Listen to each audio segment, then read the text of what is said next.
Okay. Oh, come on.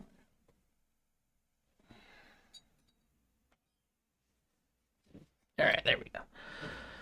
Make sure I'm centered. Yeah. Alrighty. So, where we left off. The moment I navigate, I'm going to have to relog in, which we'll have, we'll have to do it eventually anyway. But we ended up implementing sandbox mode, which is cool. I'm eventually going to want to have that sandbox mode re-trigger fetching of like all of this data. We'll deal with that later. We could do it right now, but we wouldn't see any result from it. But the idea is we have this UI set up. We need to fill in the learn more.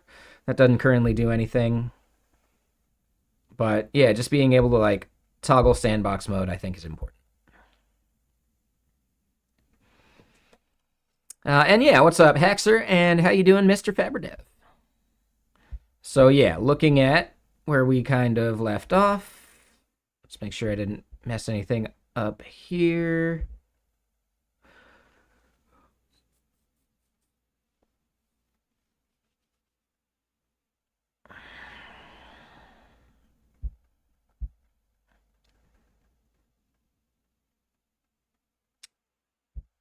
All right, so we went through and kind of at least considered and thought about which entities are going to be global versus which ones are going to be sandboxed. And because it's different between entities, that means that I can't do this in a global piece of middleware. So let's go look at the back end and see what I mean by that. And yeah, hey, the bread. Thank you. Appreciate that. 24 months, man. That's solid. And 24 months in a row. That is solid, man. I appreciate it. Okay, so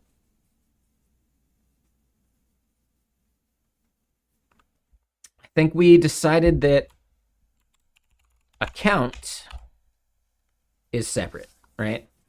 So let's look at accounts here, just as an example. For creating an account, we've got this common middleware that is Get Business, and we should probably go look at Get Business. With Get Business, right, it took the place of getting the user, but we get the user anyway by using this middleware here instead of elsewhere. So we're kind of like composing our middleware a bit.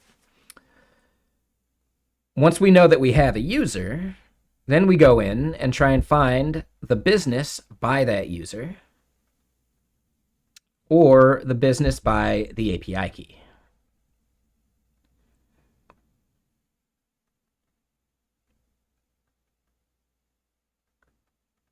And API keys are another global entity. So that part's not going to be a big deal. So fetching all of this is just global, which is fine.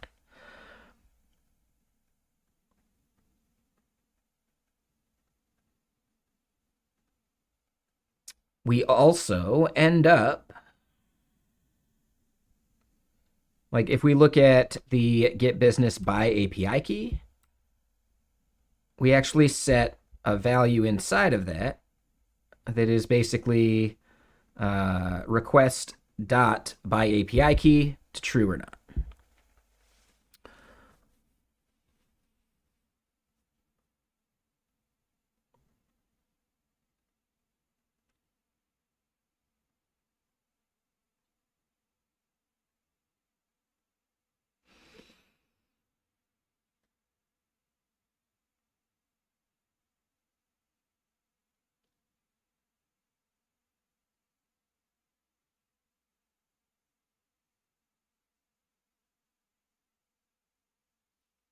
So when I'm thinking about this, let's just like brainstorm what this middleware might look like. I'll just copy and paste these.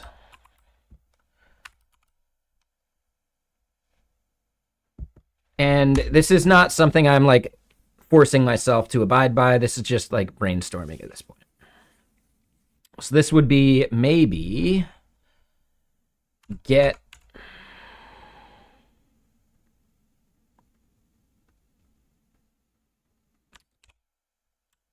key maps.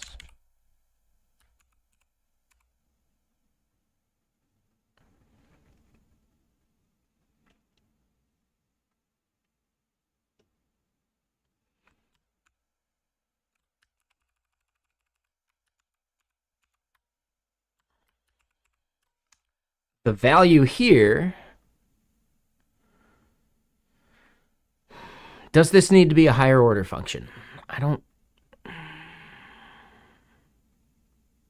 I think so, actually. Yes, it does. So as a higher order function, it depends upon with business, which makes sense. What this ends up telling us is should sandbox.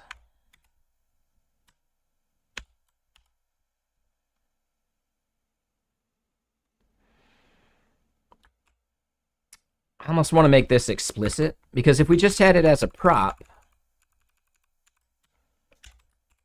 then all we would see is like get key maps true false, and that wouldn't be great, right? For like readability of the endpoints later. So instead we'd pass an object to it that follows this shape.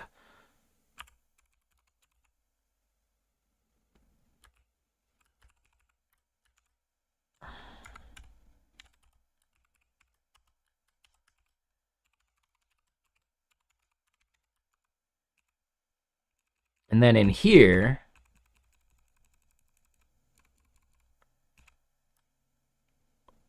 yeah, so what this ends up maybe doing is, hold on, let's get rid of those.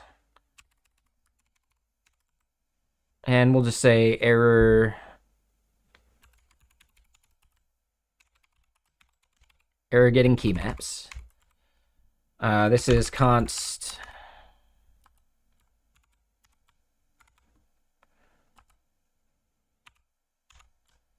by API key.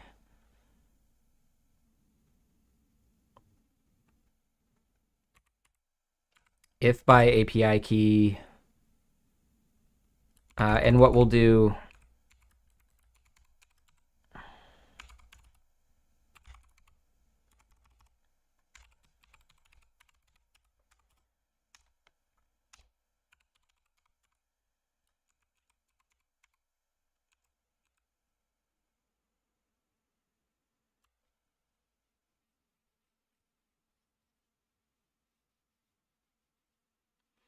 right, so is sandbox.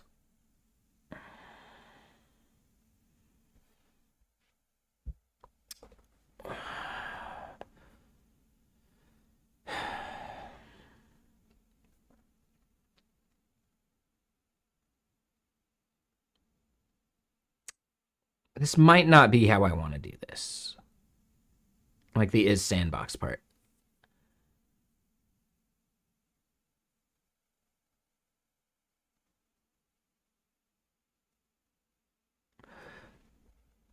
And instead of should sandbox, is sandboxable.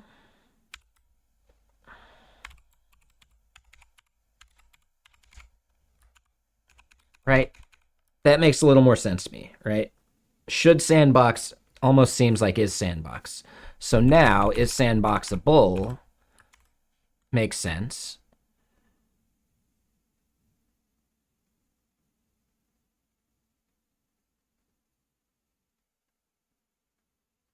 So then let is sandbox. That's where we would check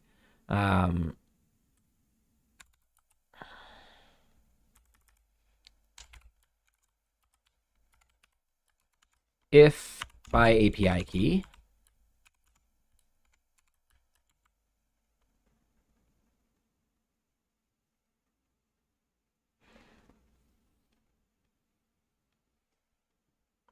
And let me go look at business here again.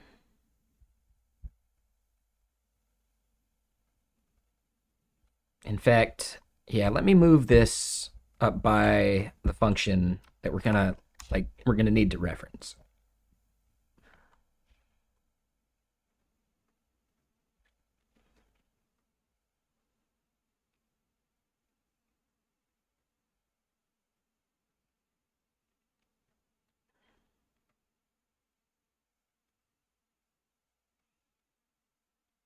All right, so yeah. Get business by API key. So at this point, right, we've validated the API key, no matter what, whether it's sandboxed or not. To get that API key, right, we get this, and it's X API key.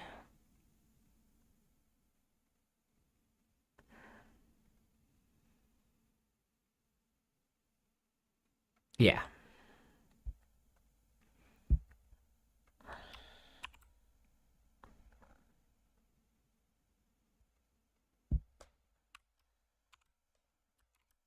I am in the USA.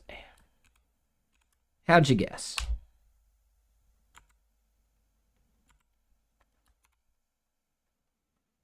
Right, and then here, is it X environment?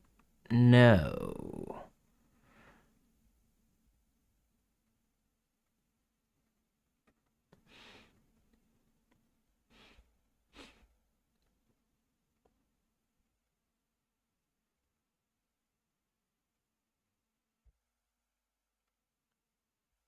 X sandboxed being true.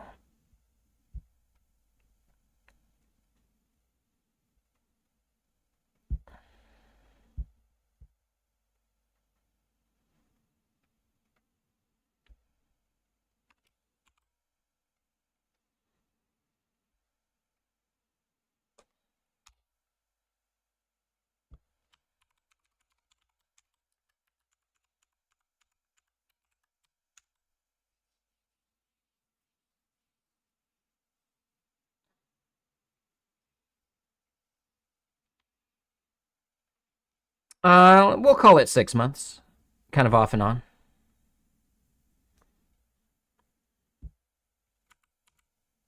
All right, and then here, this is sandboxed.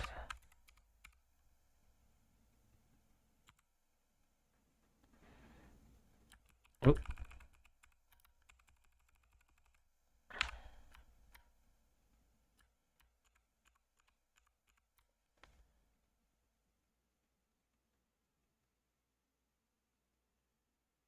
Wow, I forgot starts with was even a thing. And it's is sandbox.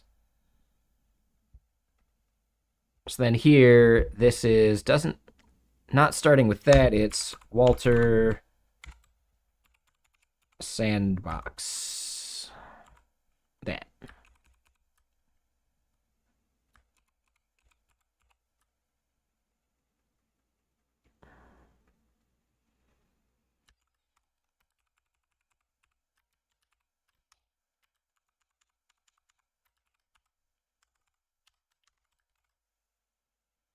We're going to force a string true. What we can do is .2 lowercase, just to make sure. If they pass us capitalized, I should say that's okay.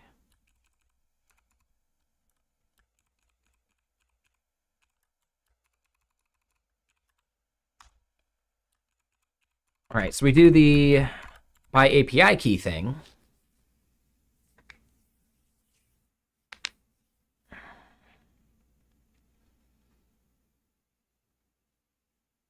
And we're going to have to go through basically every endpoint for this anyway. Right? Like this is going to be an every endpoint like audit kind of change. So at that point,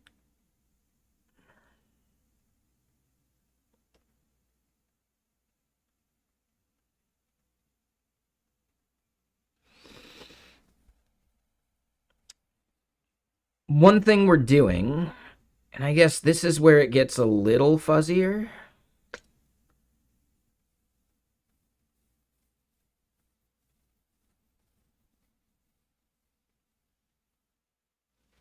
Hmm.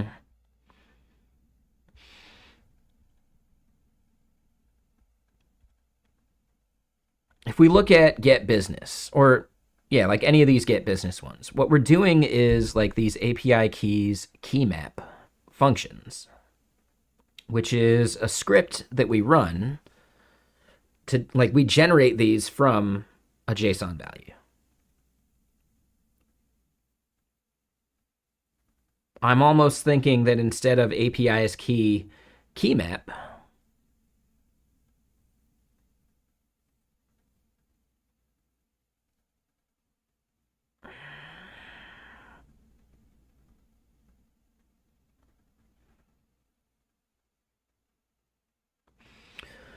right? We almost want to, like, on the request object expose these things rather than just importing them directly.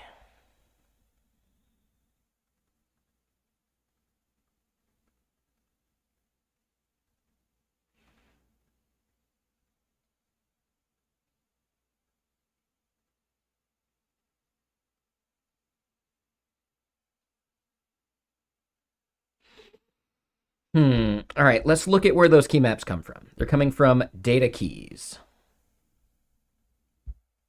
All right, this is where these get created automatically from some JSON data.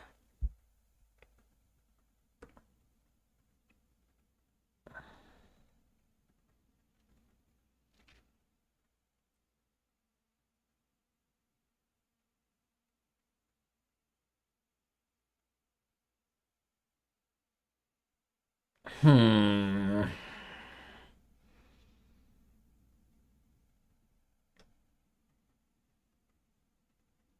Yeah, I think I need to modify that script. But how?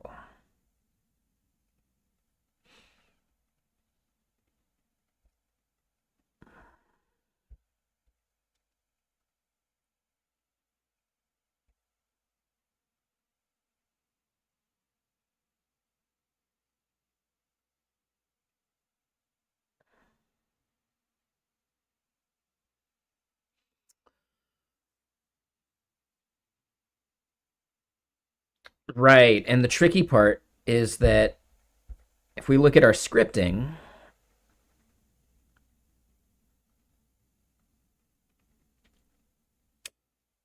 pretty sure we've got a script for that. Data colon keys. This is calling some Calatrava stuff, right? So we have a function there.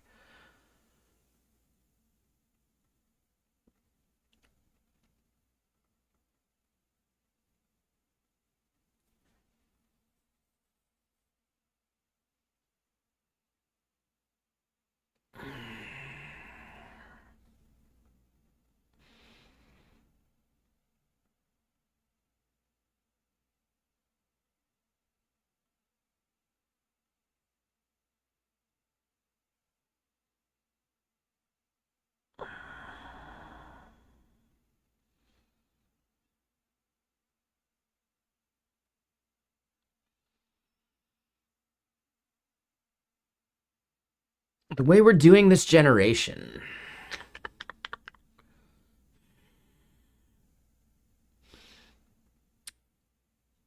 like I don't necessarily want to modify Calatrava for this because like Calatrava is meant to be more generic. It's not specifically for this project, and not every project is going to need a sandbox mode.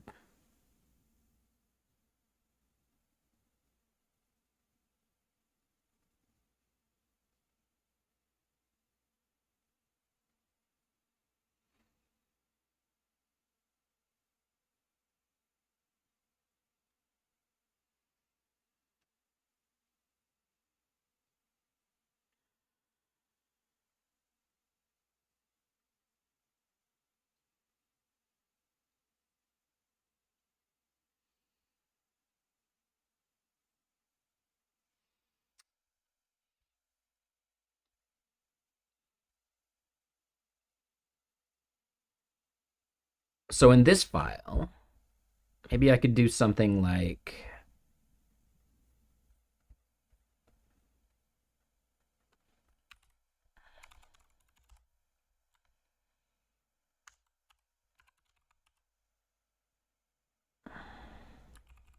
import star as key maps from, and it's not key maps, it's data keys.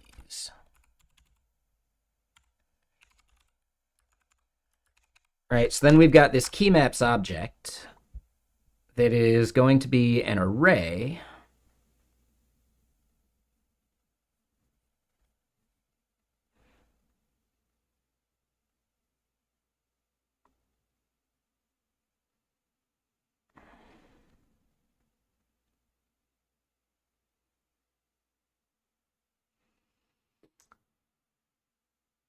I'm going to need to do like a JS fiddle for this.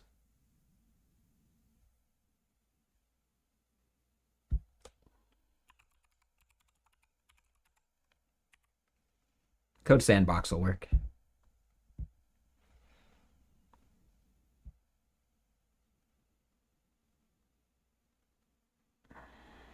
We could do it here in testing, no problem.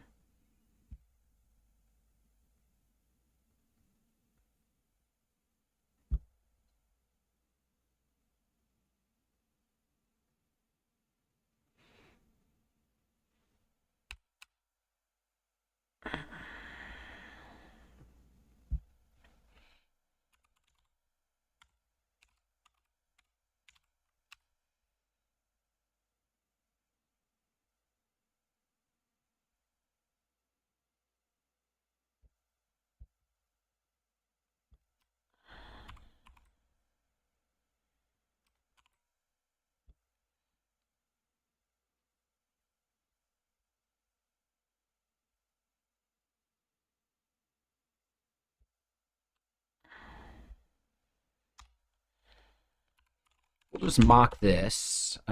Create key string.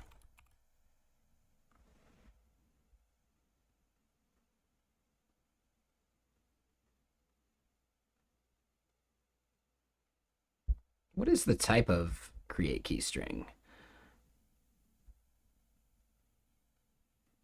So table is string, key order is a string array, and then keys is a record.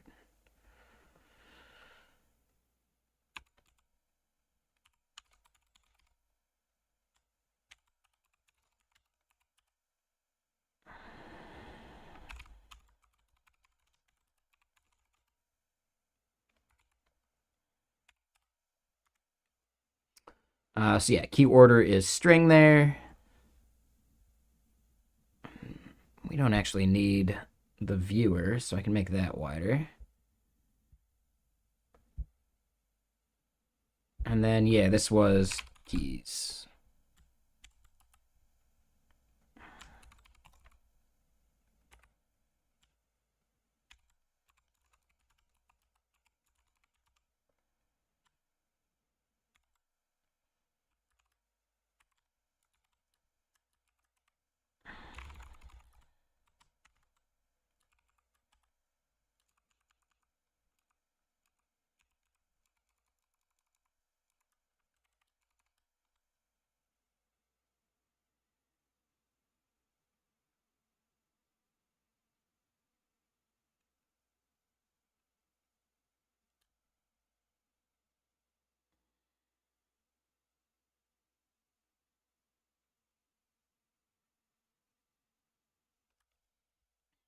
Oh.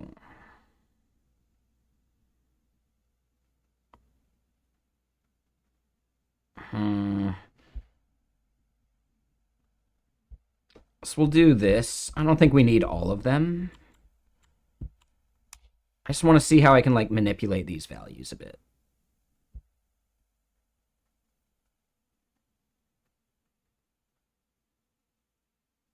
Oh, and I needed to make this read only. So you know what? Hold on. I can actually undo that. We're fine with that.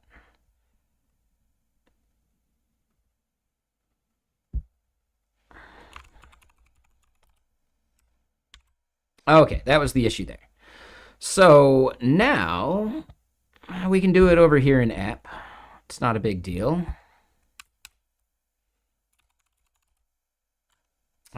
Star as key maps.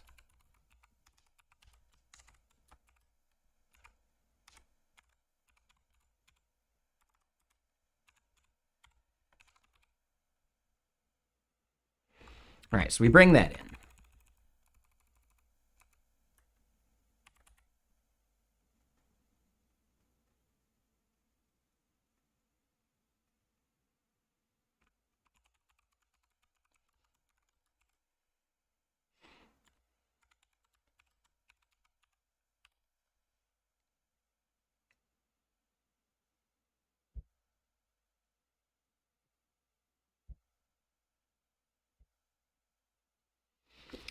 Okay, so key maps ends up being an object.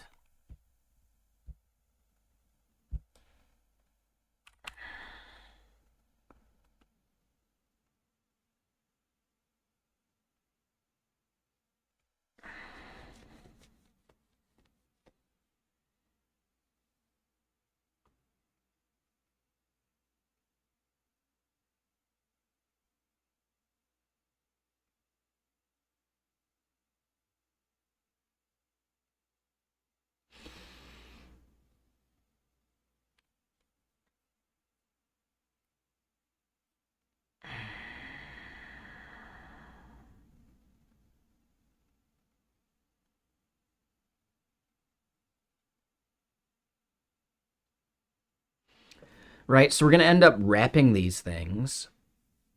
Let me get more music going.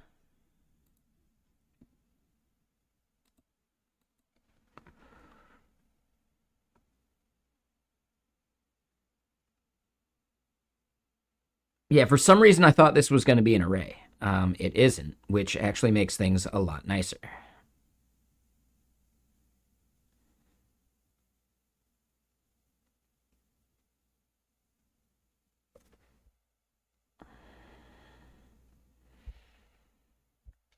But we can't infer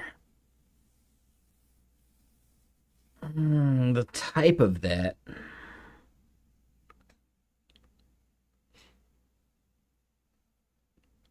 Meaning we basically get no type safety from it.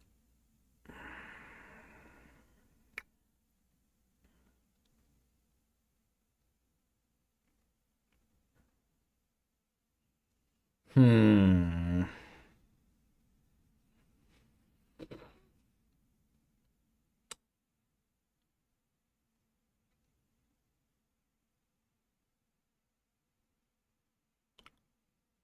So what I end up maybe wanting to do is create another script. So yeah, let me show you what I'm seeing. Basically, we get this object that has all of these keys.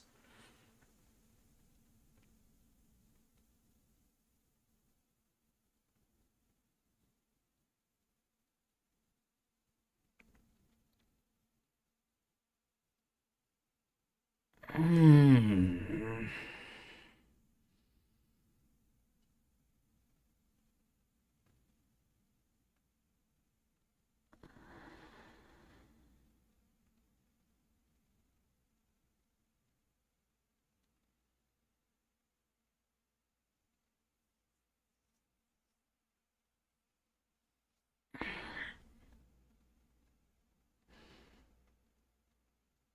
Yeah, the thing I'm trying to think about is just like the usability of it for myself as a dev.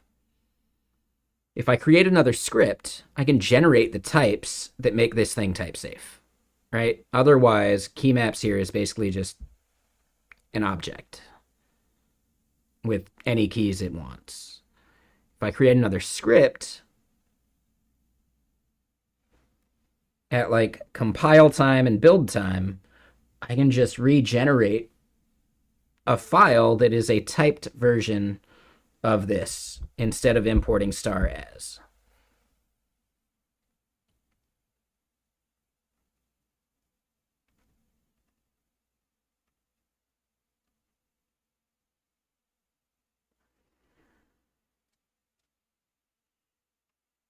And if I generate that into a TypeScript file, then that looping and everything isn't even a runtime issue, which is even better.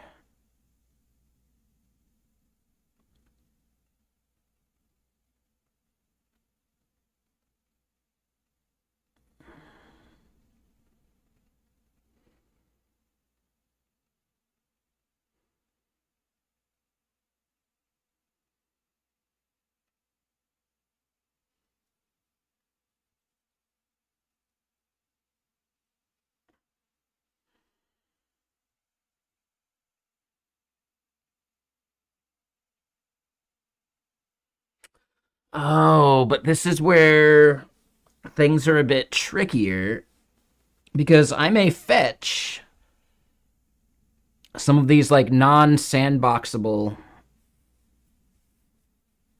key maps. I may fetch those on endpoints that are sandboxable.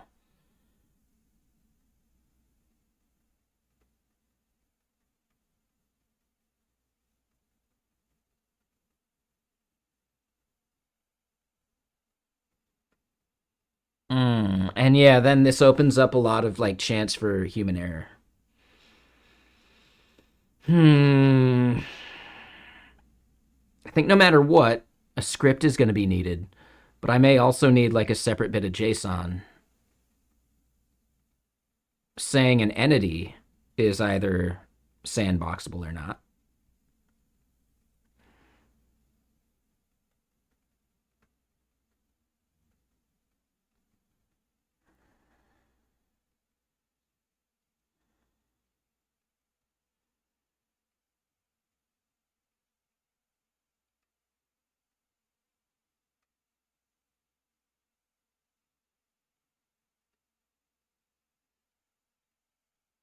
Right? Because it's entity specific, not endpoint specific.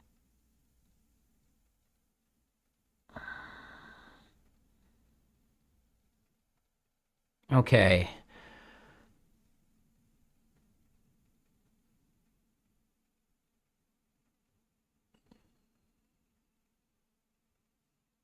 I think the middleware still stays named something like get keymaps.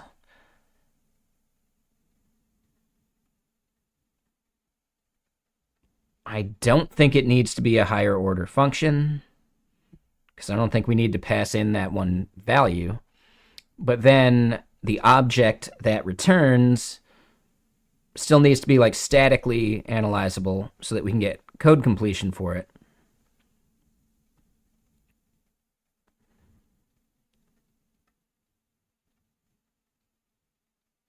Yeah, okay.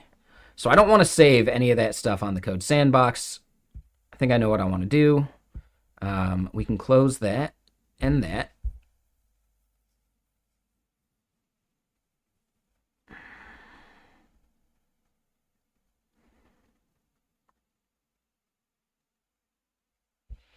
Here in scripts, what we want to do then is create a script, and we're going to call it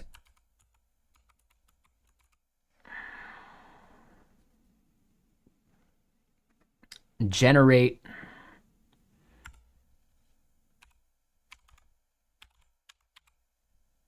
key maps.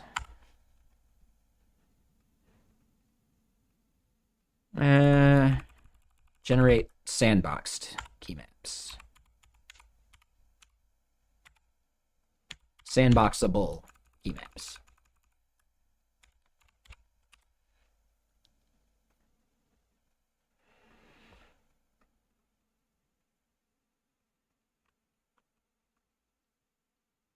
All right, so then here, this is import star as, right?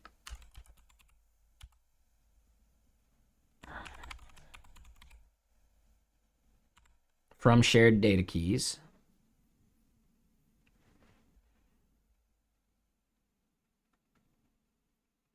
Yeah, I think we have to do this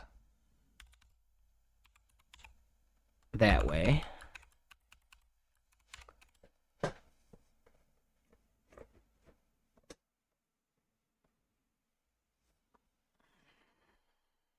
We're going to need to do file system stuff. This is a build time thing rather than runtime. So I don't care too much about doing like a main function because I don't think we're going to do any async stuff.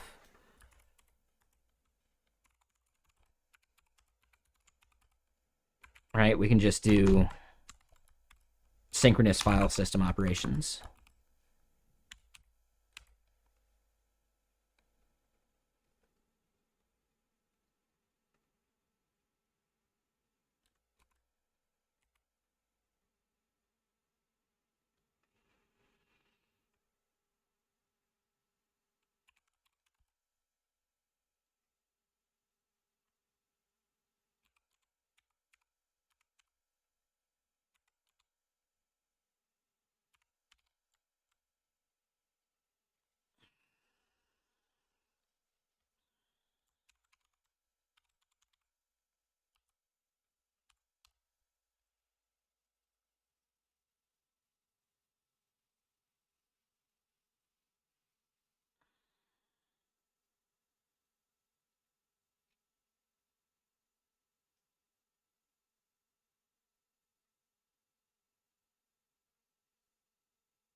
We should be able to do some two-string magic.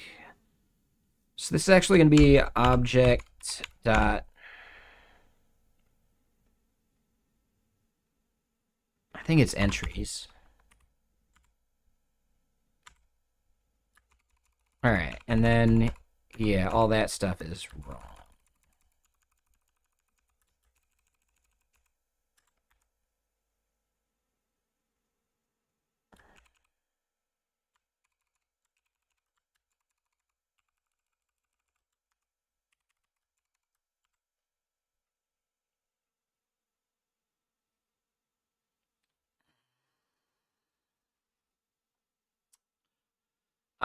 The framework is Architect.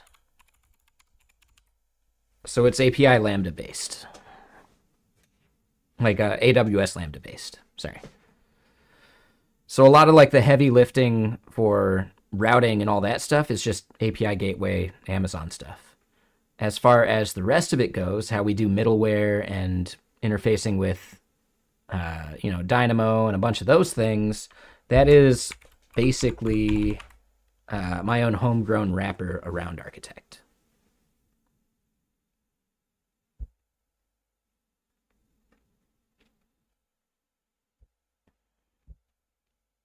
So yeah, all my middleware and permissions and user management and all that stuff, yeah, that's homegrown. That's my own.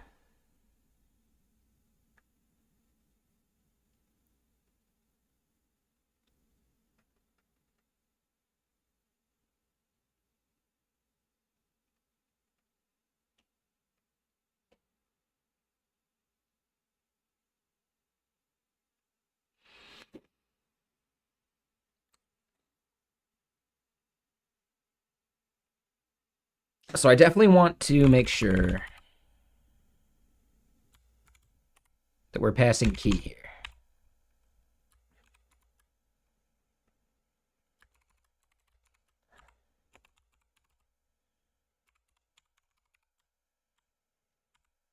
Wrapped key map is then going to be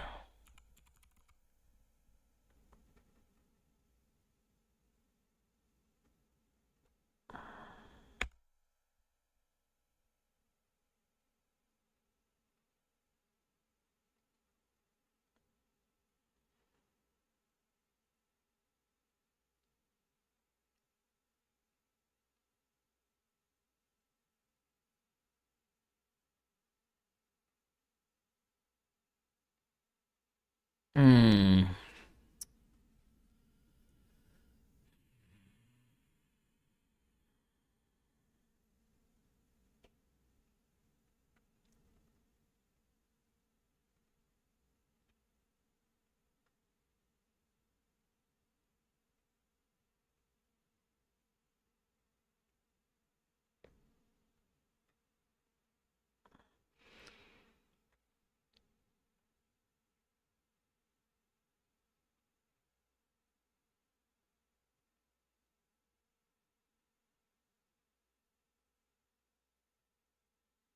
Damn, no, yeah, this is actually still trickier than I was expecting. Because we're not going to have the arguments known to pass to our wrapping function, right?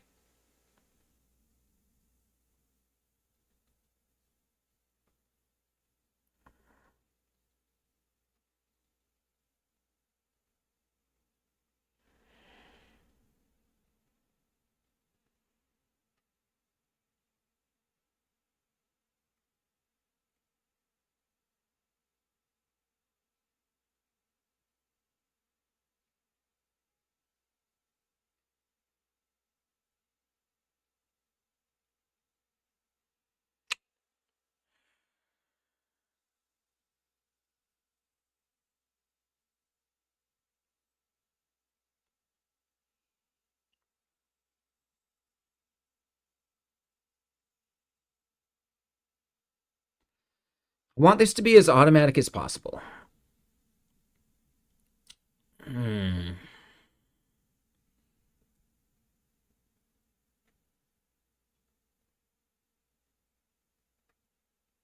So let me just make a quick example. Yeah, we'll comment that. Let's just say we've got a function here called get partition key.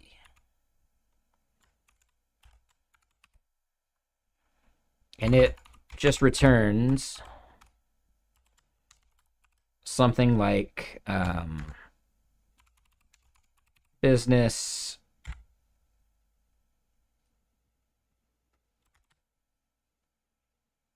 uh,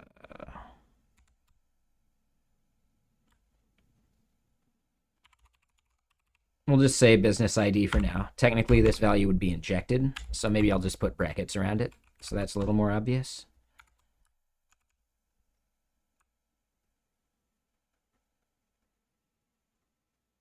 And yeah, we might just do that, right? Business ID, boom. But I want to have maybe like the sandboxed version.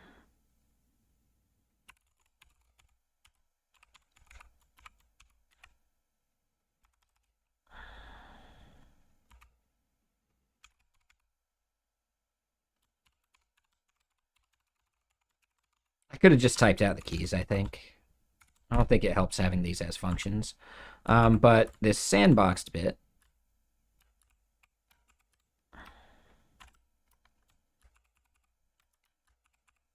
would go right here at the beginning. So for the most part, like I want to figure out how to, and it's probably just sandbox, right? I want to figure out how to add that prefix to the output of that partition key function. But each entity has different arguments it can accept for that partition key.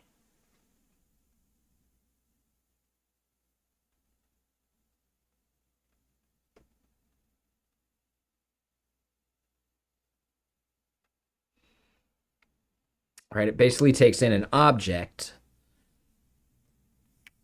with a bunch of like dynamic values for the keys, right? So let's go look at one here. Get partition key. The keys are just email, right? For sort key, it's the created at. For tertiary, it's all. But that changes depending on the entity, right? So then it's going to be like user ID, business ID. These are all dynamic keys for generating our actual like string key.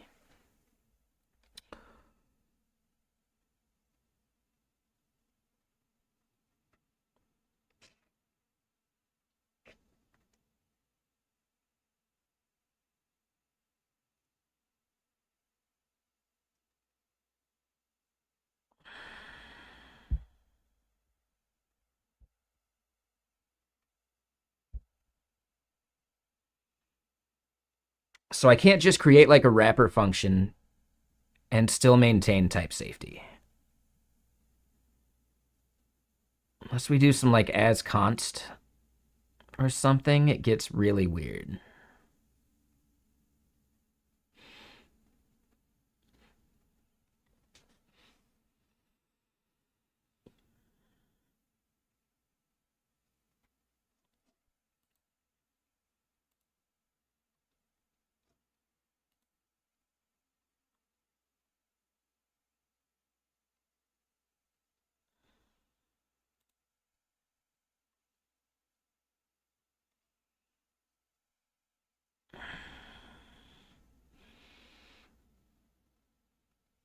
Hmm.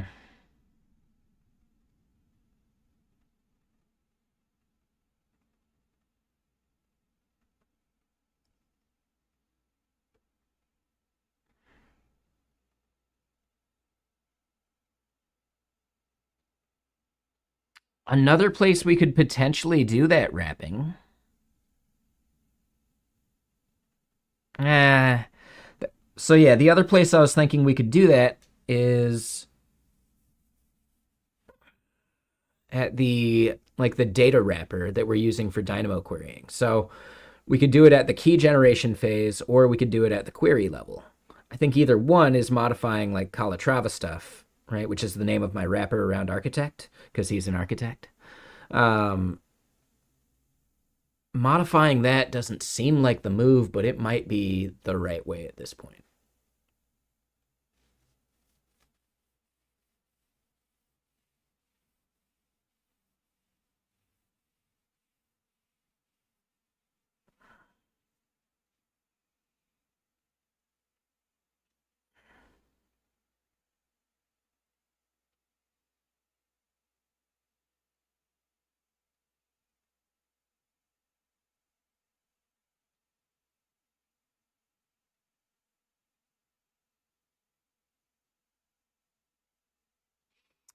What we could do is we could take what's in Calatrava.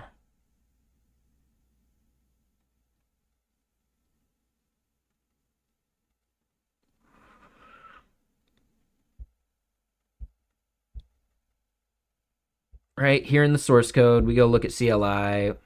This is where. Oh, hold on. Not the open API part. Gen data keys.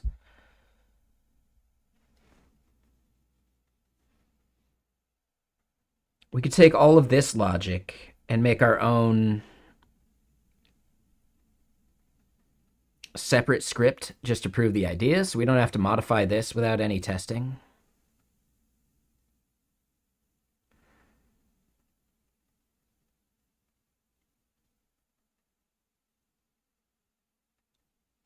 Yeah. And instead of outputting these to objects, they could just be within a larger object or a class. So if we then go look at data keys here again, if I can find it, right? Instead of these being like individual, like export functions,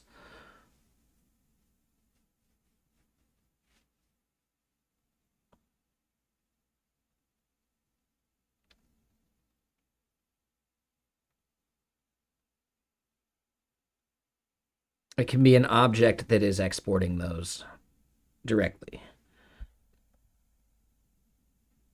Oh, but the whole as const thing. Right, we have to do as const, which means a class sucks.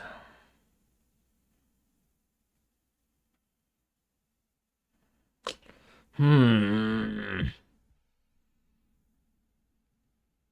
Doing this the right way is tricky. There's a bunch of hacks.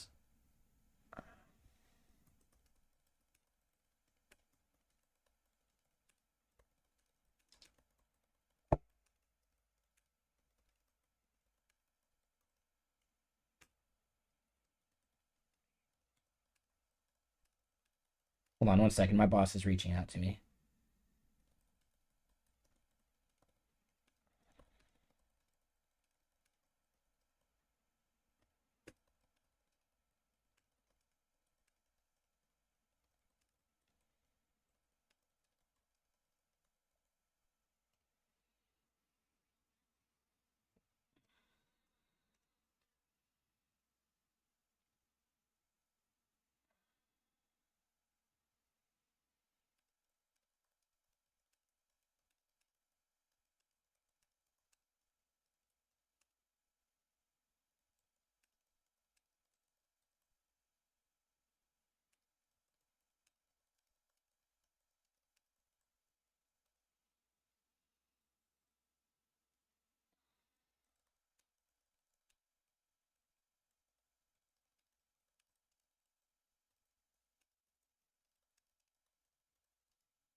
Okay, sorry. Just quick work thing.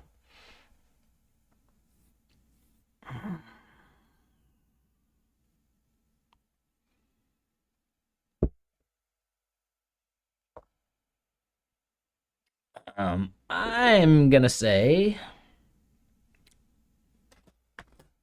I think I have time for a beverage. It's basically 4 o'clock, right? Had to wake up at 8 a.m. for a meeting today. Doing more Pendleton.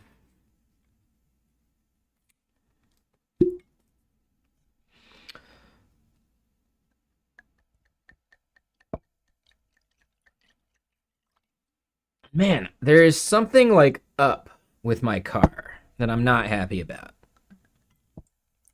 So basically, I went to Seattle JS last night, then went afterwards and hung out with a few people at like an incubator slash co-working space thing. And then after that, I went to Capitol Hill and got a pizza and then hung out and had a drink while, probably I ate 2 pieces, I think, while chilling there. But then when I got back out to my car, I was parked on a hill going uphill, right? So like engine's uphill of me, and my engine just wouldn't like turn over, right? It was doing like the starter going, but it just wouldn't start. And I've had this issue a bunch of times before. I thought it was due to like if I'm parked on a hill, maybe it's the like the engine, like the gas tank, because on Subarus the gas tank is basically like where the fuel goes down into the fuel injectors and all that stuff, or the fuel pump technically. That hole is like up in the front left. So if I'm parked on a hill and also kind of like that way, if I'm low on gas, then the fuel can't get into that hole, theoretically. I had a full tank basically.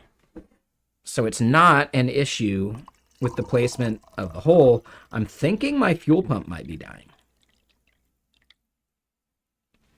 Right? So then if I'm just angled uphill, like, and here's the worst part. It's not all the time.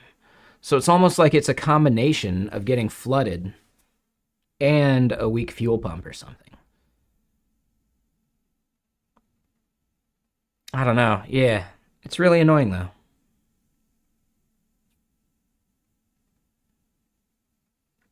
But yeah, I was just sitting there like cranking my engine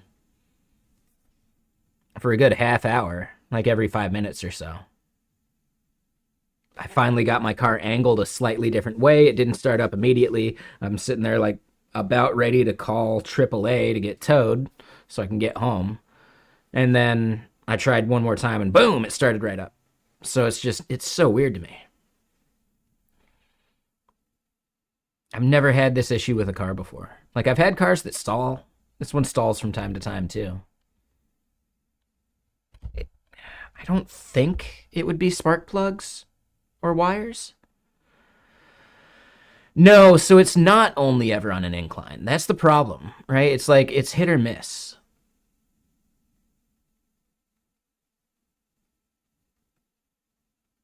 It seems worse when I'm on an incline, but it happens more when I do like a short drive. So I think the thing that triggered it yesterday was I was in downtown Seattle. I drove to a place in like Lower Queen Anne, which is like like half a mile away. That Big Mario's was closed, so then I had to drive to Capitol Hill, which was another mile maybe. But when I do those like short trips, it seems to be like more common. Which is why when I've like talked to my mechanic before, they're like, "Yeah, it could just be getting flooded from like short trips," which makes a little bit of sense. But I was sitting inside Big Mario's for easily like a half hour or longer. It shouldn't be flooded for a half hour, like up to an hour, because I was sitting in my car as well. So it's just yeah, it's really weird. But thing is, like if Big Mario's hadn't been closing and I had just stuck around there for another hour anyway, would it have started right up? So maybe it is just getting flooded. It just seems weird for it to be flooded for that long. And here's the thing, like when I say flooded, it's like it's a fuel injected engine. So it's not like a carburetor would be doing the flooding. But I guess fuel injection can flood the engine too. I don't know. It's yeah. It's very tricky.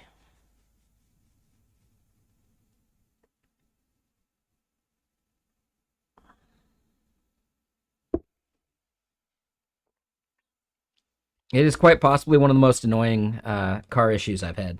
But it's not like a game breaker because it almost always it will always start up given enough time. Doesn't seem to be related to hot or cold, like it's happened during the summer, it's happened during the winter. It does seem to be related to the engine's temperature, right? Like that being hot or cold, but not like ambient temperature. Like I've never had it happen on a completely cold start. Starts right up. So that's probably it. It's like when the engine's not cold. It comes on from time to time. And I could look into that.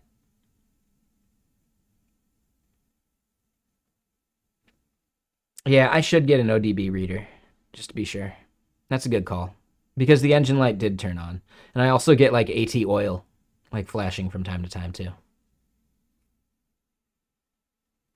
But I wouldn't think AT oil would be the issue there. So yeah, I should probably just, throw it into a reader and see what's up. The tricky part is I'd need to have the reader on me in the car at those moments, Otherwise it resets after like a couple sessions, right? So like reproducing it for the mechanic is actually tough.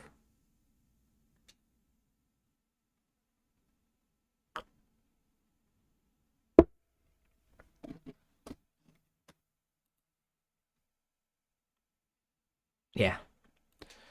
Yeah, normally I'd say it's probably something electrical, but it doesn't feel that way. I do probably need to like update my battery.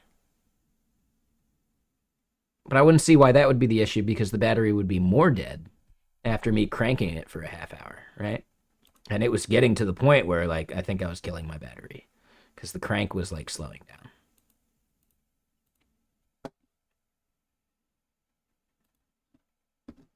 I don't know. Yeah, tricky problem.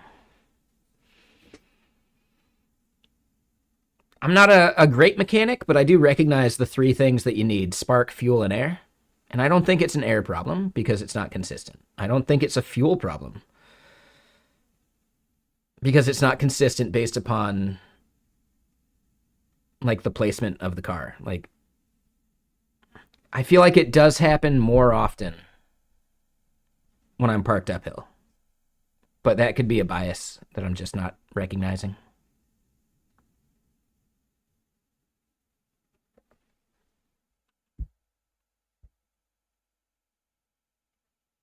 And if it was air, I mean, it would just always be clogged, and that wouldn't be the issue either.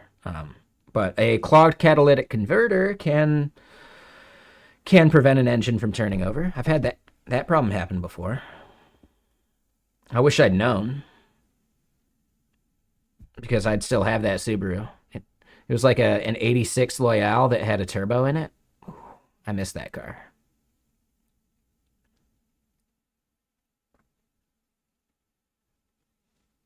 I miss that car.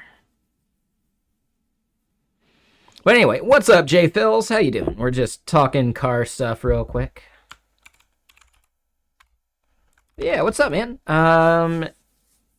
Thinking about streaming anytime?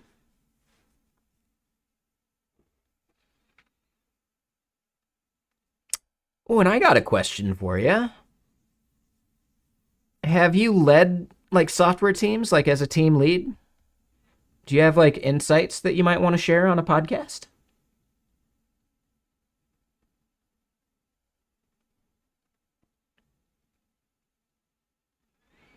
Nice. Okay, sweet. I think we've connected on Discord before, right? I'll just send you a link on Discord to schedule a call for it.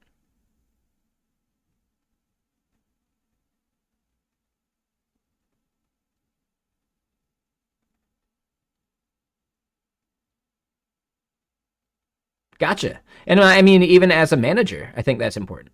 Like, yeah, as management goes, I think that's another cool perspective. Like, as a manager, how do you deal with your team leads and some of that stuff and making sure that you're operating well as a team and blah, blah, blah. Like, no, that sounds great. Yeah, it's like a new perspective for sure. Yeah, we've had Tech Savvy Travy, Shashi Lowe, Corbin Crutchley, and Robin Hines as guests so far. Yeah, yeah, no, that sounds great. Yeah, that sounds really great. Okay, cool. Because, yeah, I need to get that recorded before the end of the month.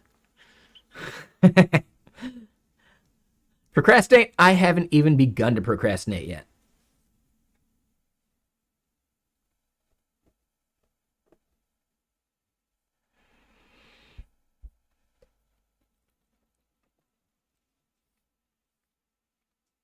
Depends on the advice.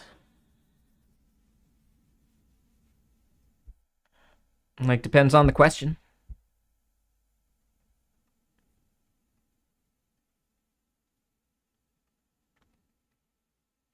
What's the context? You mean for C++ there, or for the podcast? The podcast is just purely about like working on teams, how that can be better. The name of the podcast is called "Software is a Team Sport." Okay, for C++. Cool. Just double checking. But yeah, like it's pretty freeform. It's not me like plugging GitKraken stuff at all. The goal is maybe to extract out some clips or something that are relevant towards GitKraken stuff later eventually. But yeah, it's just trying our hand at just making some more just like entertainment content rather than just product focused like salesy content.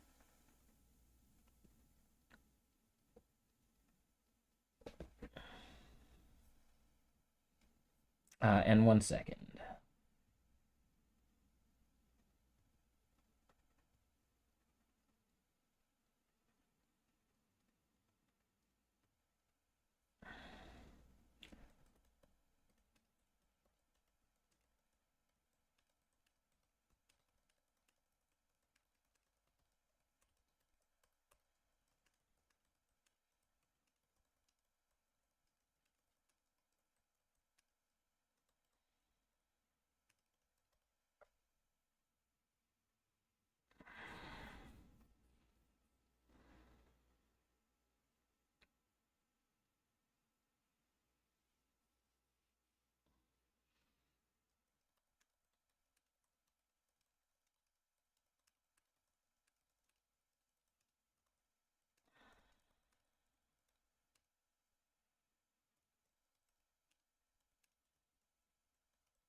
Hold on, sorry. My boss is asking a thing.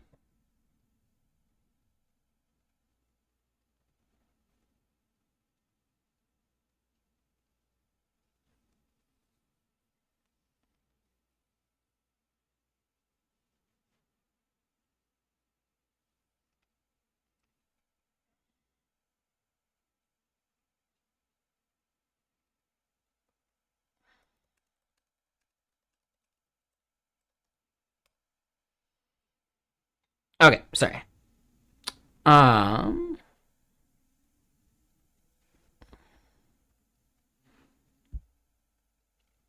yeah, we're on an ad break, so we'll wait for the ad to finish. Just give us a sec. And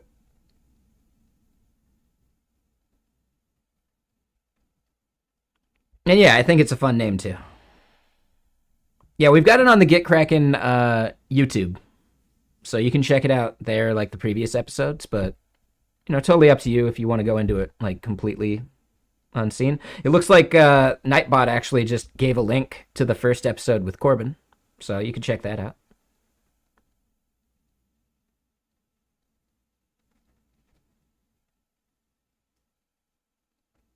Hey, putting your main stream machine back together. Nice. You gonna start streaming again? That'd be great.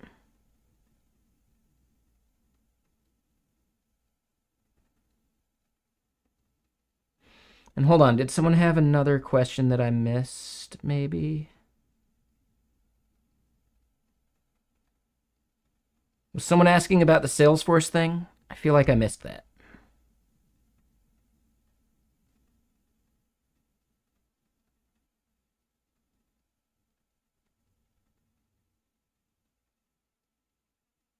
Oh,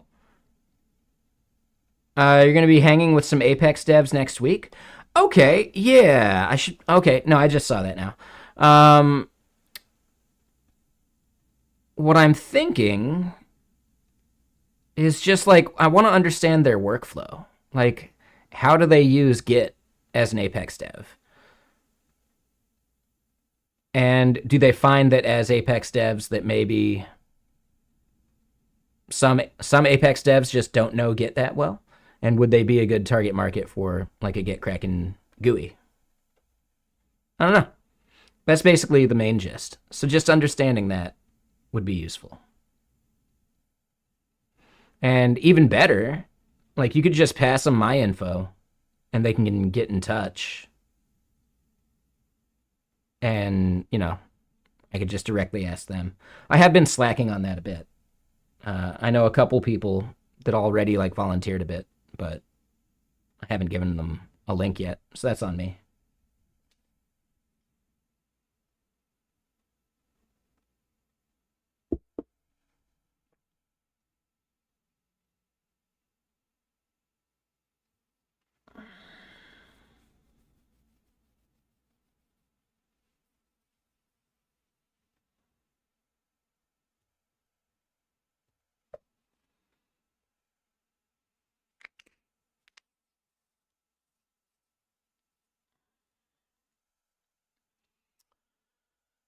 Okay, so yeah, let me read this thing real quick.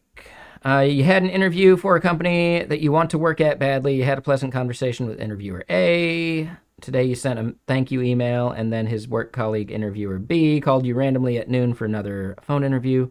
The interview went great again, and you enjoyed talking to him. You don't want to seem pushy, but also want to send another thank you email for the interview today that you had with interviewer B.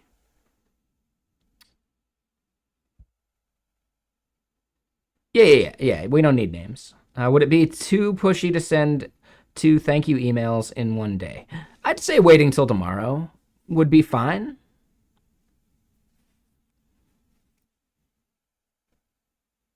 I don't know. Yeah, like I don't send the thank you email, which is probably a me problem. But yeah, I think tomorrow makes a lot of sense.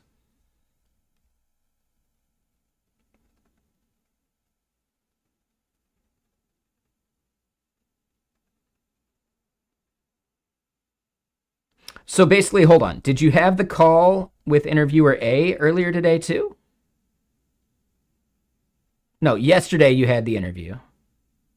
Today you sent the thank you. So yeah, I'd say like a day separated is actually, yeah, it's like the same pattern you've been doing, right? I think they would be totally fine expecting of that, you know?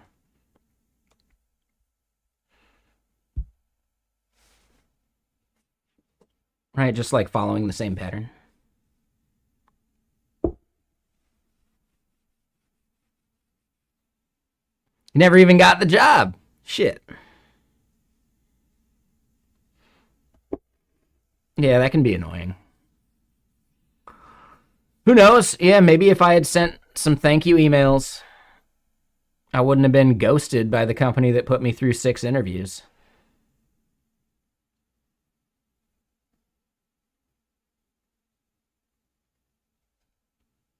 That was the whole problem. I didn't want it enough. I don't want to work at a company that plays those games. I really don't want to play those games.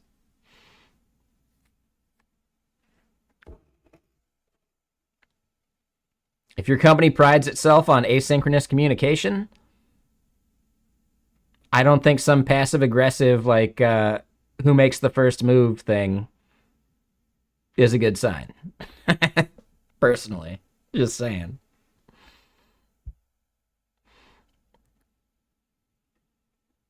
Source graph.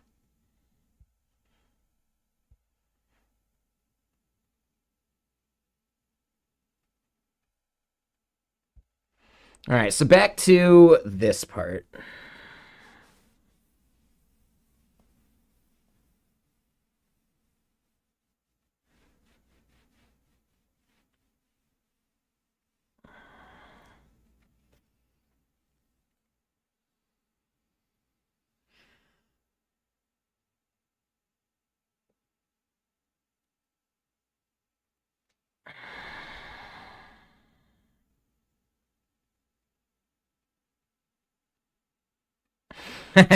See, I'm just aggressive. So nobody likes me.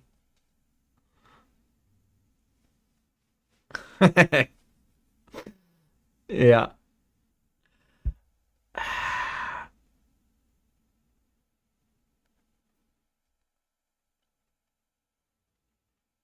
Passively passive. There you go.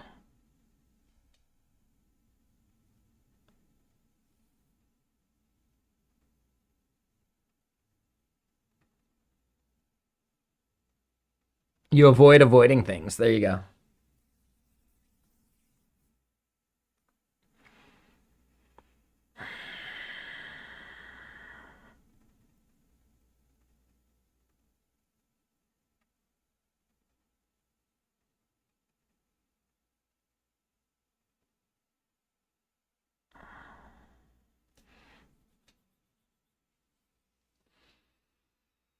Hmm.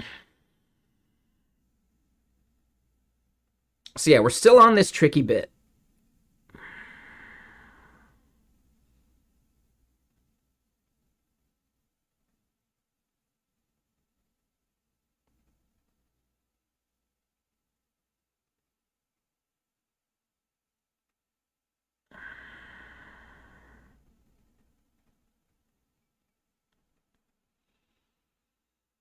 Hmm.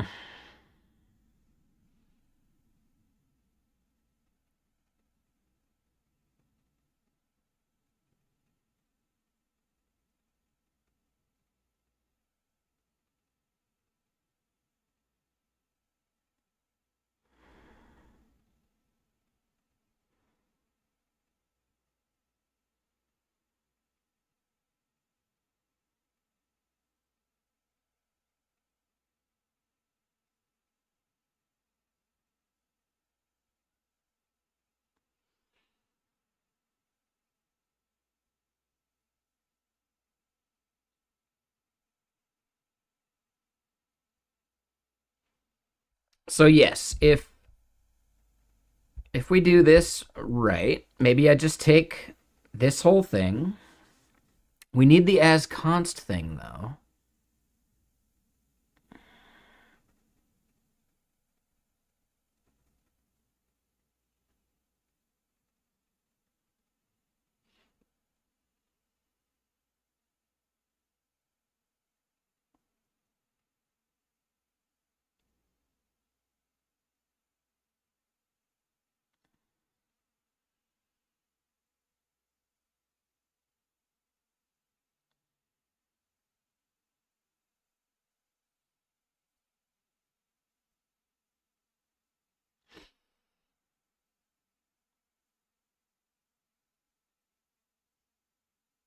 So what we want to do still is the as const thing.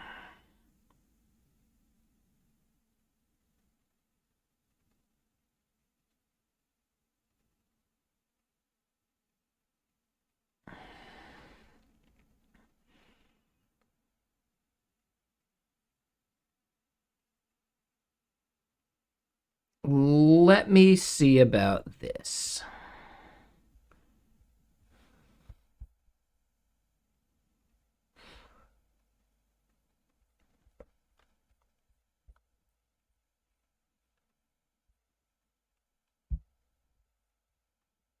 So if I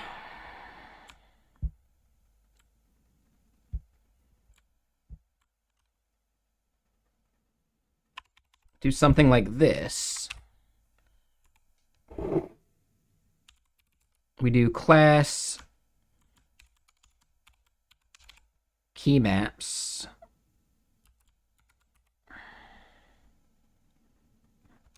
We'll put this in there, but we're not doing const anymore.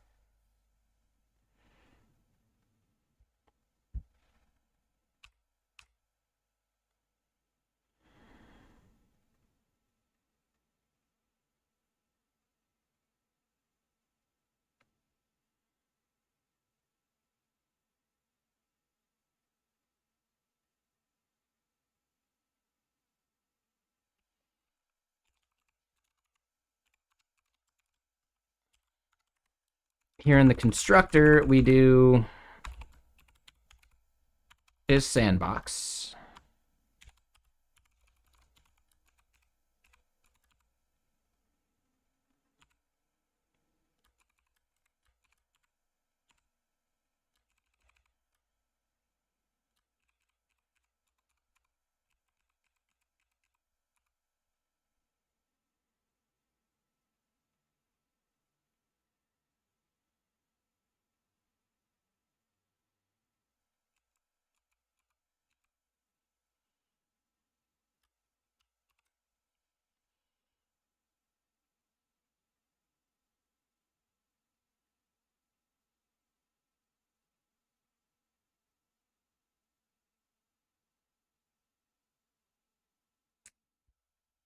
In this case,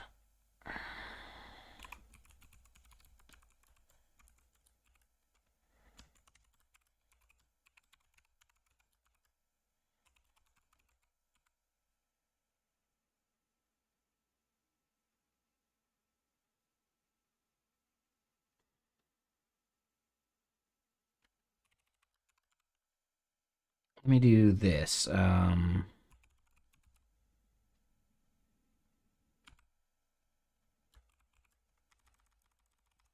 Do that.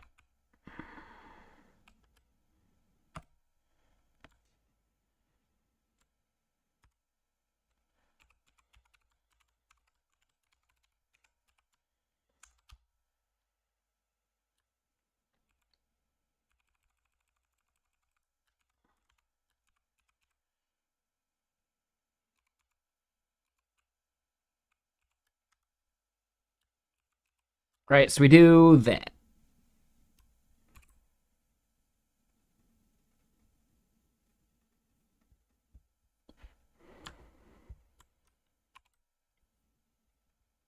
Let's go back to code sandbox so I can test it.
Yeah. Right. So basically, this map is no good because this inside of its functions points to that object rather than the parent.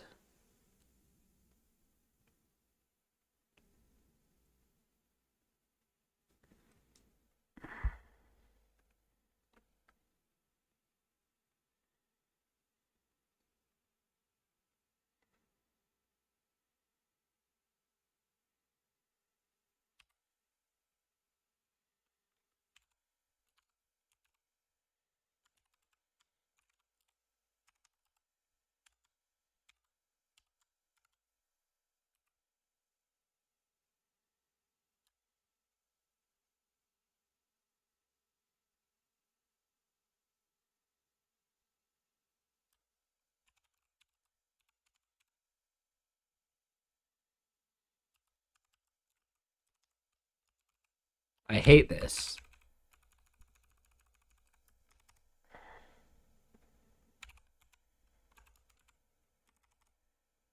Oh, and hold on.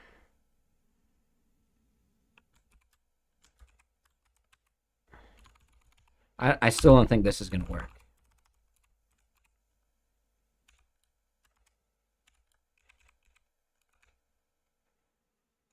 Right. The arrow function maybe would work. I don't know. Yeah, I think this is a hack.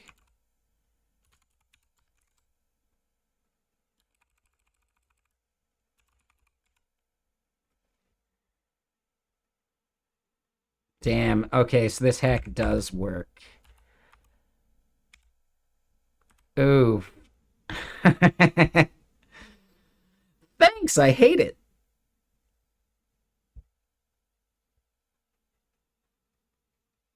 Uh,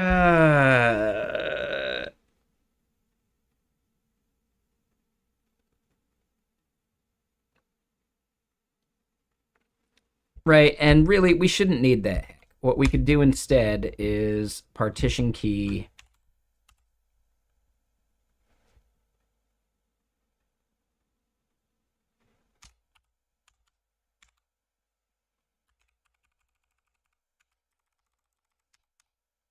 And then we're good to go.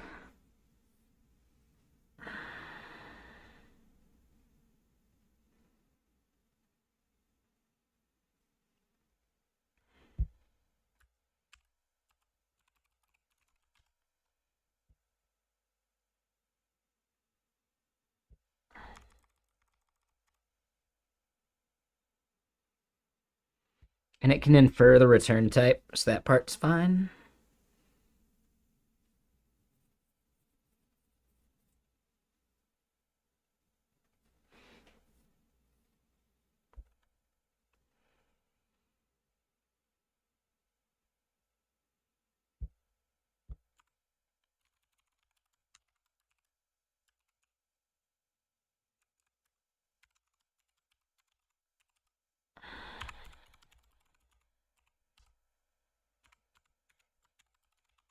Right, so yeah, we're just trying to figure this part out.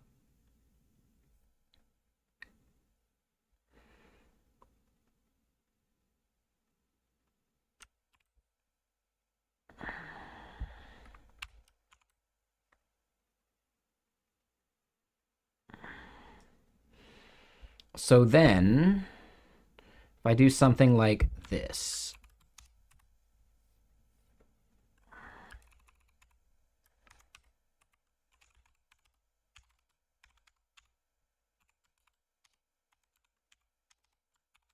new keys map is equal to new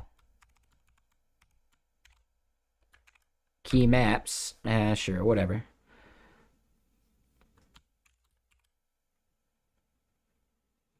And his sandbox is a Boolean, so we would say true.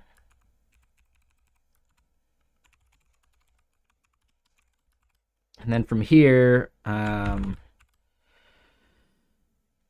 testing.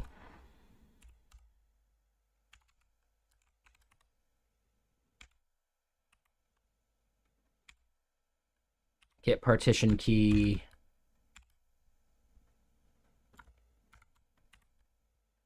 And what is our partition key for that? If we do foo and a string, we get 0 type safety from it.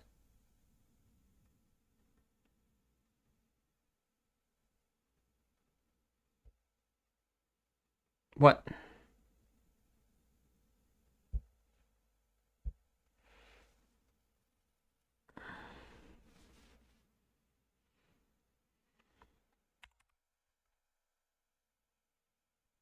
Oh, we needed the comma? That's a weird one. Okay. So we do still get the type safety of the as const. So we could alter our script to generate a class instead.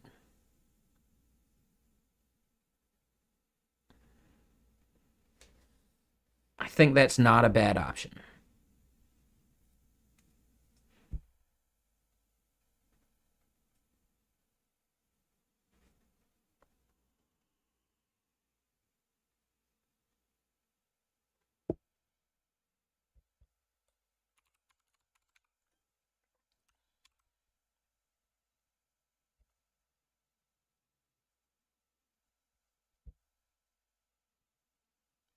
Right, and we're getting the sandbox in there. If I were to then change this to false, we get empty string, right?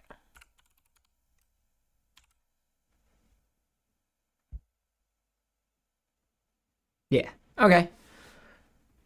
Oh, yeah, you can't see the, I mean, the preview doesn't matter, right? The log is all we were looking at, so you should have been able to see the log just fine.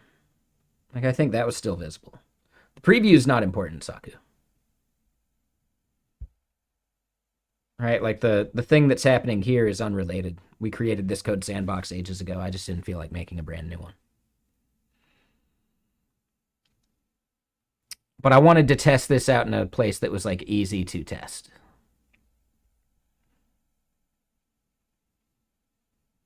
So we still get to maintain type safety for this bit. Sandbox key can get passed in.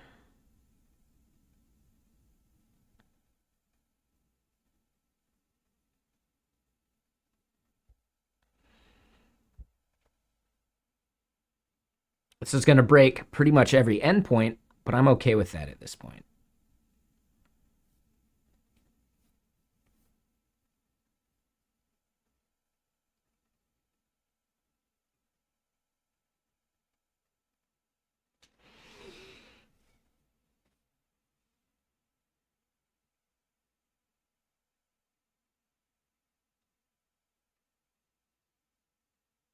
So then,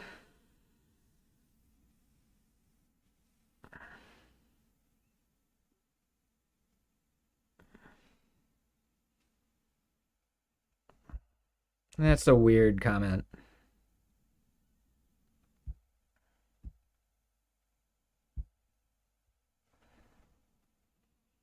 How's it going, King Coffee?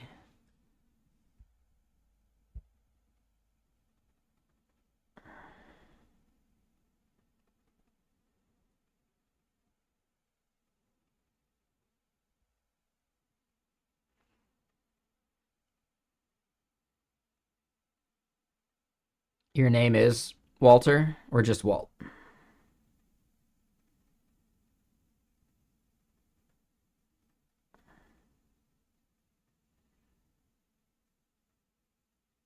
Just Walt? Cool.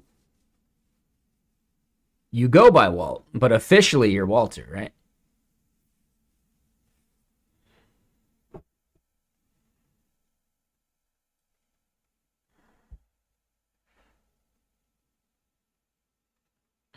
Sure.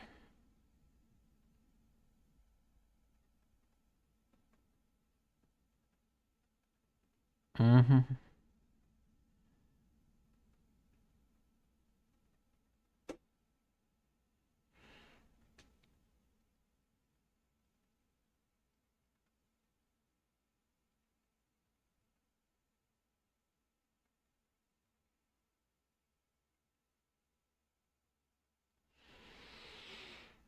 It was a little weird. It's fine, though.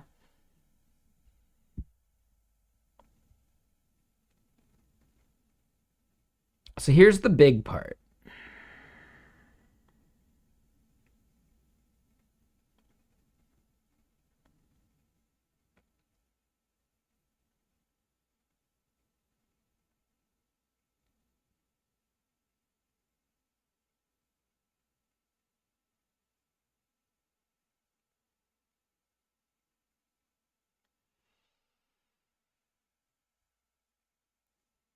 We don't want every single one of these entities to have that is sandbox check.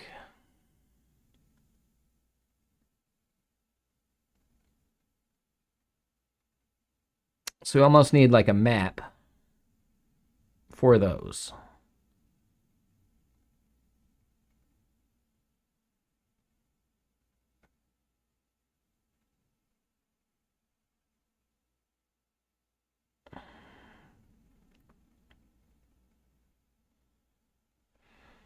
So if we look back at our code, right, we've got this data keys.json.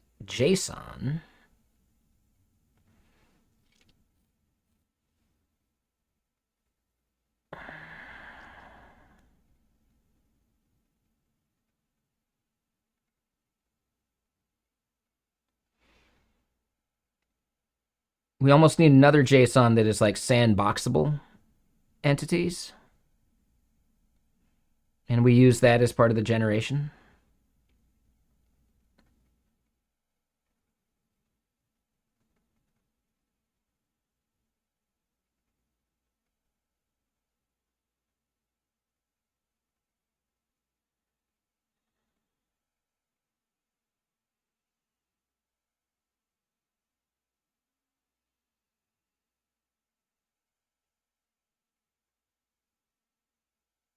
And yeah, this abstraction's getting like needlessly complex.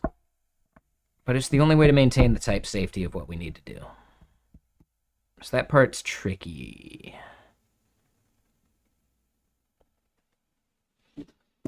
Hmm.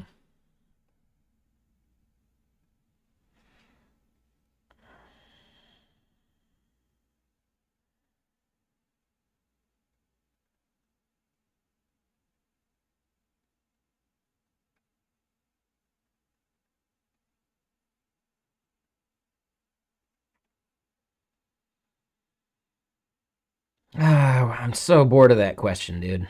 Just Google it.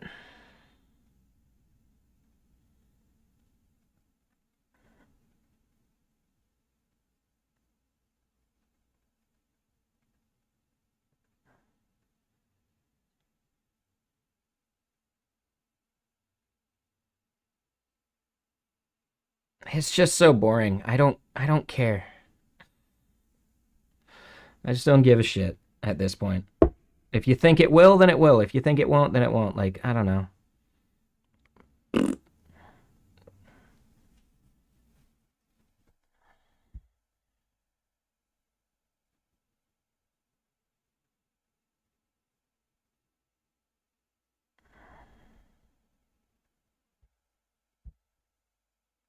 At this point, it's as boring as arguing about functional versus object oriented programming. Who gives a shit? Right? Anyone who's dogmatic on either side isn't really that fun to talk to.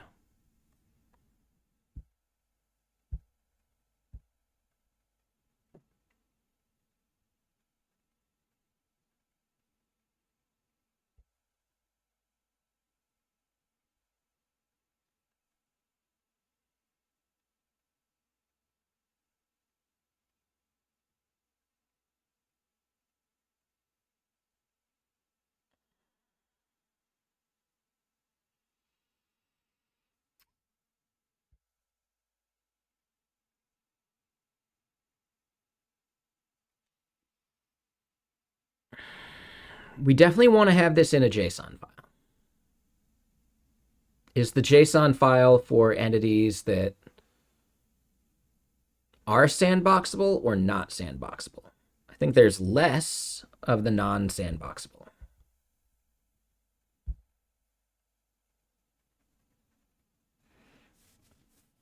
I think I see 4 total.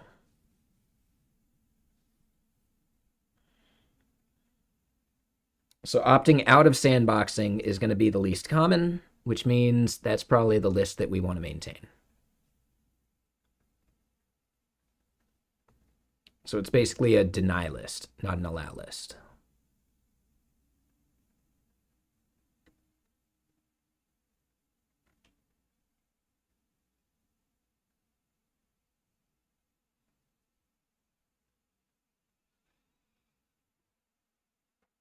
I don't know, King Coffee. I'm not really trying to get into those weird comments and questions and stories. I've got a problem I need to solve first.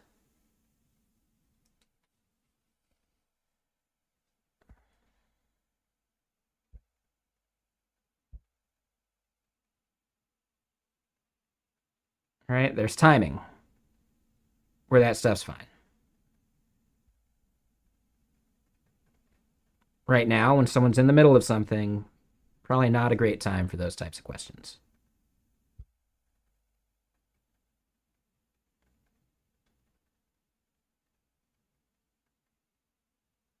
And also, yeah, it does feel like a job interview kind of question.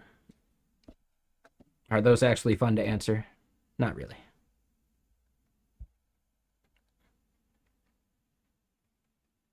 Yeah, revisualize. Nah, man. We're not trying to have that conversation at all.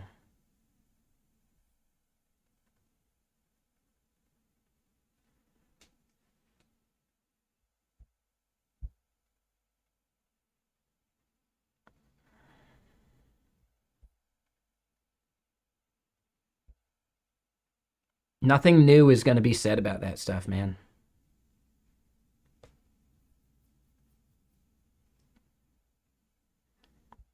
What's up, X Factor? How you doing?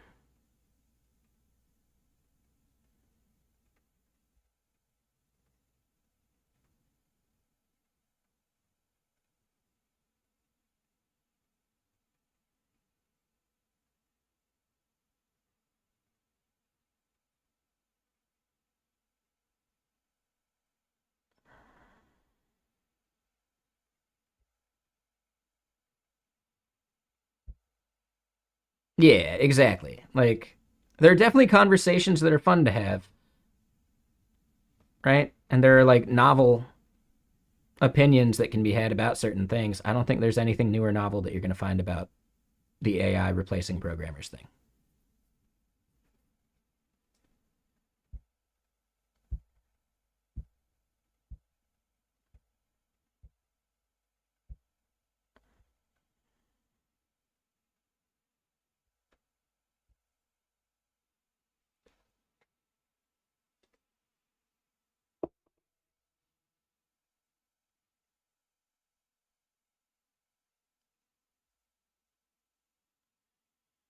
All right, so yeah, let's create this other JSON file. This other JSON file is then going to be called.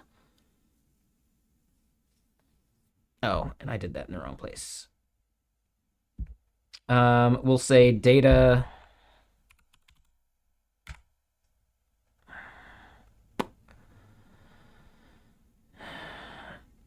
Data sandbox ignore.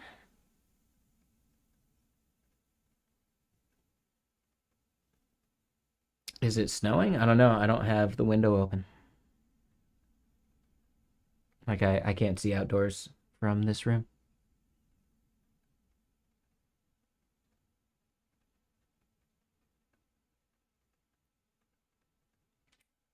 So yeah, data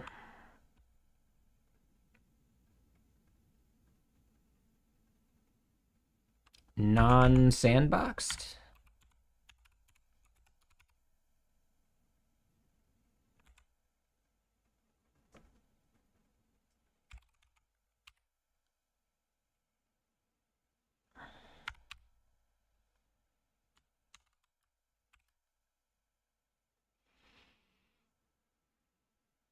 Is it? Yeah, I'm not sure. I do know that there was a bunch of snow happening in Seattle, and we didn't get any here in Redmond for a bit, but we did get some the other day.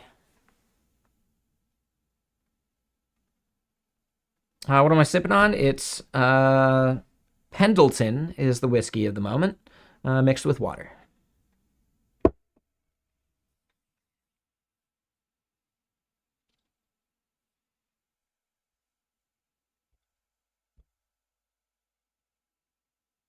But yeah, that's awesome. Revisualize. Nice.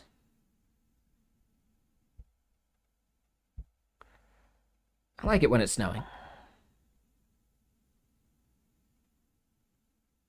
Congratulations. Now you just use coffee to compensate, right?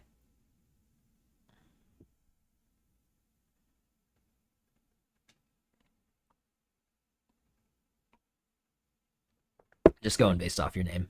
Bad joke.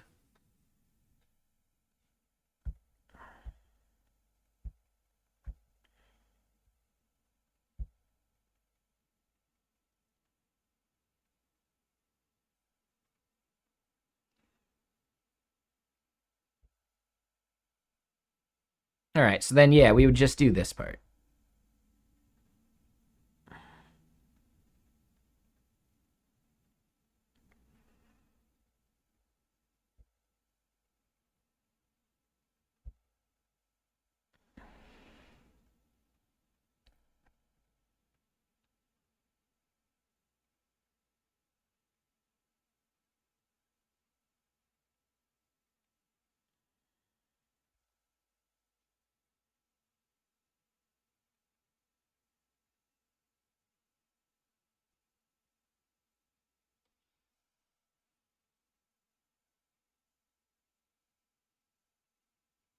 And here's the nice part.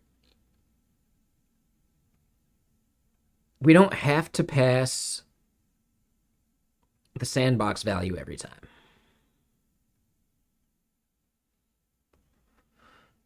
So we could create the key maps inside of our middleware with that value just hard coded to false for the things where it doesn't matter.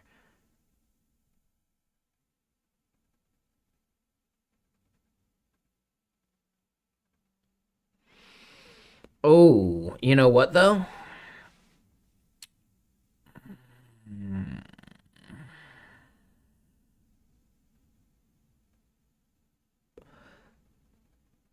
So the key map thing needs to happen after the business part.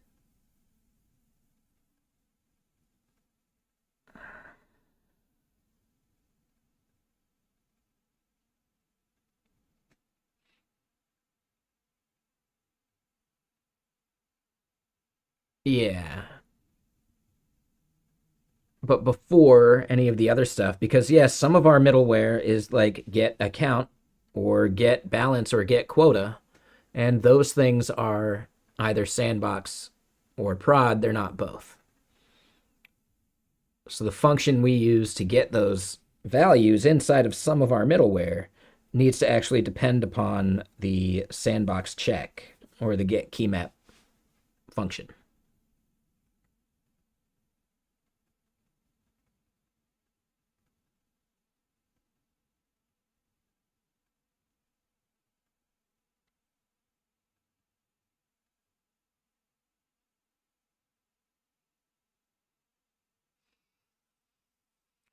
So yeah, middleware is the only place where we're gonna have to be like really conscious of which map we use.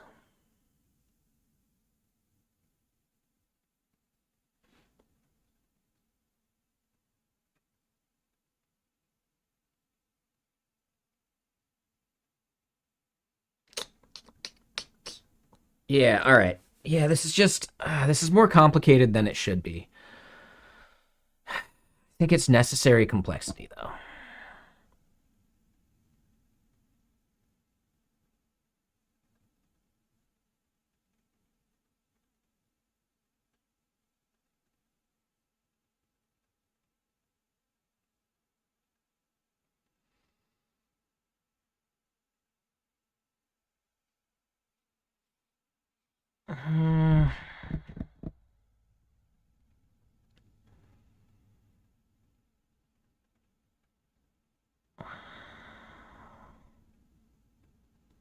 I guess we just gotta hack it out and see how we like it.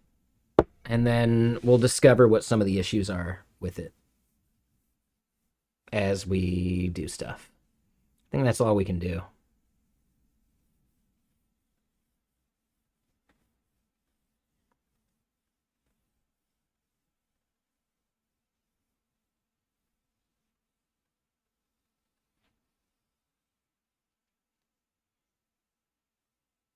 Yeah. All right, all right. Let's get back to hacking. All right, so data non-sandboxed. That would be businesses, business users, business logs, API keys, API key logs, users, and I think that's it. Let's double check the notes. Yep.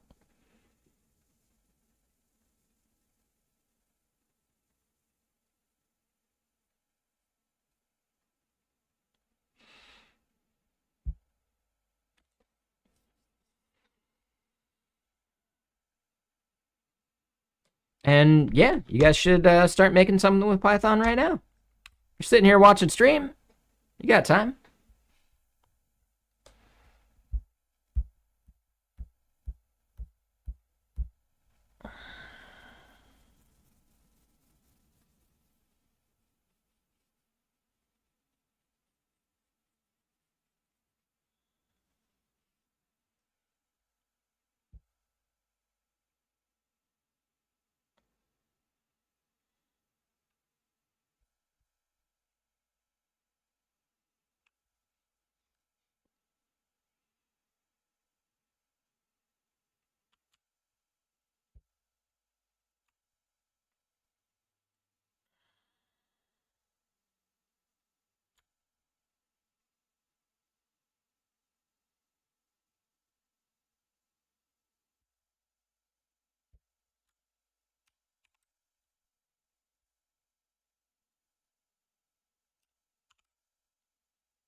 Oh, we're using FS extra there.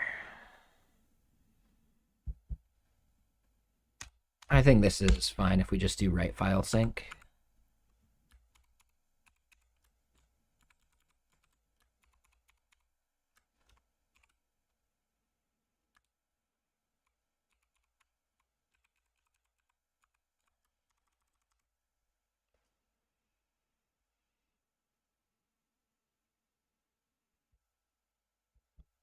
Oh, this is where we do need some of it.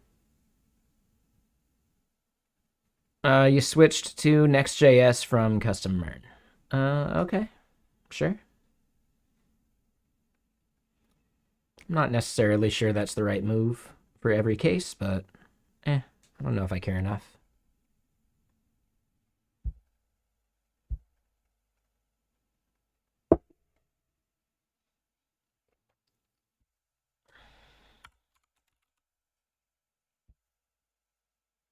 All right, so then the argv stuff we don't care about.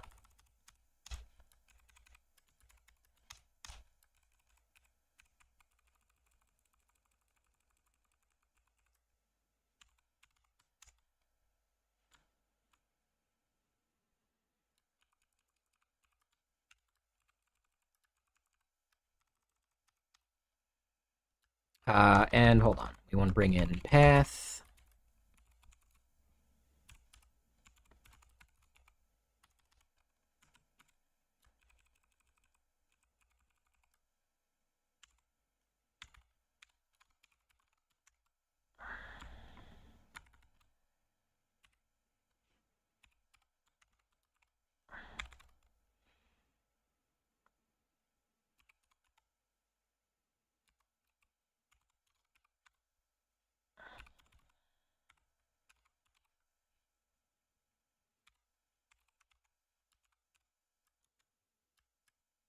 All right, so table key mappings, and then const. What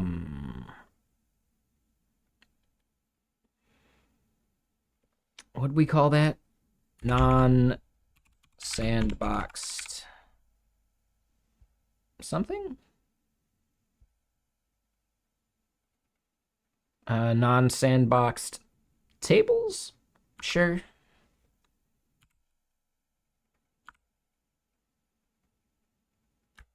We don't care about that map there.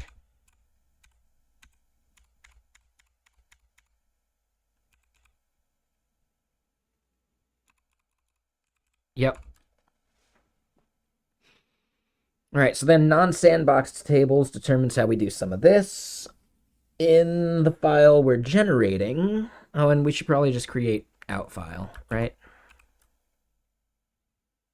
We can just hard code that.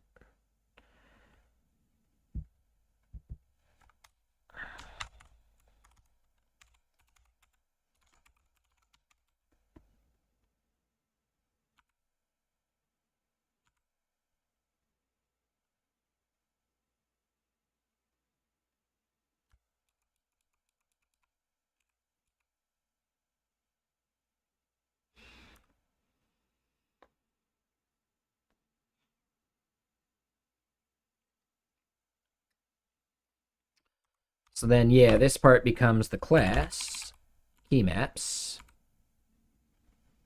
that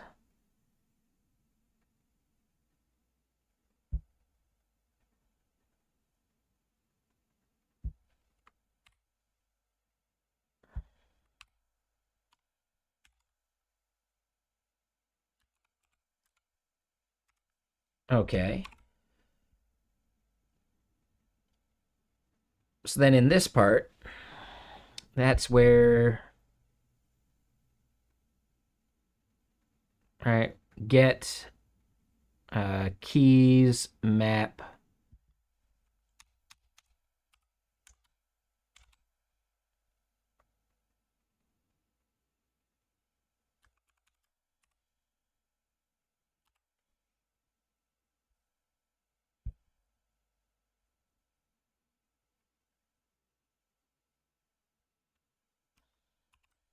Const sandbox prefix.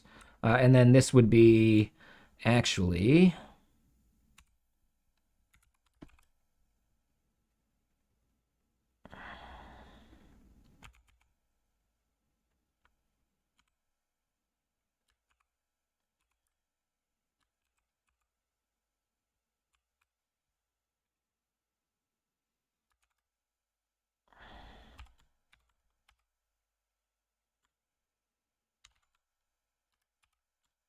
And this is where like a proper templating language would be way better. But whatever, we'll deal with it.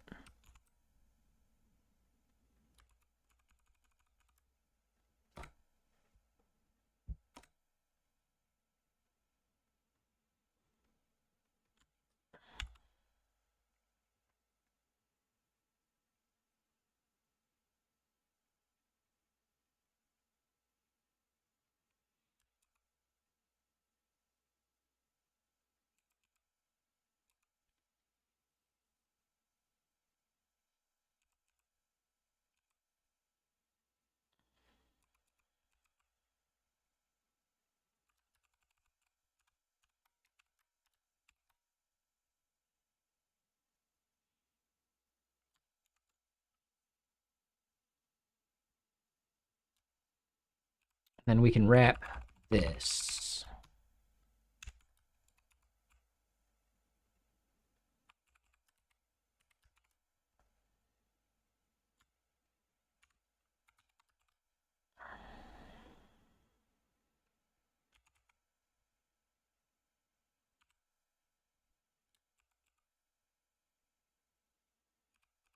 All right, Super Maven nailed it on that one.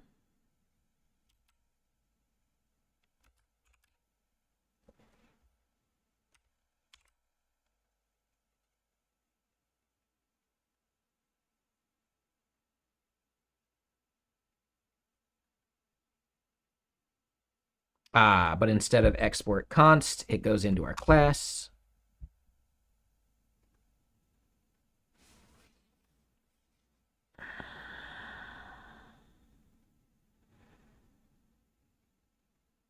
And here's another bit.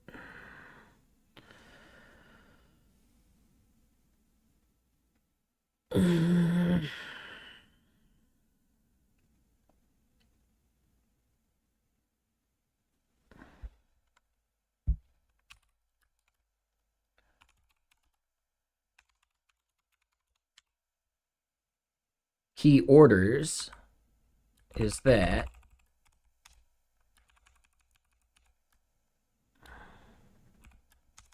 and it's actually just an array of strings.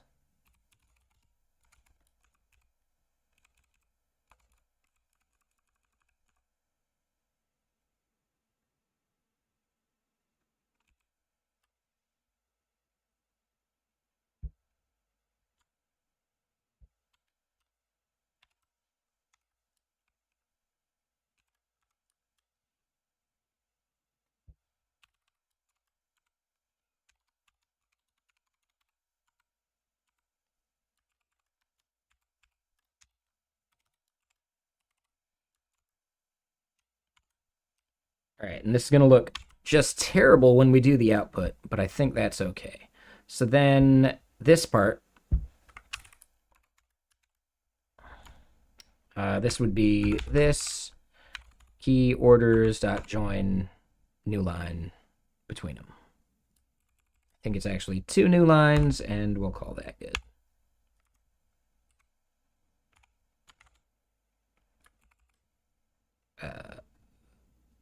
There's the slash.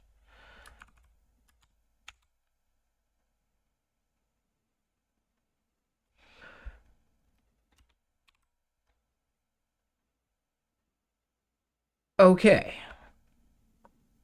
So now, right, we'll save this. We'll leave middleware for now, but we're going to break stuff.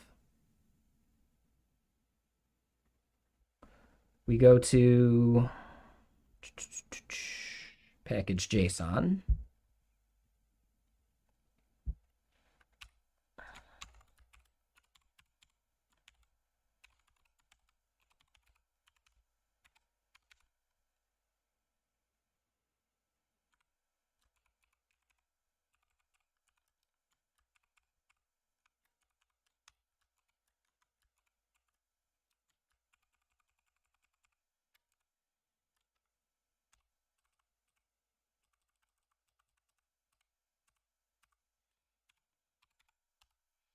Right, so then TSX scripts that.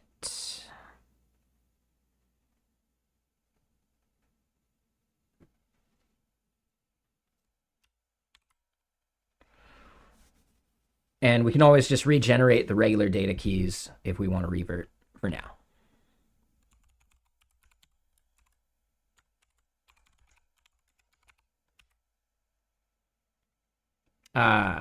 npm add -d tsx.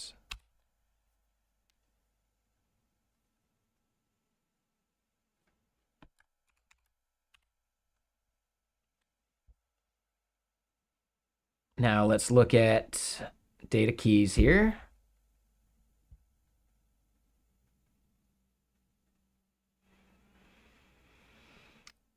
All right, so I messed something up in how we are defining this bit.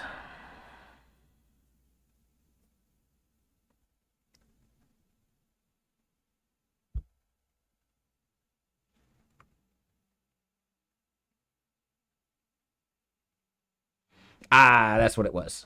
So in this, I am forgetting a colon.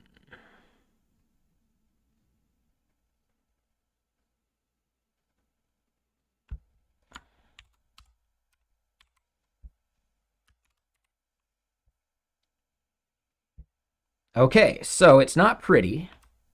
If we auto format it, it's a little better. So the key order we throw up to the top there. And then we get into the keys map, which we're not exporting, so that's going to be a flaw.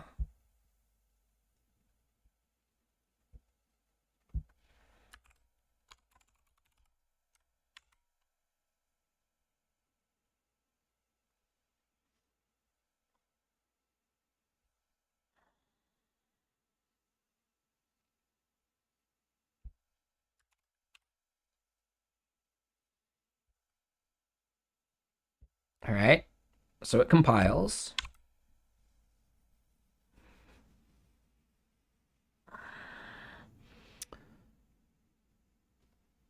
And I don't actually care if it's that pretty, but if we look at it, business users does not do the string thing.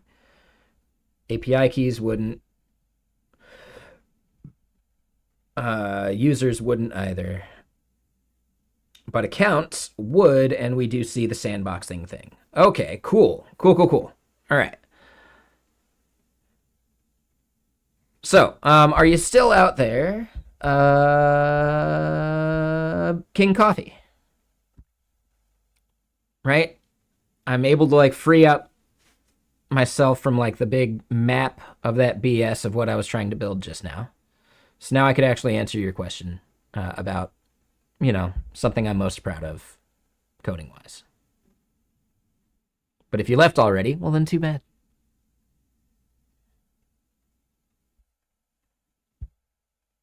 But let me go use the restroom first real quick. BRB.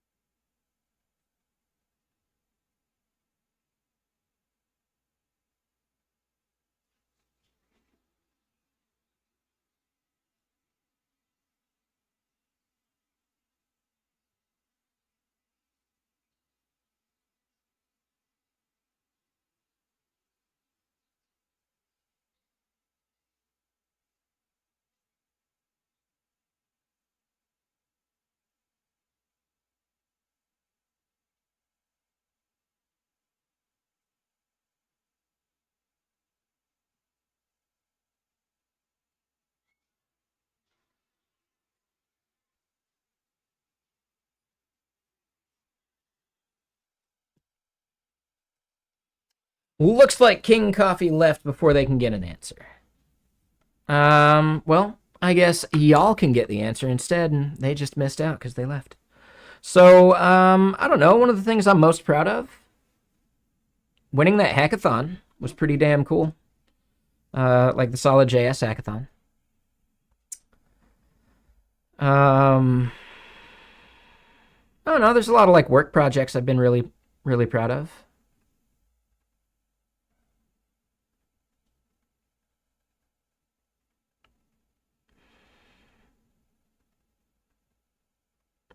I'd say Waltr is definitely Pretty damn cool.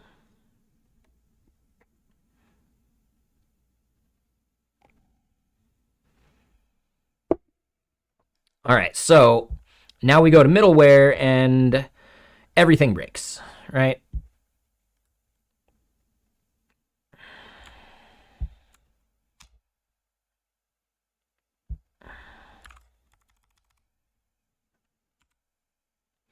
So now we bring in key maps there.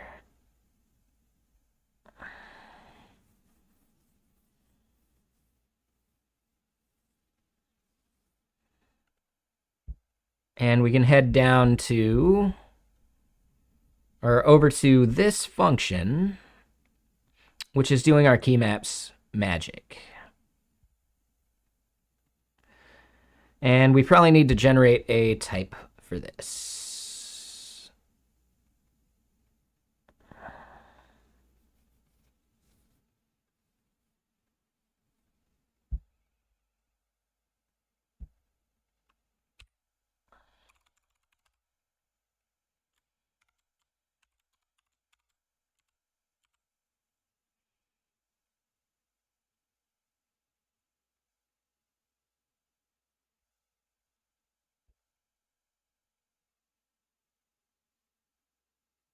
Oh.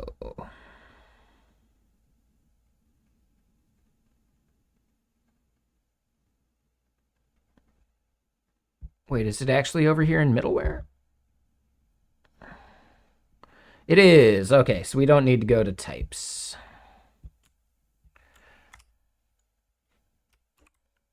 All right, so here in middleware, we're bringing in the key maps. Yes.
All right, so we do HTTP request with key maps there. We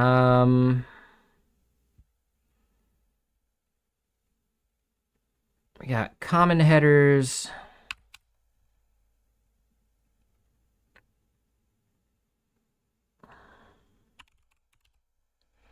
This is const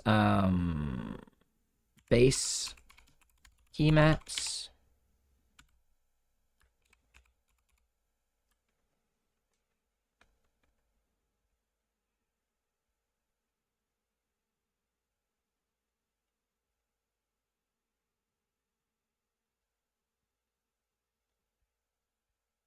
Okay, and then create get user.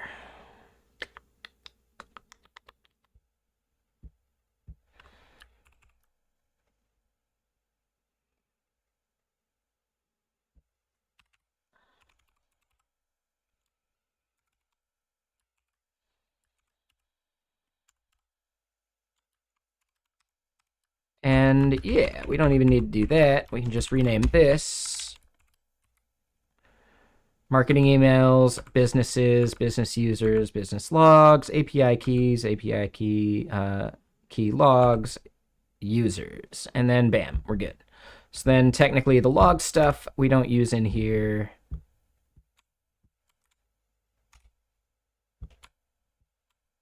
Boom. And then that means that these other ones that are failing, we just need to bring those in from the key maps that are on rec. So tables, key maps.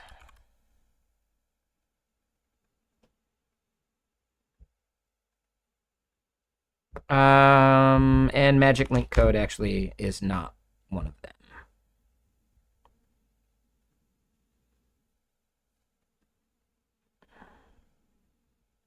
Oh.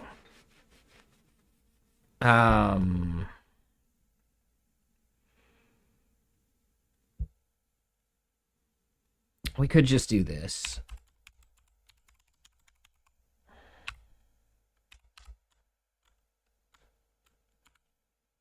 Yep. I guess we're not doing the rate limiting there. The MFA stuff is elsewhere too. Cool. So then here, this becomes in get balance with key maps.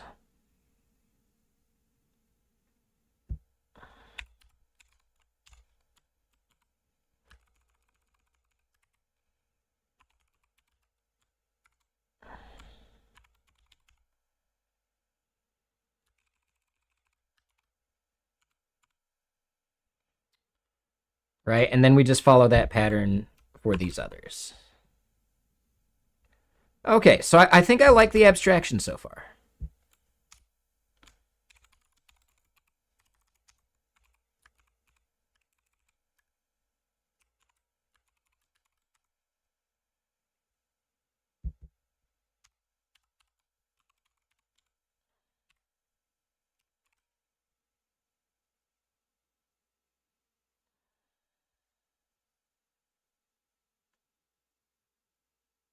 Right, and then we just keep doing this.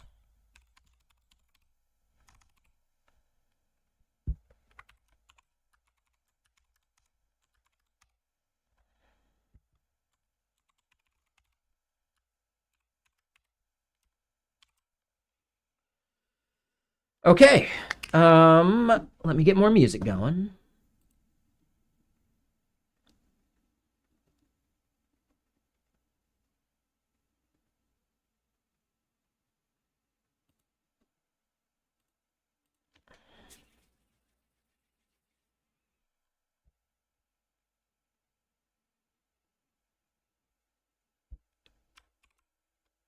And what we end up needing to do is just go through every endpoint at this point, you know?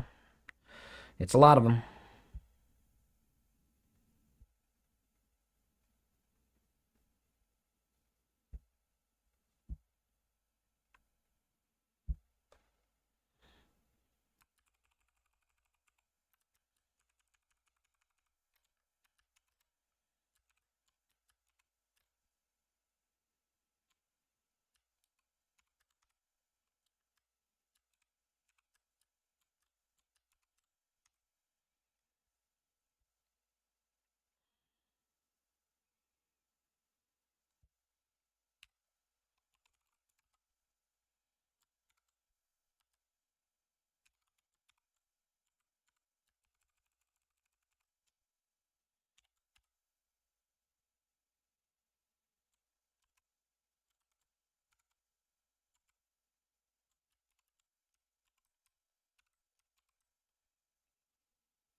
Yep. Okay. So yeah, this should actually be a pretty quick process. And this might be something that AI would actually be kind of good at.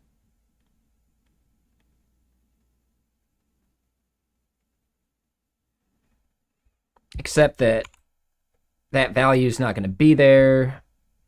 See, I'm missing one step.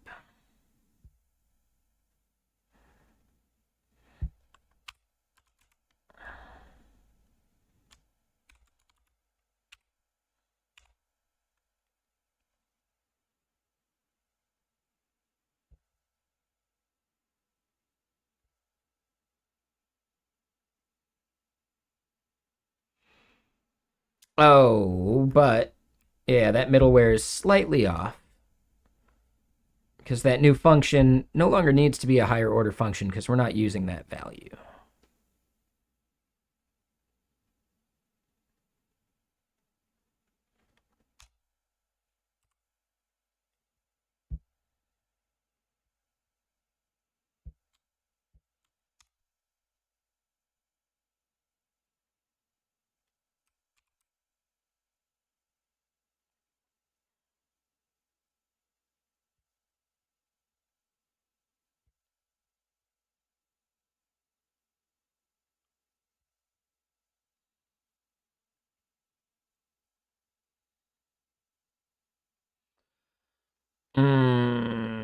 Yes.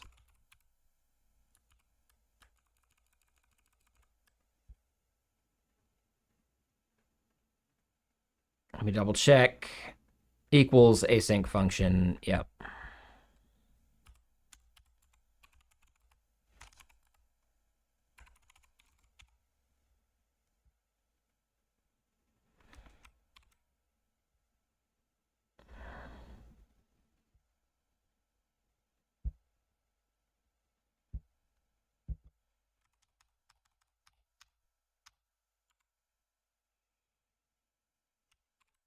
Okay. So, yep. Now we just go endpoint by endpoint.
So, yeah, now we just keep going through all of these.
What's up, Elise? How you doing?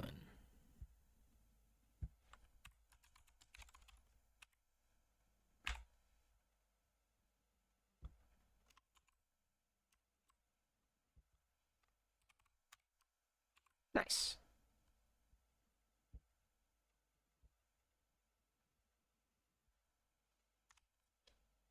It's going all right. I think we finally landed on a decent abstraction.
All right, so we do get key maps there.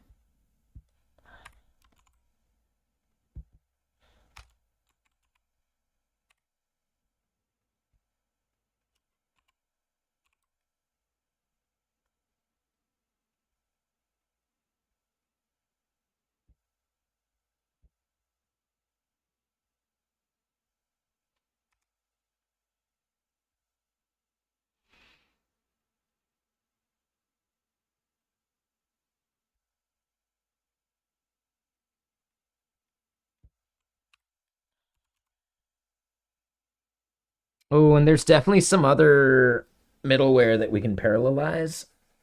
So we need to go through all of our endpoints and make sure we put those in parallel. But we'll do that as a separate thing.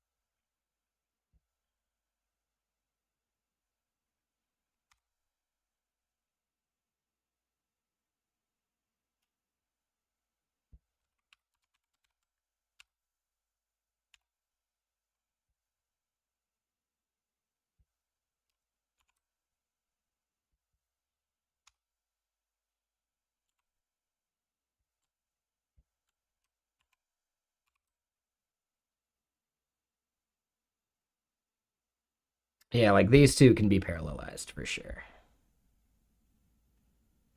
I don't know, around 10 years.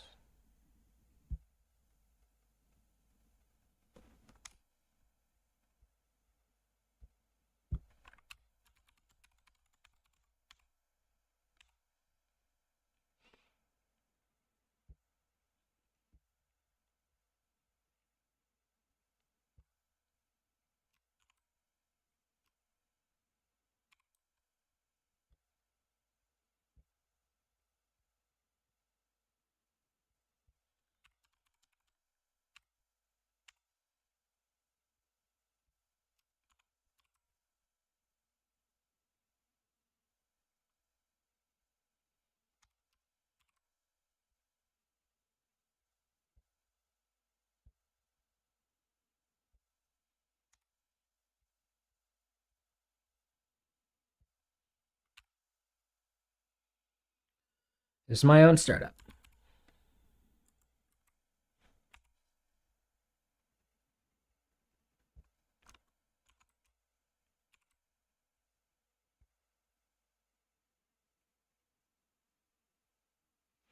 Nope.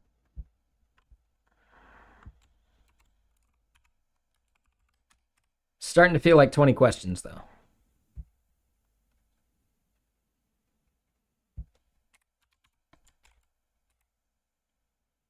Do I fit in a bread box?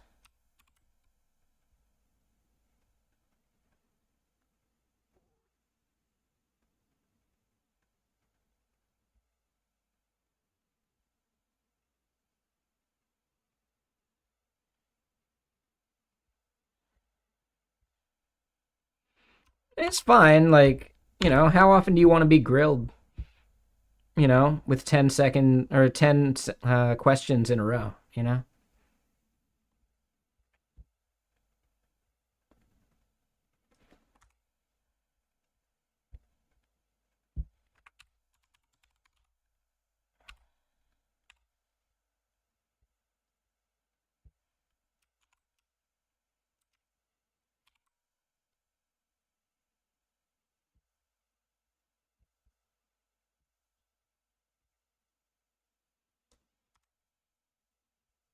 Like, what are you gonna do with this information?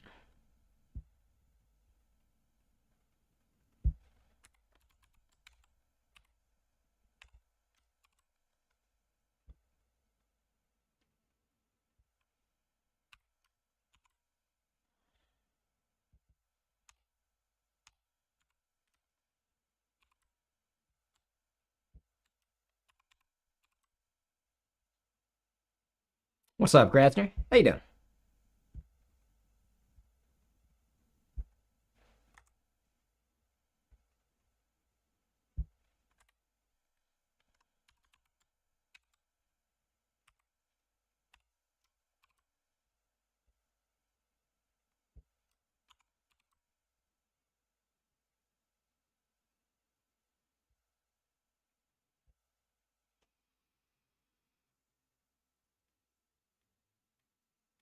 Some go-to-market work. Okay. What do you mean by that?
Okay, so you have 40 partners that you have to coordinate for your initial campaign, and then each of theirs through the next weeks. So, got to get all the ducks in a row in your team and make sure theirs are too.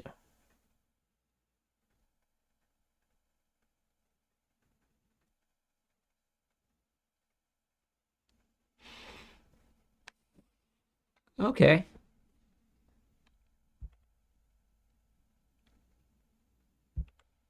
Yeah. It took me a second.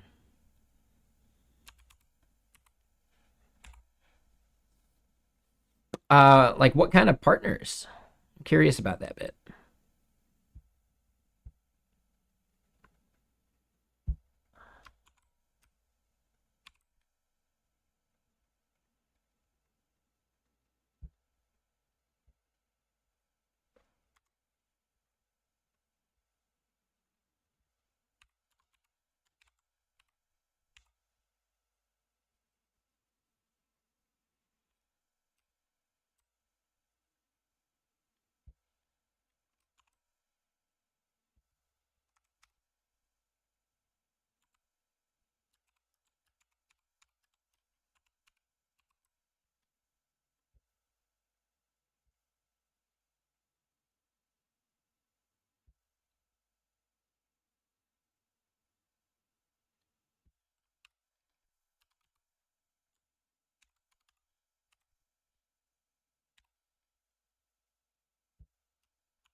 Okay, so you integrate protocols, enable their base functionality, and their stretch composability enabled things. You work together to build the proper spec, and then you have full support. It's like Zapier. So there's integrations for lots of things, and those partners are the integration people. Okay. No, that sounds cool. I like that.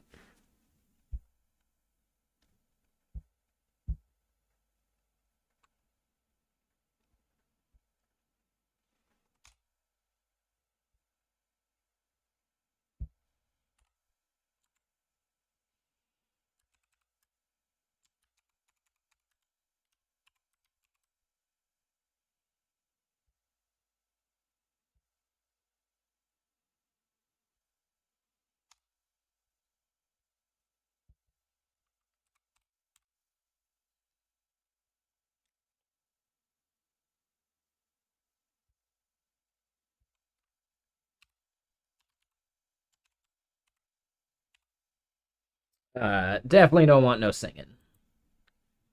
Get your words out of my ears.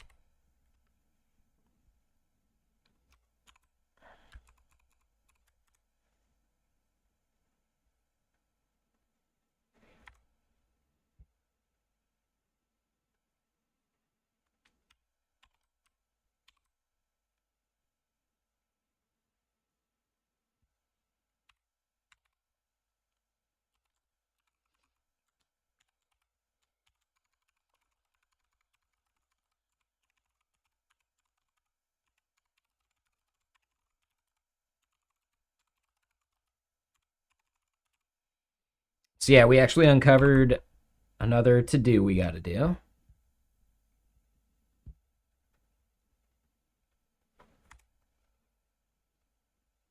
There's always something more to do.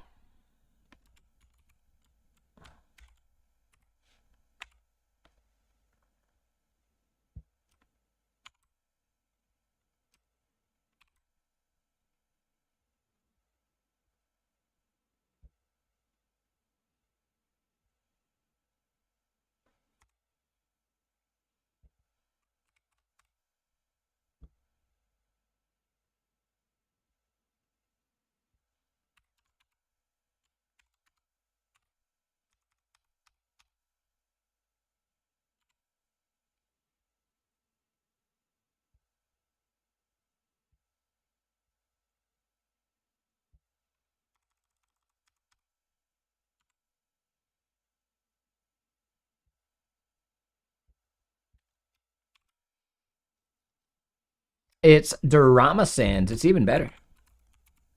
Sans the drama. Easy living.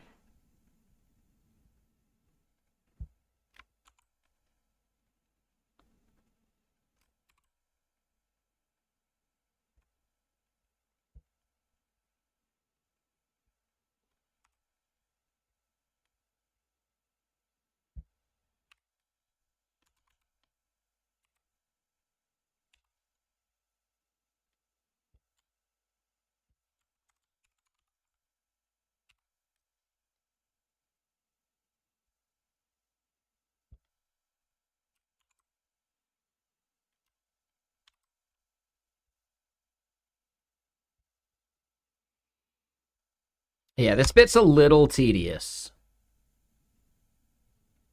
But I think no matter what, it's going to be a bit tedious.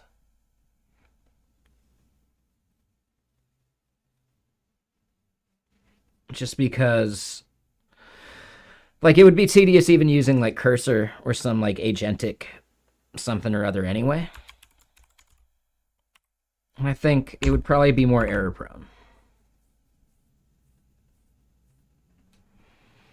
Yes, that's power mode.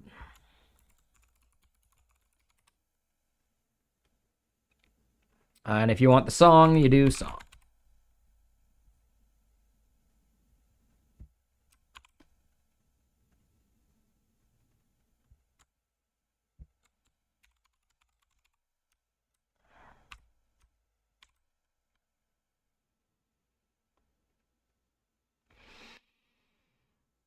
And yeah, what's everyone's almost Friday like, right? This is Friday Eve.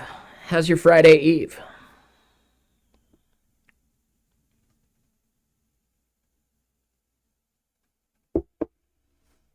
I'm thinking we can actually get this finished up today, which is going to be cool.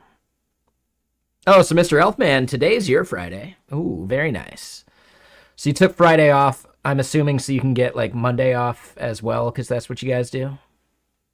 So you're getting like a good 4-day weekend. That's the move. That's the move.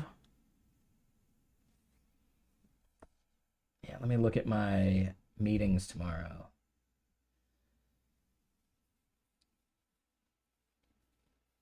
CLI sync and some other like mission stuff. I mean, if we're getting snow, hold on, let me look at this. No, not stevenspass.com. Yeah, let me check this real quick.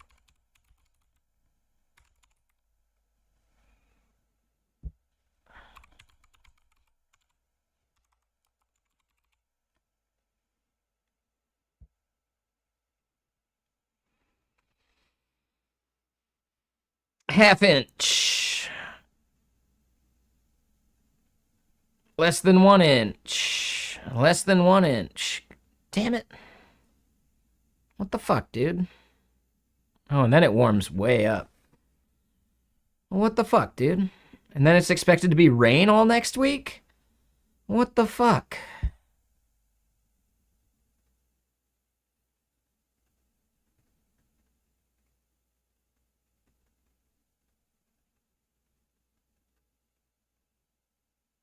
Oh, this is elevation 2,000 feet.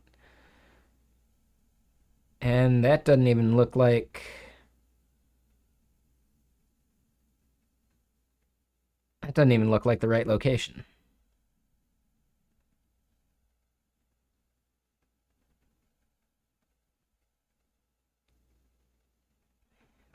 Yeah, that doesn't even seem like the right spot.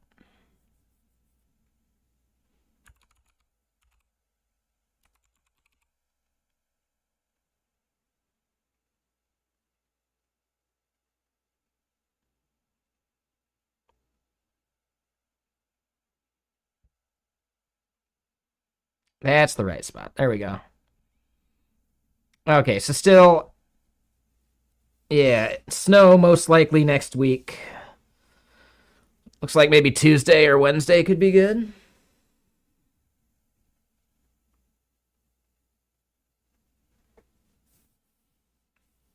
Ah, shit, of course I got stuff to do. I might actually be able to do Wednesday morning. Okay. No, Wednesday could work. I got stuff to do on Tuesday, but Wednesday could work.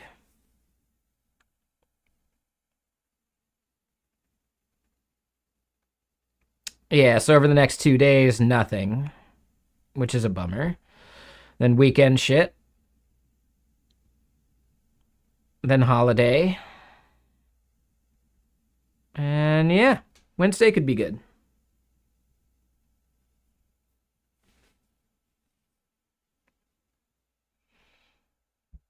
Okay. Wednesday could be the day.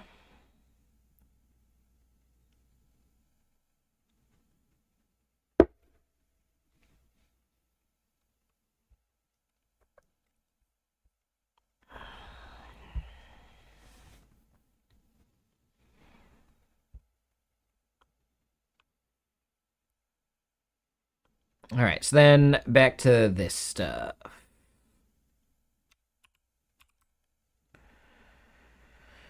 API keys definitely changes, but we don't do the sandbox thing, so that'll be some of our testing. And yeah, after we do all this, we probably want to clear out the entire database and start fresh. And yeah, I picked up pizza while I was in Seattle yesterday. So I'll be eating pizza tonight.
All right, API key is done.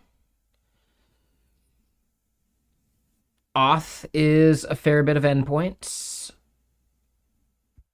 But yeah, I think if we keep plugging along, we will finish this up quicker than we expected.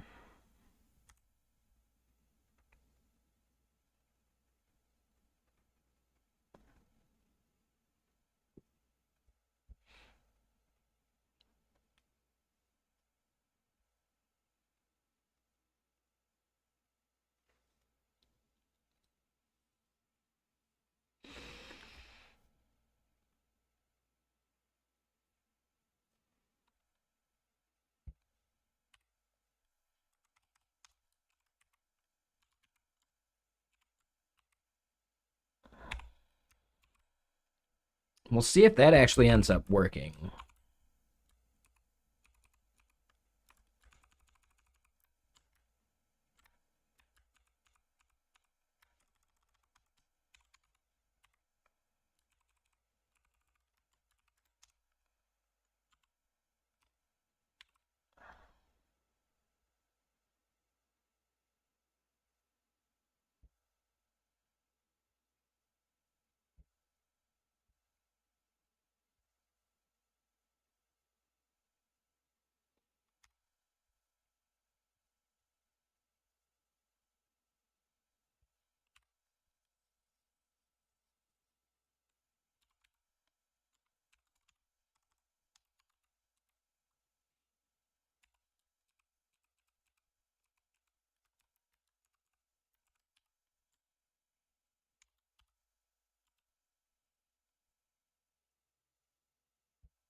Oh, and I missed that, Mr. Elfman. You're doing overtime right now since they want to ship Friday.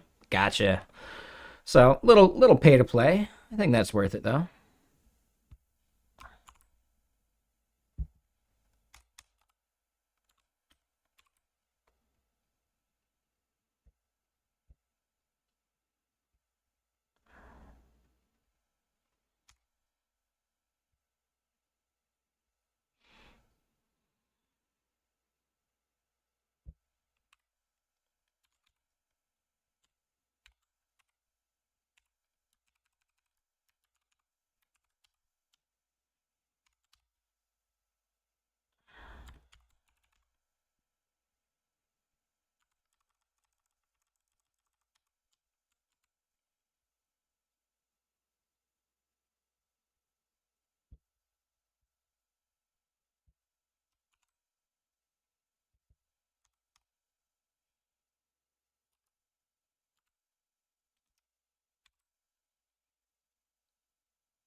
All right.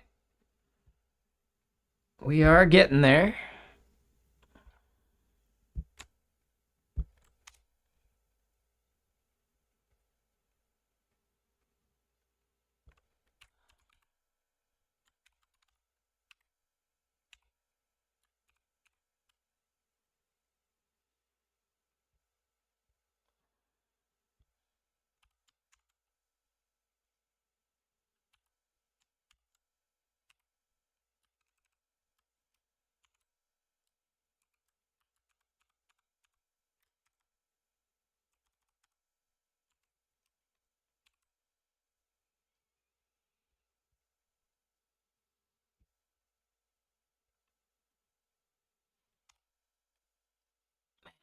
Itchy ears. And yeah, once we get this one done, we can take another quick little break. I want to make sure that, like, we're chatting as much as we can. Itchy ear. In between this thing. But yeah, it's more like while I'm in the middle of doing some of this, I want to like focus on finishing up these endpoints.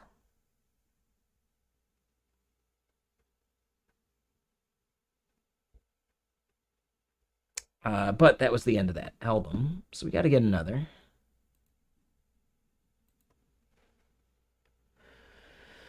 And yeah, I mean, I could always eat some pizza and then continue, because I definitely want to get this finished before we're done. Building a software as a service doesn't look easy.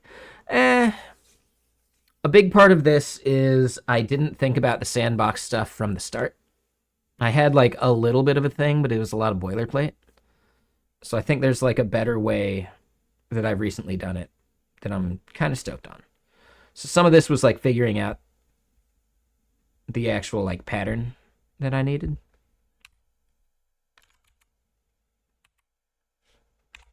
Some software as a service is cheap.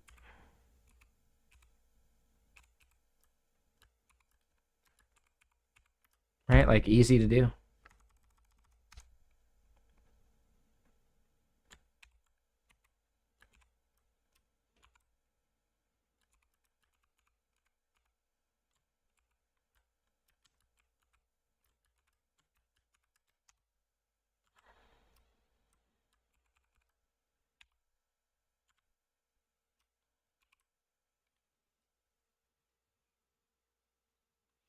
Okay. So that was the auth. We got businesses or balances, businesses, quotas, services, and users. And then maybe some stuff in our queues.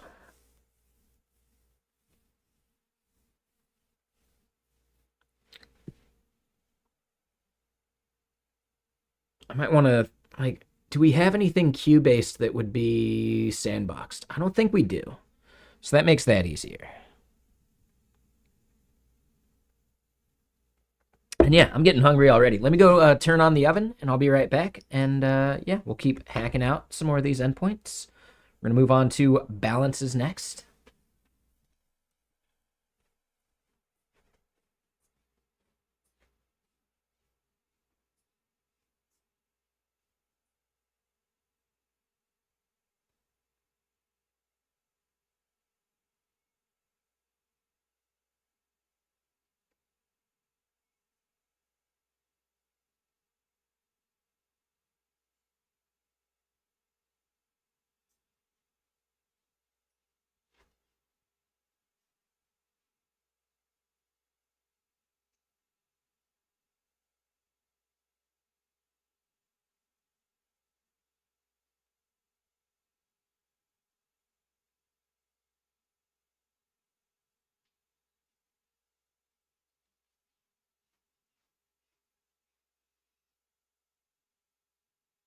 Okay.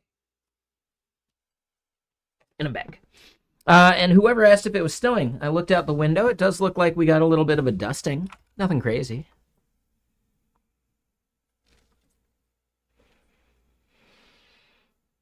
All right, let's pour another one of these.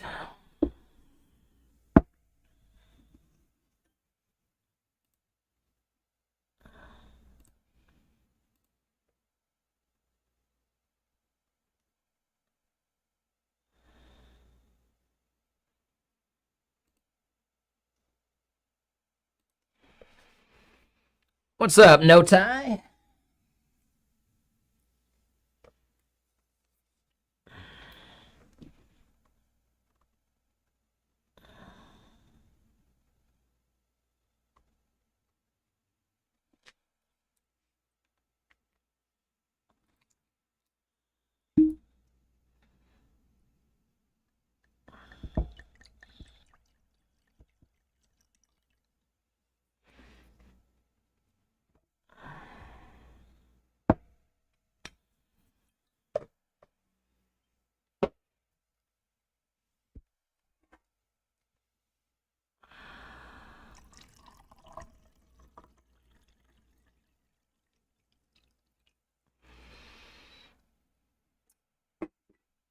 We are drinking on some Pendleton. Figured support Canada a bit. Bought it at Costco as well. So it's a little extra on it.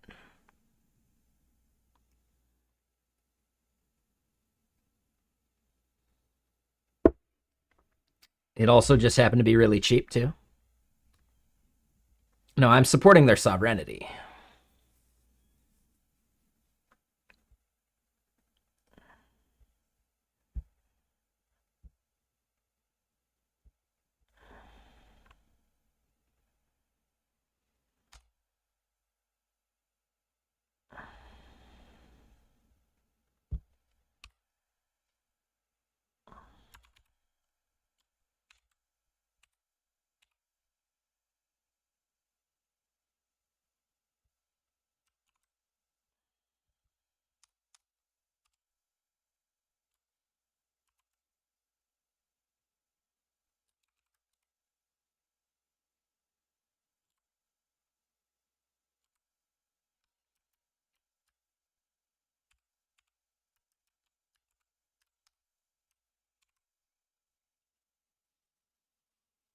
What, for the support, GJ? Hell yeah, man.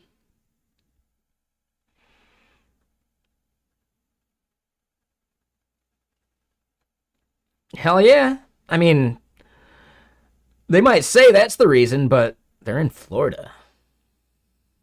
Ugh, gross.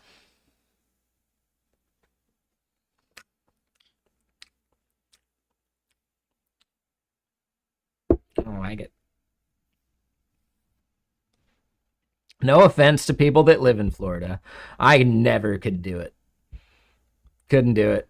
Never gonna happen.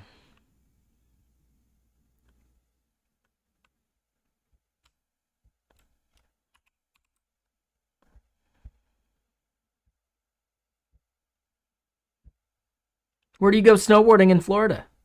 Nowhere. 77 degrees? Fuck that. Dude. It's 19 degrees Celsius in this room.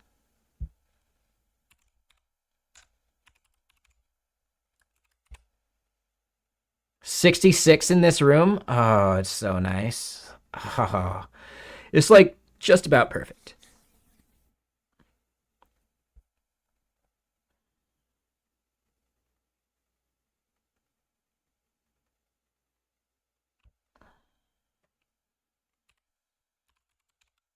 It's a little cold outside, but the heat that my neighbors are putting out downstairs combined with like my slightly open window makes it just really pleasant in this room.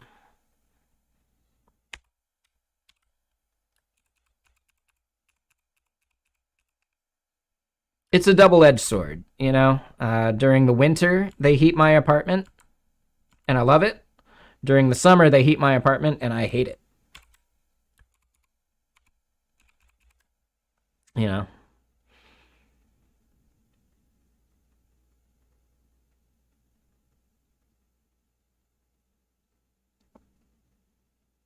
Is that a Tom Green reference? Your bum is on the Swedish? Swedish. That was a Tom Green reference, wasn't it? Oh, Seinfeld? Okay. Did Tom Green rip that off of Seinfeld?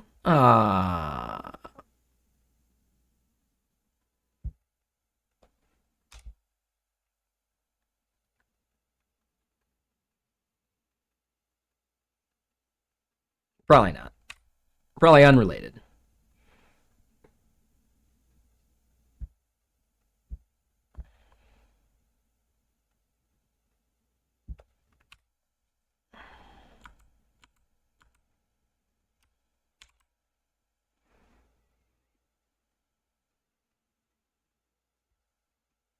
Oh, speaking of Maine, Hacker, I had a lobster roll last night. It was good. I just wish they would like get it a little like hotter. It's not quite like hot. The roll gets nice and toasty, but yeah, like their lobster isn't quite warm enough, which kind of does bum me out a little.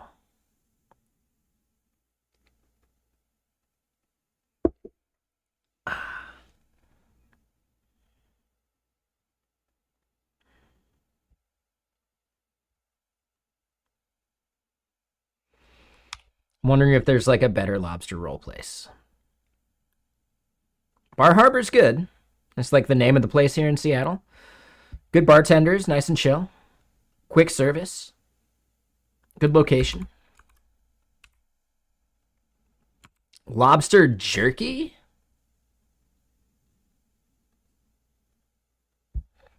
Yeah, the problem is that shellfish starts breeding bacteria like immediately. Like it goes bad extremely quick. Yeah, I know it's a place in Maine. Bahaba, right? But yeah, like you'd have to pre-cook the lobster and all that. You don't want to do it with raw. And even then, like, it starts breeding bacteria pretty quick. So, like, doing like a dehydration process would be tricky. I think slicing it would be the hard part, actually,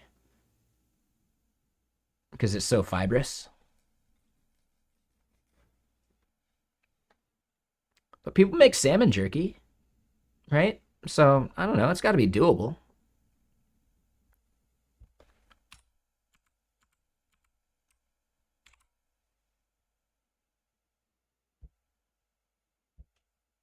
It's not, salmon's not as gnarly as shellfish as far as the bacteria goes, but it is still kind of like flaky in a way that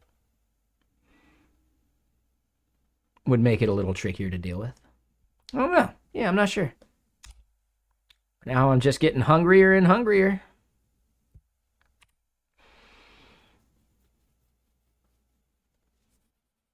And honestly, with the price of a lobster roll like to eat out, I could just buy lobster at home and cook that up.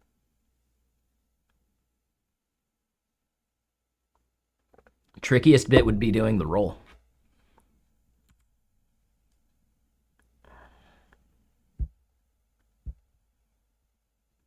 But you can just slice hot dog buns, right? Like slice the sides off a hot dog bun.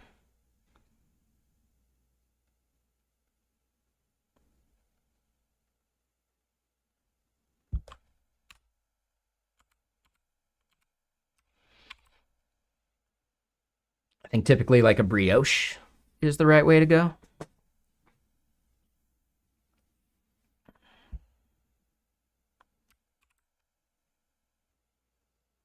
I don't know. Anyone here make their own lobster rolls at home?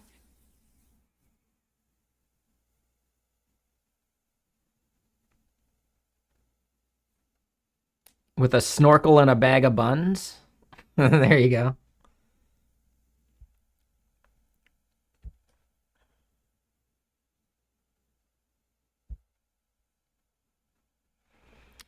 Debating between red wine and Sazerac. Sazerac is a rye?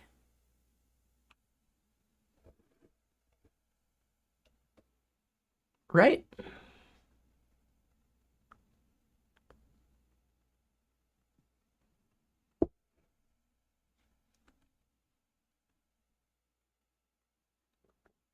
Gotcha. Yeah, a lot of ryes end up being a little too bready for me, but yeah, if you like it, you like it.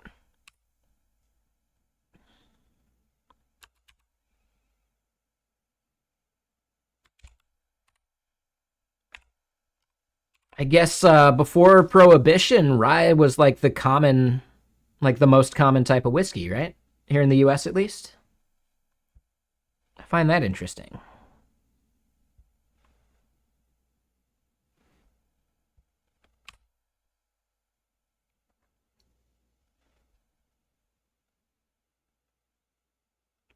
Oh, wow, we're not even try catching this one. That's a bug waiting to happen.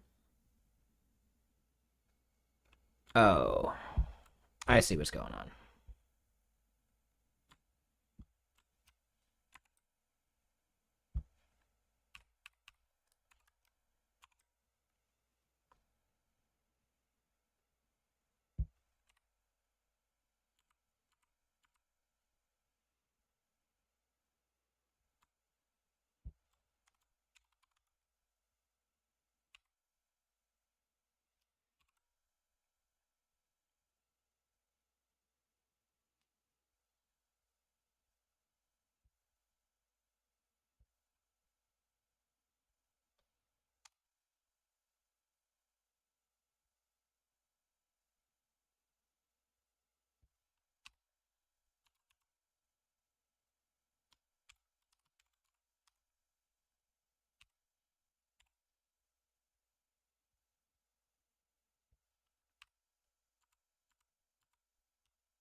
All right, cool. So we get that done. All right, we're not quite done with balances yet. So we'll finish that part up. Getting a single balance. We don't even need to do anything special here because that's just happening that way. So we're good there. Getting all balances, we are going to need to do stuff for.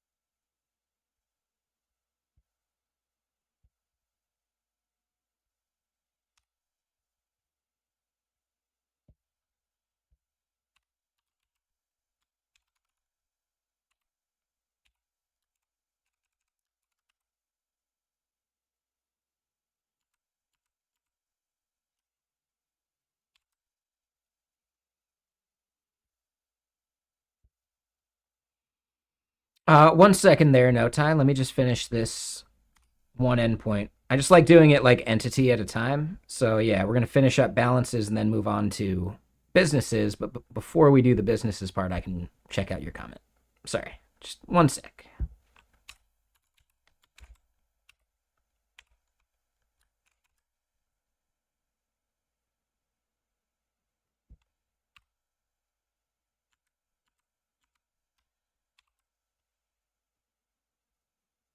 Okay, cool. So, question. You've been refactoring a lot of code lately and focusing on good design patterns to make readability and extensibility, whatever, easier. Do I focus on maintainability? Absolutely. That's why I put so much effort into creating this new abstraction around the key maps. Which is why we're going through and doing exactly what we're doing.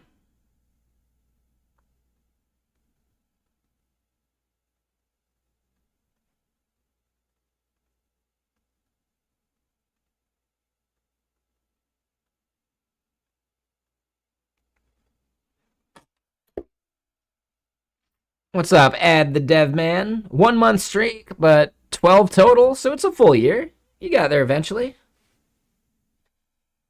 Yeah, how you doing, Add the Dev Man?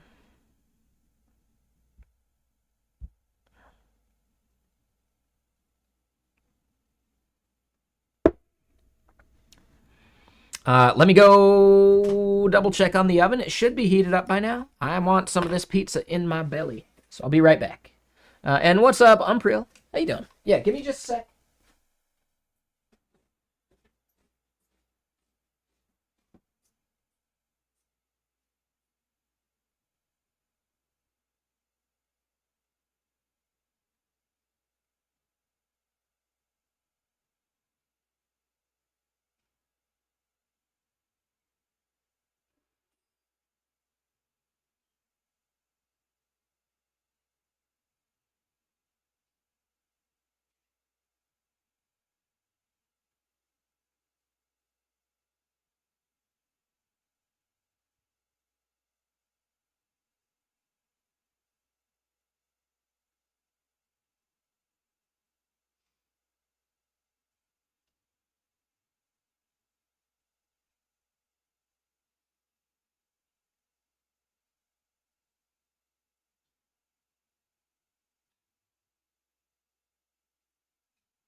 All right, so I bet we can knock out businesses before the pizza gets too burnt. So that'll be good. Let's try it. It's a race.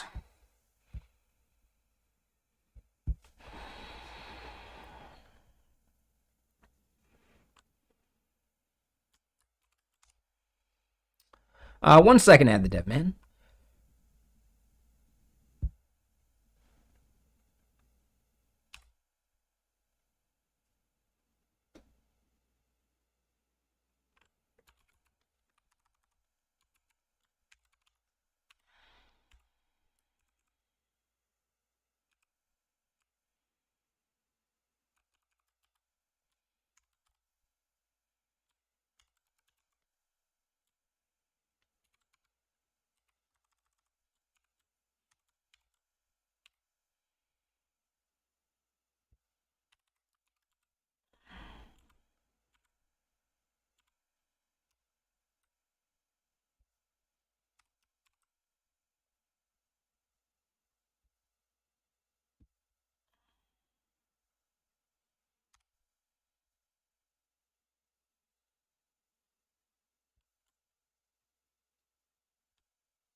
I didn't realize I had this nested folder. So yeah, hope I'm not burning my pizza.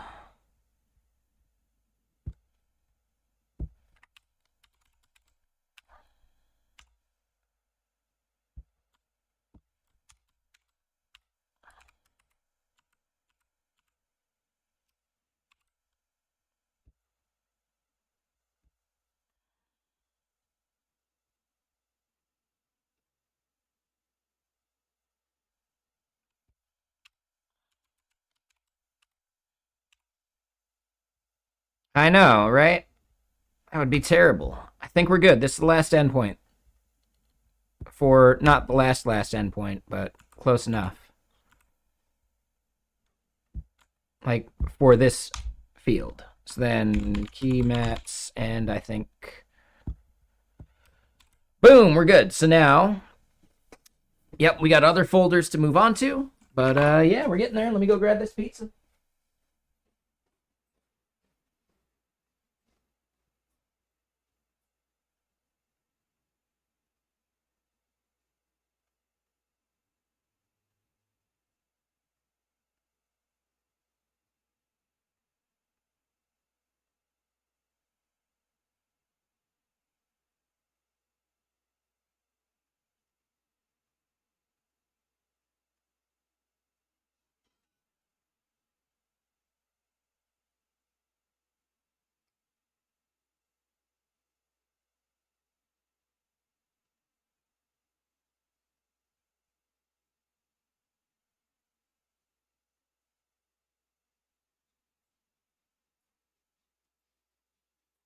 All right, so now that I got the pizza, I can respond to that question or comment. And yeah, look at that. Look at that pizza. All right, so you have a great innovative idea. Go one layer up. SaaS for other SaaS to use that is used by other SaaS. There you go. Gotcha. I thought you were having something real to talk about.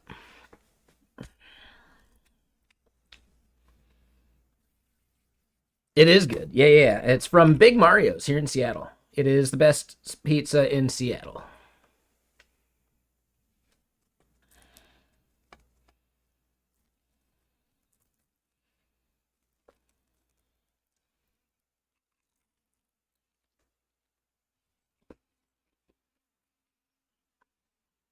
Mm, nice and thin.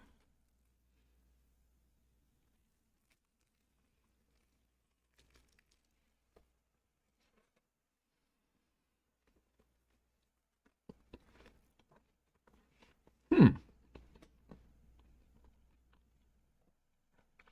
Uh, throat pies. Is that here in Seattle?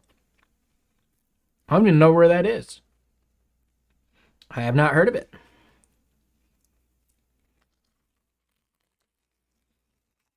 Hmm. Do you ever make it up for Seattle JS?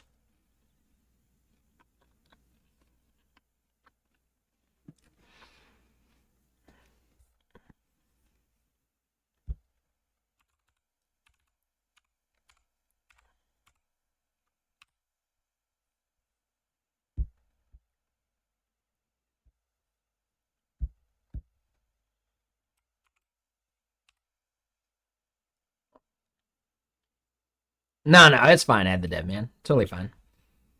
Basically, they do like the code goddess thing. Okay, cool, cool.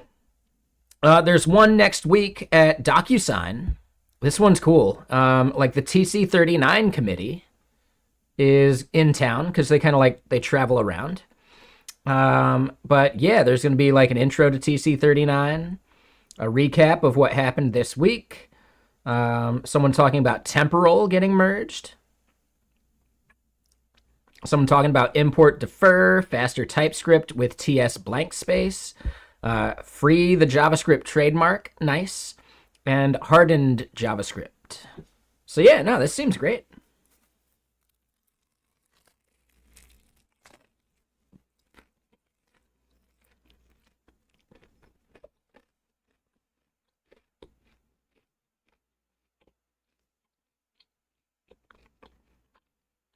Mm-hmm. I think it's about time. The tricky part is finding venues.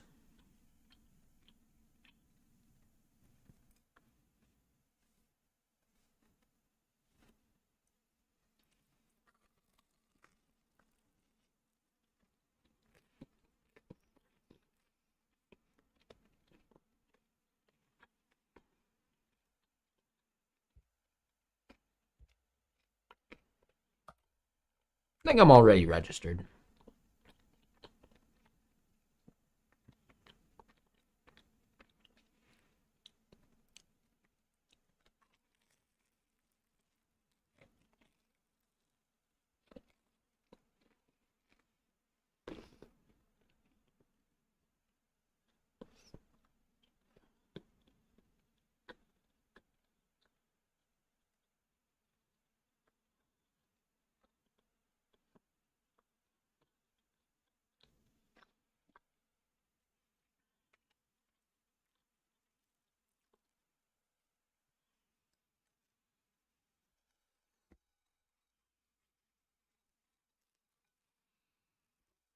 Oh boy, slice number two.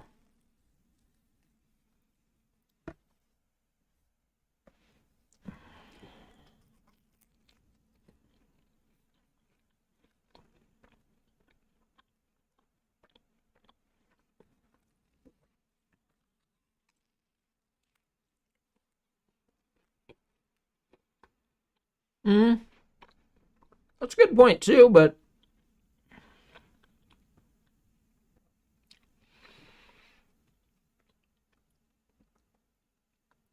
it's not that hard to get, I don't know, like 40 people to show up to a meetup. If you offer free beer, oh, you'll get 100.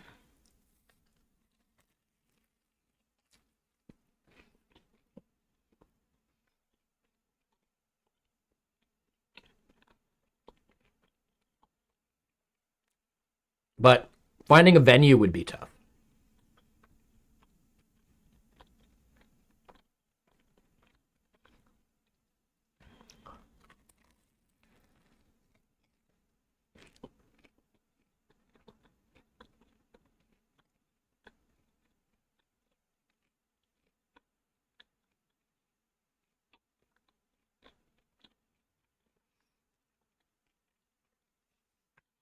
Yeah, find a company to host. That's like the big thing. So, what tech companies are there in the area?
Hmm. All right. I needed some food in my belly.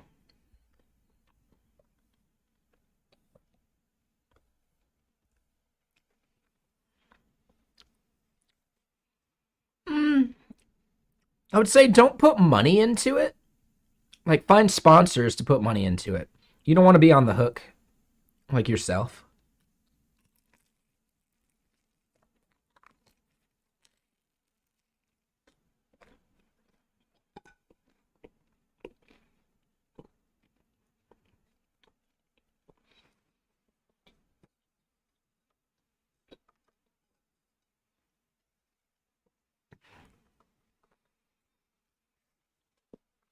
But if the colleges allow you to, like, just register for space, then yeah, that would work.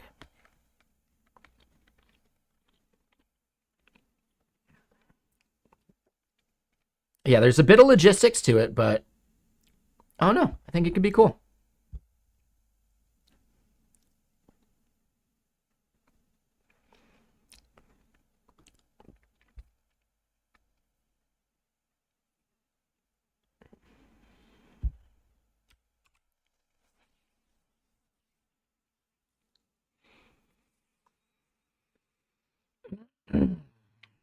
All right.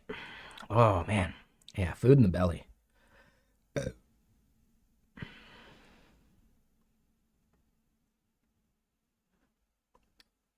right. So dev marketing options. We probably. Mm,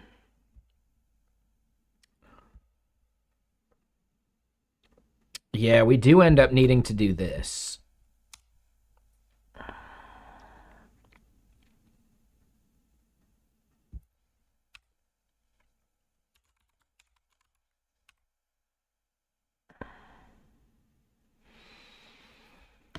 But also just like getting to know the companies in your area, reaching out to them and just asking. Like, I don't know, that's kind of fun.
I rant from time to time.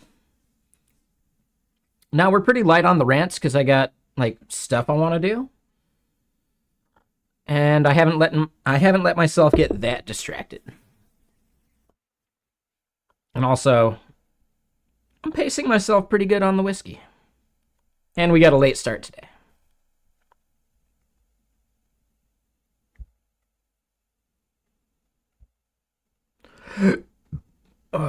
All right, so options is good. Quotas. Quotas is a big one. All right, so this one's going to be a bunch of junk.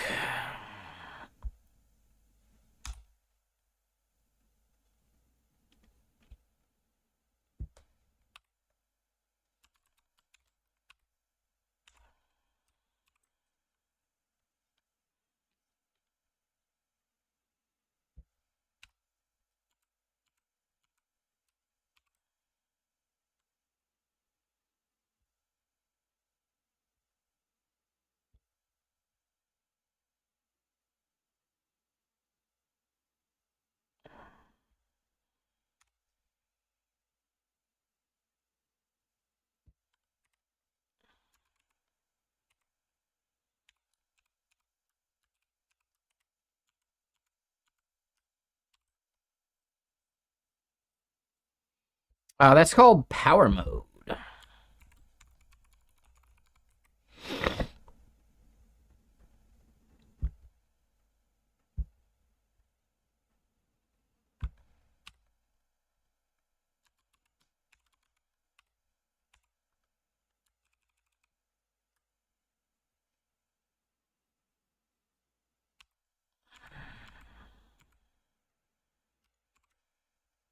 We'll let that one be, because quota adjustments we don't have any stats for.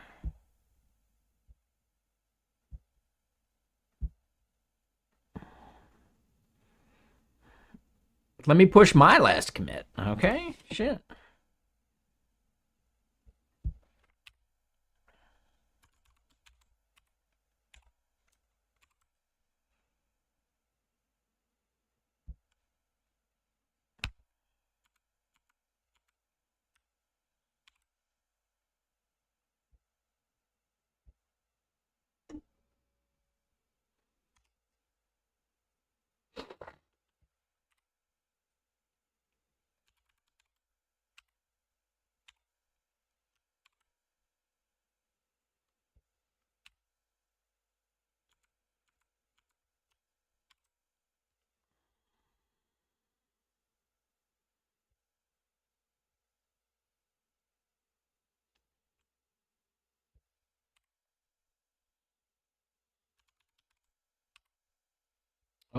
Almost forgot to do that.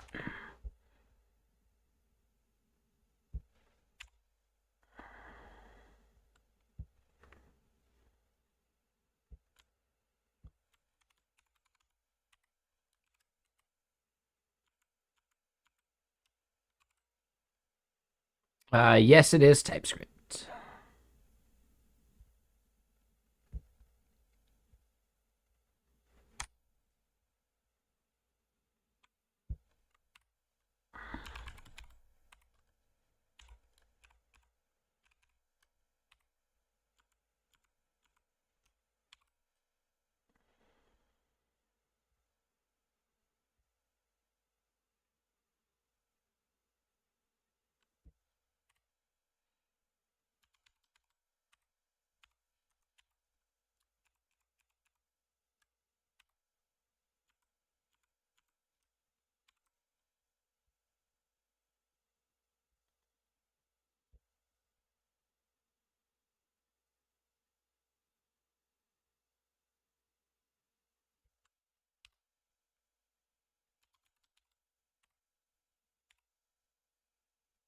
Yeah.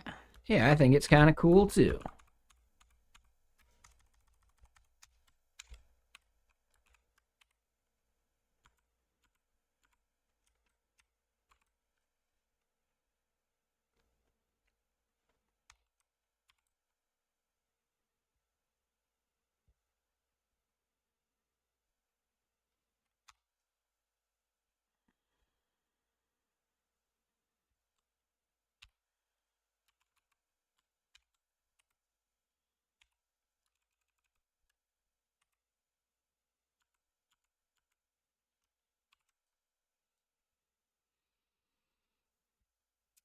Services we can leave for now. Users.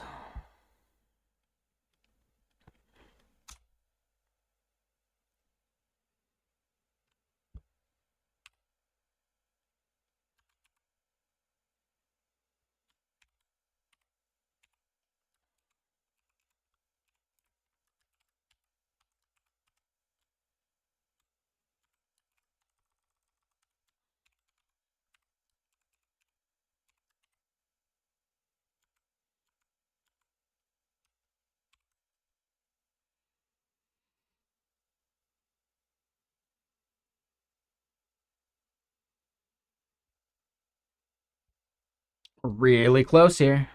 I've heard of ECS. I haven't used it for anything because I don't make games, but sounds cool.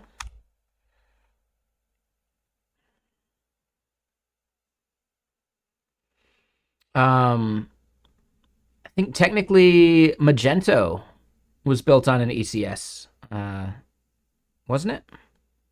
I could be wrong.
All right, so then queues.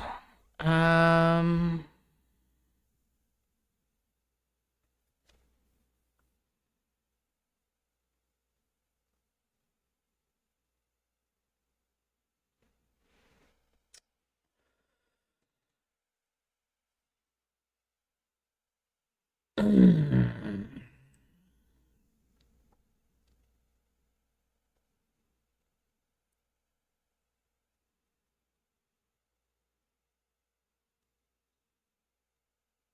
So yeah, the queues is actually something where I might want to like rethink how we do some of this because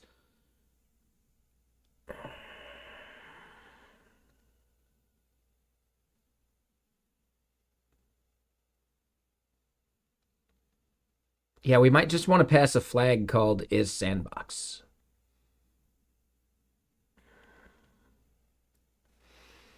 All right, so hold on. Let me read what you're saying. You tried to tell this one streamer about it who codes in C++ that you were making your own and you tried to explain what it was. His reaction was crazy. He's like, it makes no sense. You hate ECS and started adding words like ECS and stuff about it to his ban list. Uh, what streamer was that?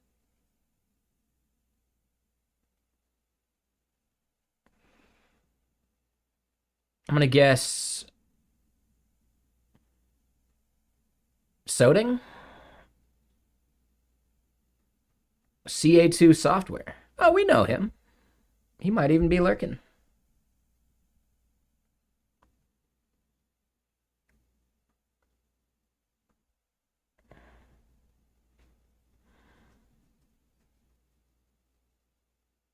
Yeah, I don't know. CA2, if you're here and you're willing to discuss it, I'm curious why you dislike him.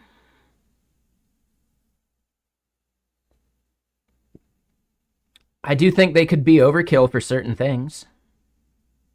For a game where like fast lookups are important, I think they're useful.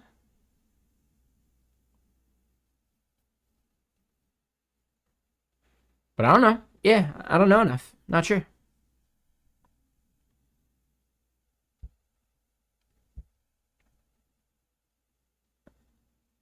Oh, you don't?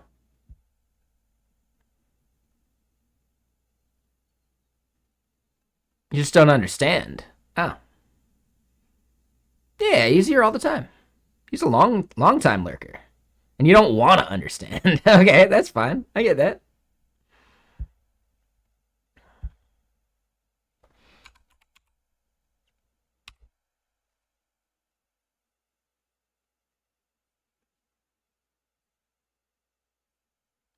Let me just double check I understand it enough.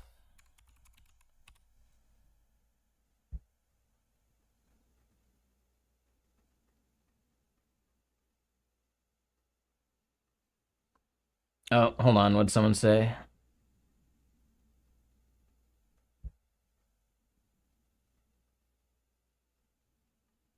Yeah, that's super spammy.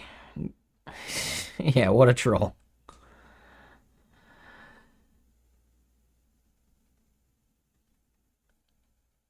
So composition over inheritance.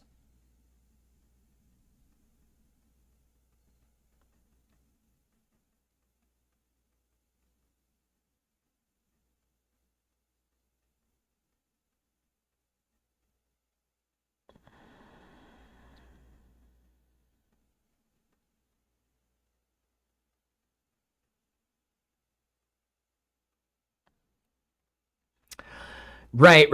Okay. So a big reason why it's important in gaming is you don't necessarily want to have all of these like components on the entity because then you're chewing up more RAM than you would need to.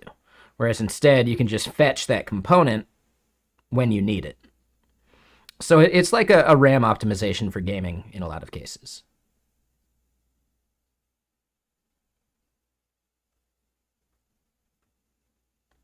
Because in games you deal with like many objects, right? So yeah, I can see that. And being able to compose those objects, right? Like collision or I don't know. I'm not thinking of great stuff. I don't do enough game dev, so I'm not sure. But yeah, no worries, CO2 software. If you don't like it or you don't care to know, that's fine.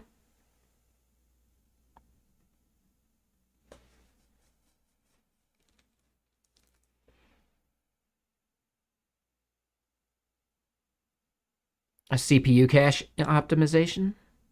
Uh,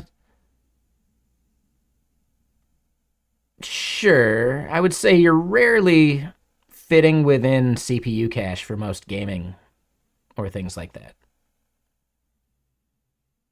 Right? Like L1, L2, L3 is really like not very much.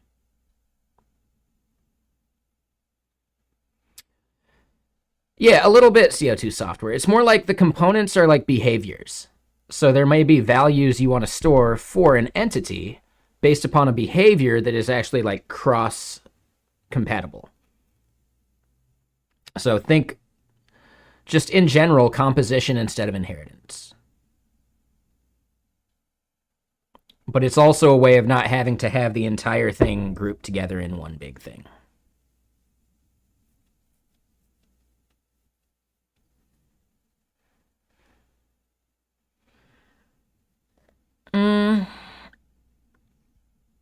The way I would think about it like this is maybe like if you have furniture in your game,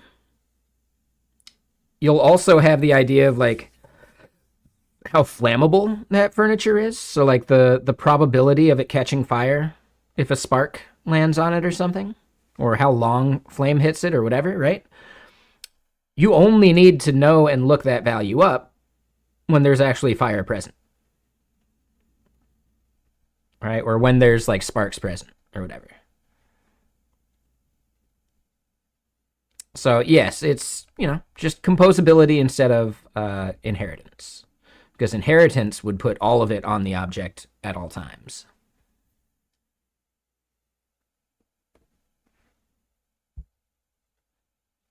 That's basically it. The nomenclature. Yeah, the naming is a bit meh. So yeah, a physics system may query for the component of an entity, and that would be like, that component would have mass, velocity, and possibly position. Flammable property of an object. Sure, but it would be flammable property of the component because you don't need the flammability at all times. So if you have 100,000 things in a scene, you don't need to chew up all that RAM if there's nothing that could actually catch them on fire.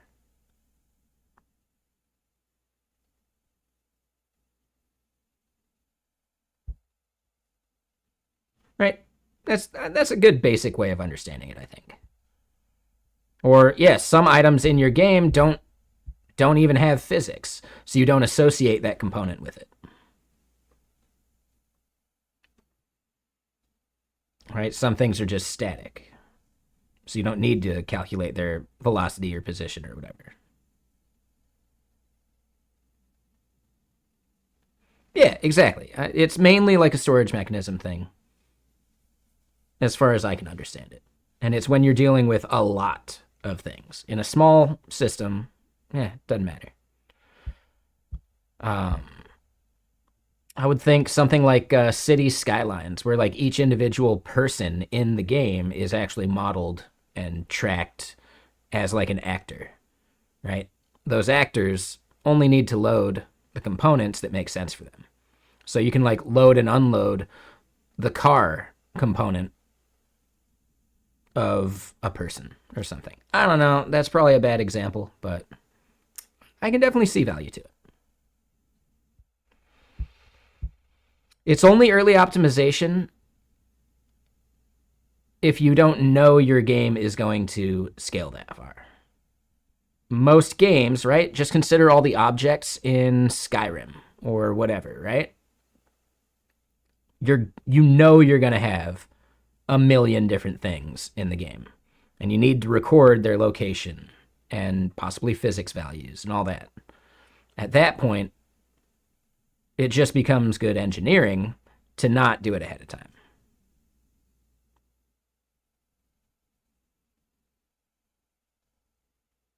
So yeah, there's some cases where it's premature and then other cases where you're going to need it.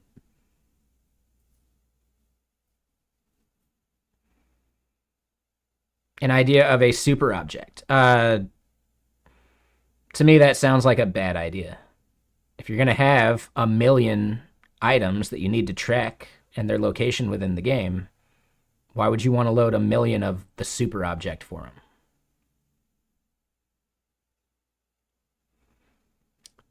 Yeah, what I'm getting at CO2 software is when you have to hit very, very specific bottlenecks, right? Like 60 frames a second, you only get 15 milliseconds to calculate each frame. Games have very, very, very tight like budgets for what they can do. I understand that CO2 software. What I'm getting at is you can't do that in a thing that you know is going to have millions of stuff.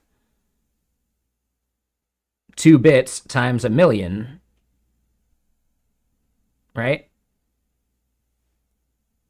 Ends up being a problem.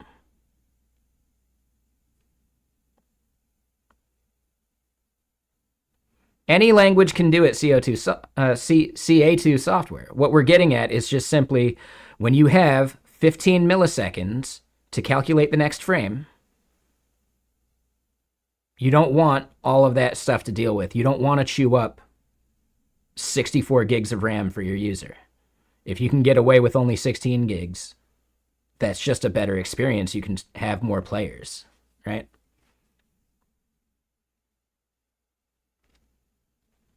A giant super object with every single thing. No, I don't think that's what they're saying here. Is that what they were saying in your chat? Because that would be stupid. That would be a very idiotic thing to say. C++ can absolutely do ECS. Okay, so that's what it is. Cool coding, Cat. You left off part of the story. So now it kind of just seems like you're trolling.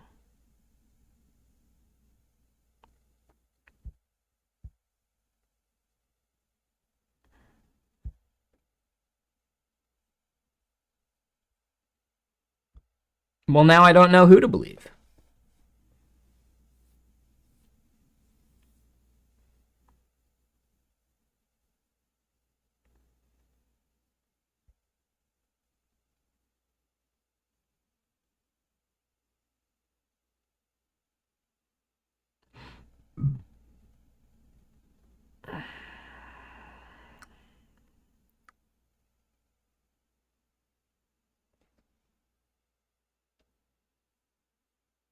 I know, now I'm the referee.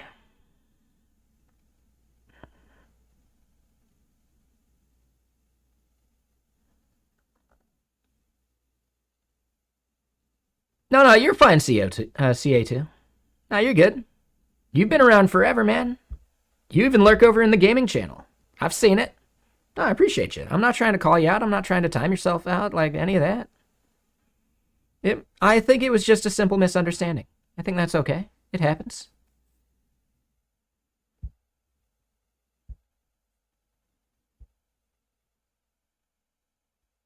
I don't know. I wasn't there, so I'm not sure what happened. Just,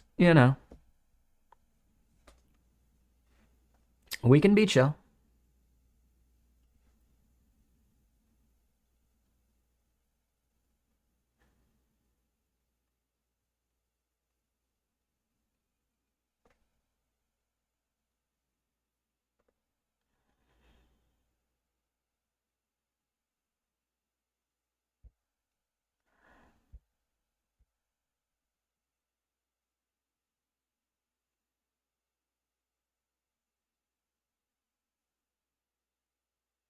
I'd say take it easy there, Cool Coding Cat. Like, treating separation of concerns as dogmatic law is a bad thing as well.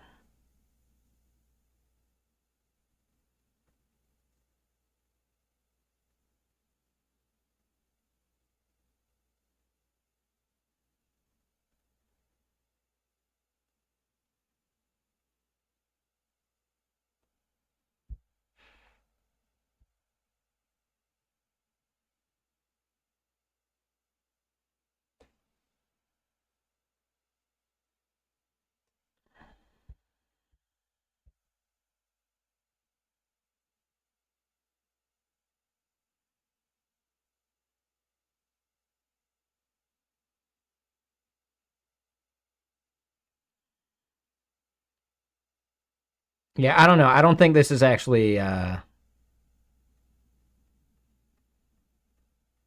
don't think this is being productive anymore, guys.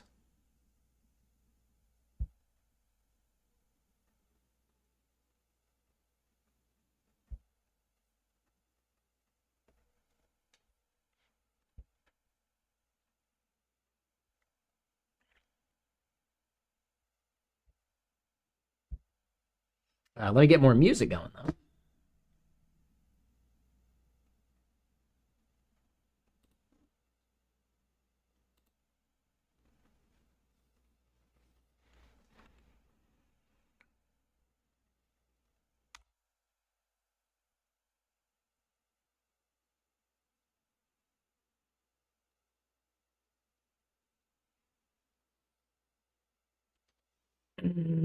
Hmm.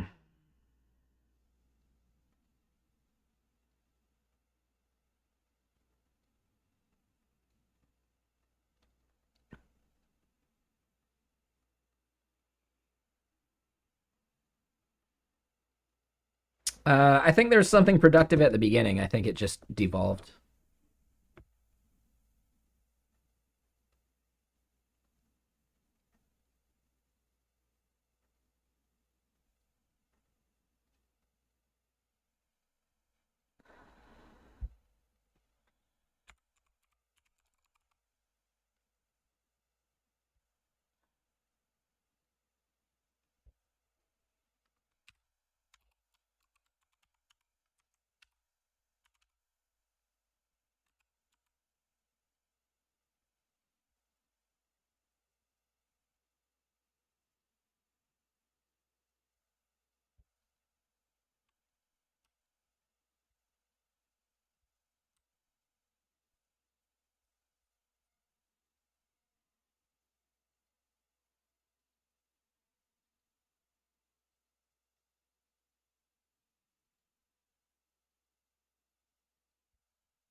Ooh, and this was broken.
Oh, and yeah, that's not going to work.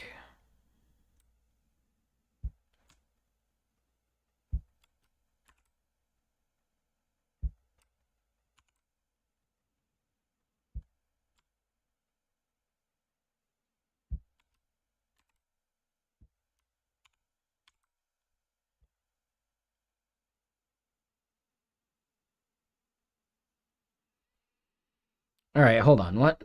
Wondering.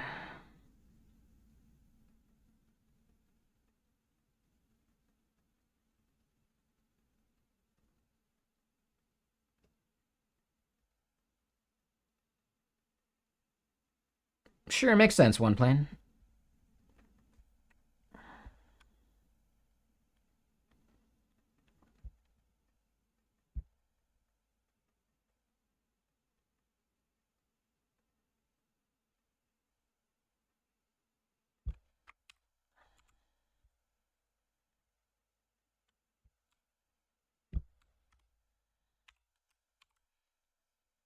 Okay, so I like that. Any place we're doing a publish.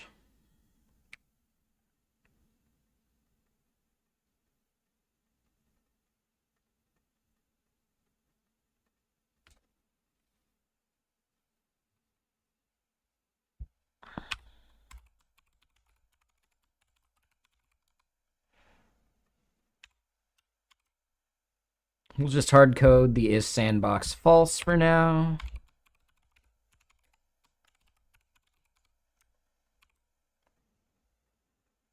Right, because this is the dev endpoint.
Okay, cool. So we do that.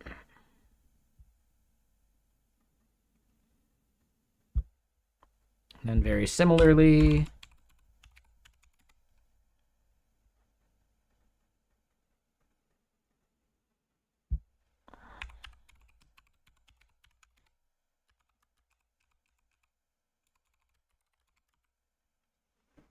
we skip any singing. Come on.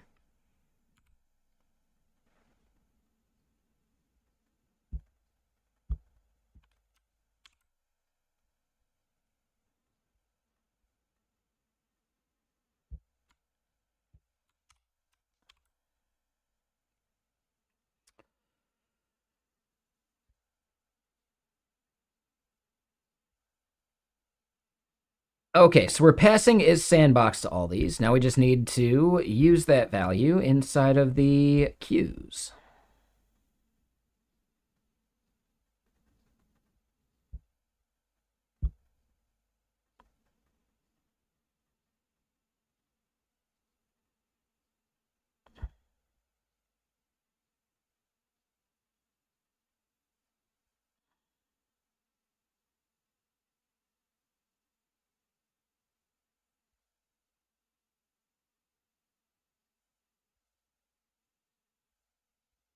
Then create single.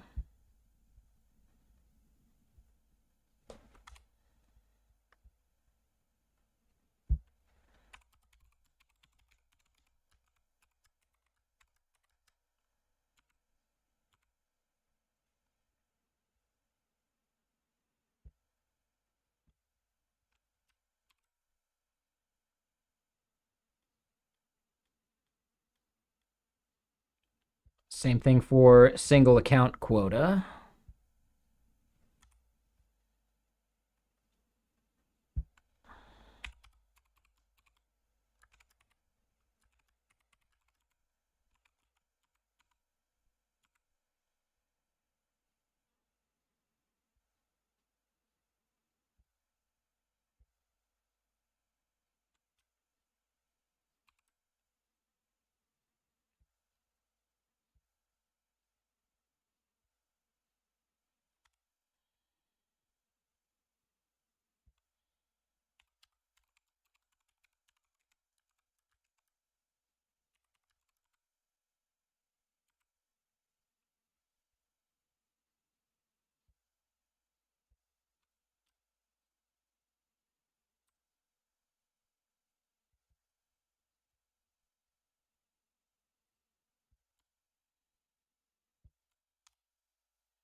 Ah.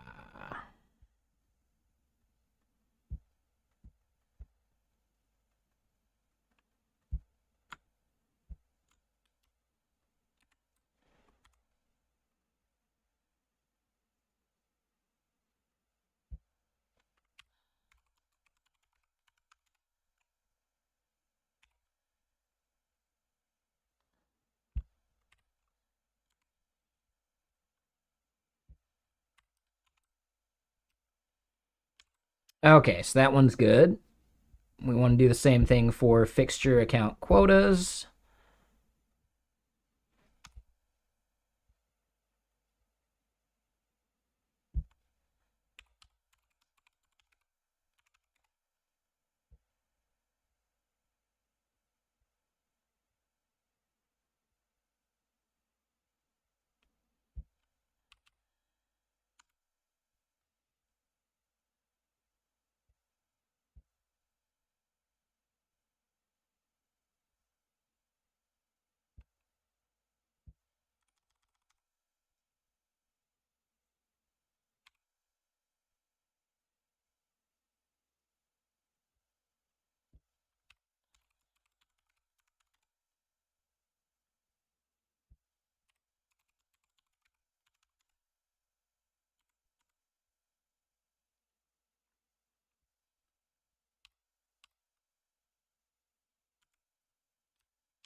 Okay, cool.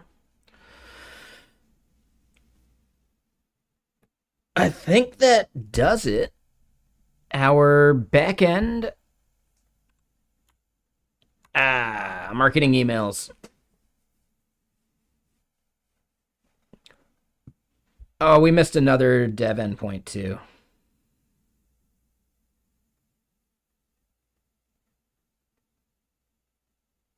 Yeah, so I did need to do stuff in the dev endpoints.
So balance transactions and balance payments.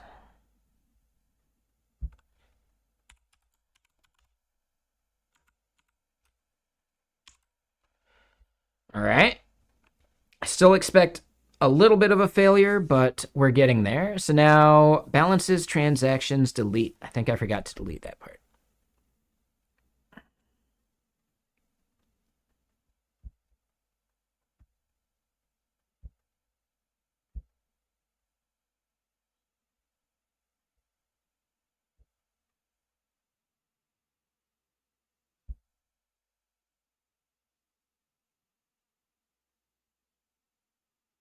Counts, balances, transactions. Oops.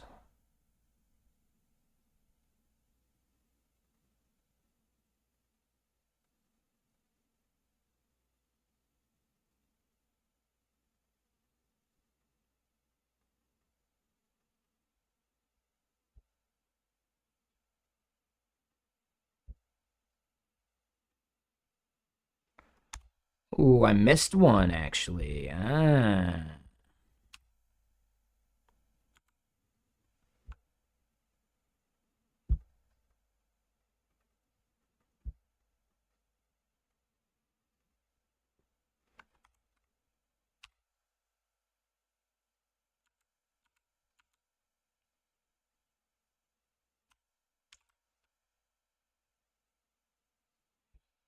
Okay, and then last one is marketing emails key map.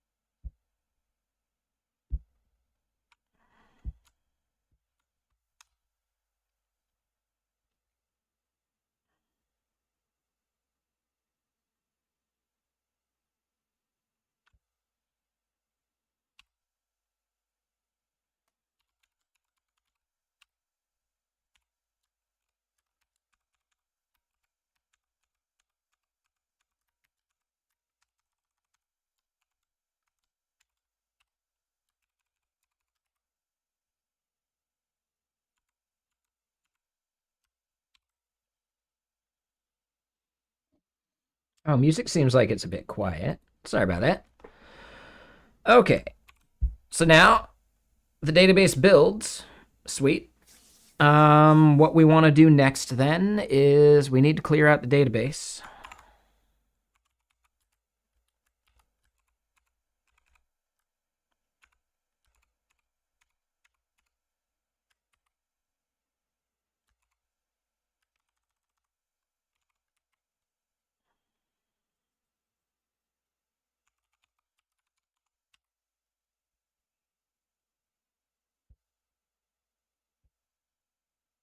All right, and then PNPM fixtures, scaffold.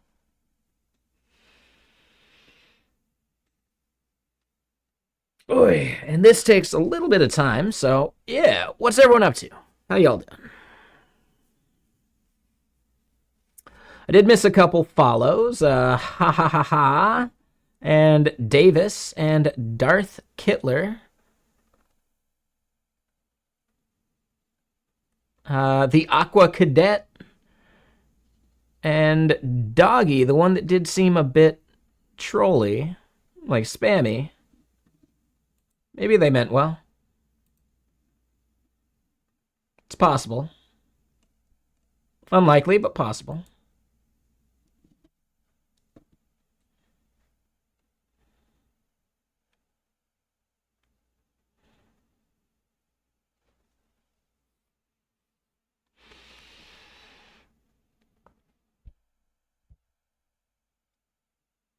All right, so yeah, we're scaffolding all this junk out.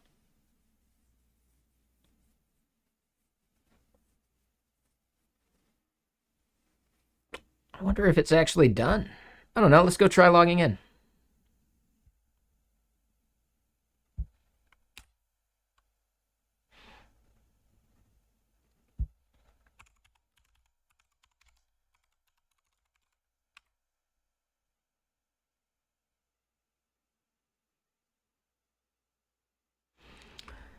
All right, so yeah, it's still running a bit slow.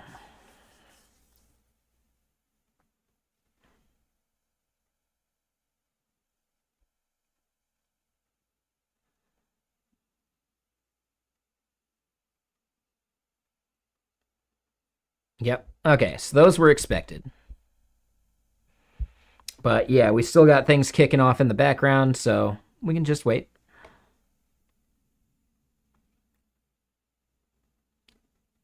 Here's the next question. Do I want more pizza? The answer is to the question of do I need more pizza is false. But do I want more pizza? Yeah, I'm gonna go throw it in the fridge. BRB. Or not the fridge, in the oven. I left the oven on for this very reason. So yeah, I'm a genius.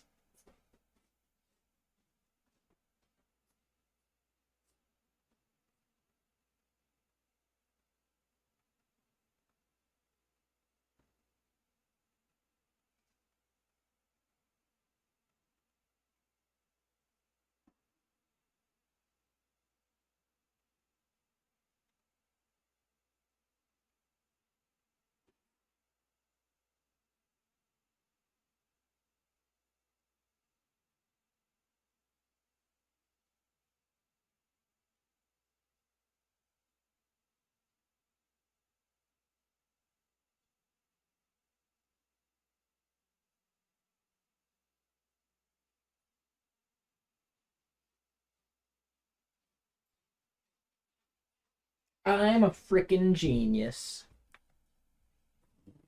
Oh, yeah. So yeah, more pizza on the way.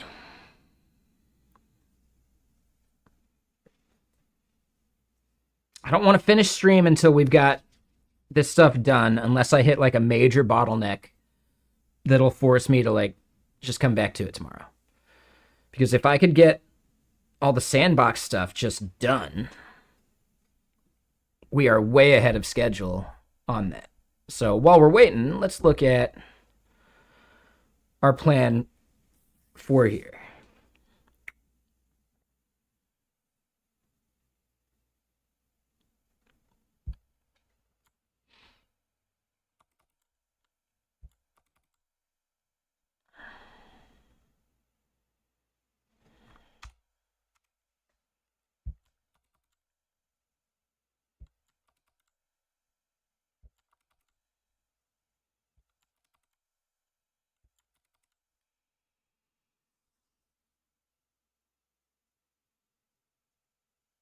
Damn right, I'm a collector, man.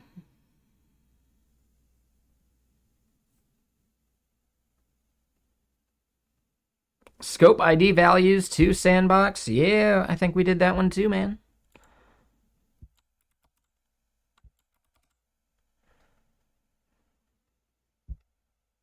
All right, so creating a page or a tooltip explaining the sandboxing. That could be worthwhile.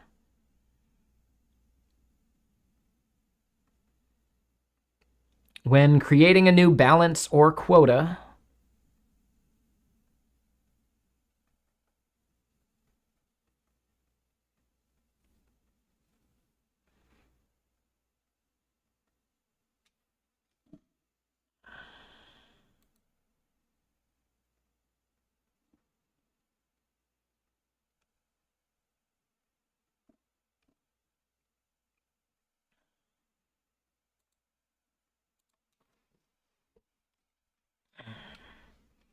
did I launch a coin? No, I did not. I already got 2 taken down via DMCA. I can always make them do it again.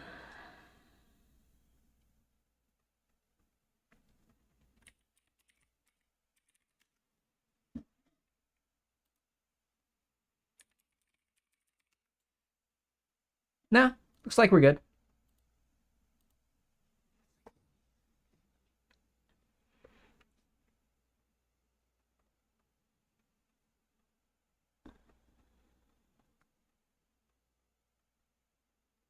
No thank you. That sounds like a terrible idea. No, fuck that shit. You almost sound like a troll.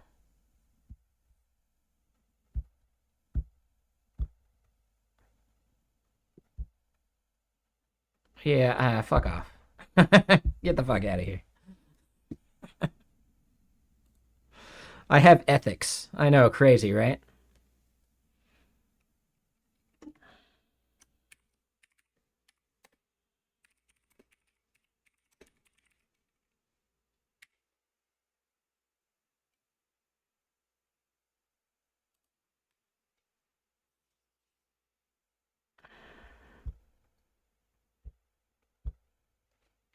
I don't give a fuck about making money unethically.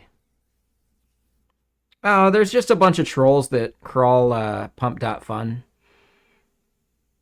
They've been going to a bunch of streamers. Yeah, were they in a bunch of other channels too?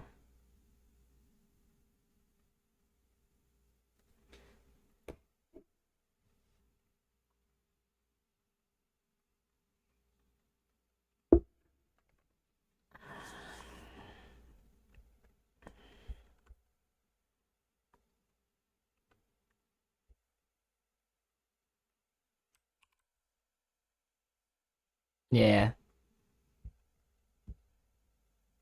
Um, just for any other streamers, feel free to let them know.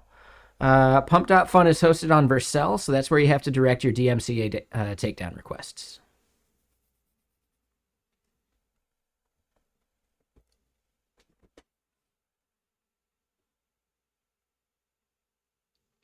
Luckily, Vercel just has a nice and easy form to submit. So it's nice and chill.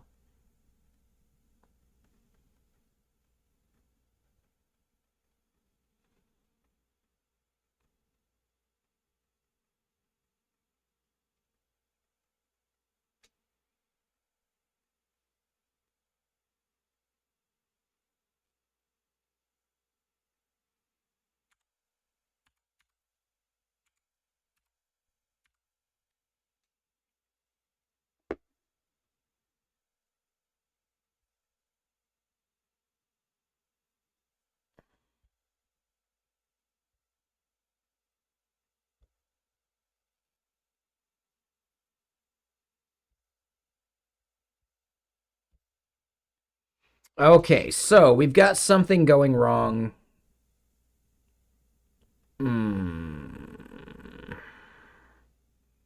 We're getting 401 unauthorized for all of those endpoints. Could not fetch a business by user or API key.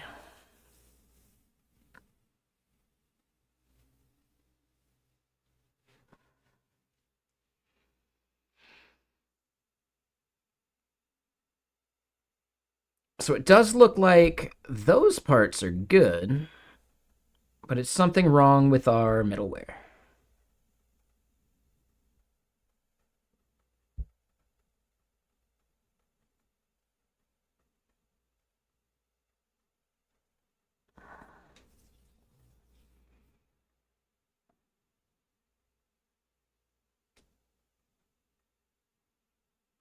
And yeah, getting user or getting business by user or API key should not be necessary.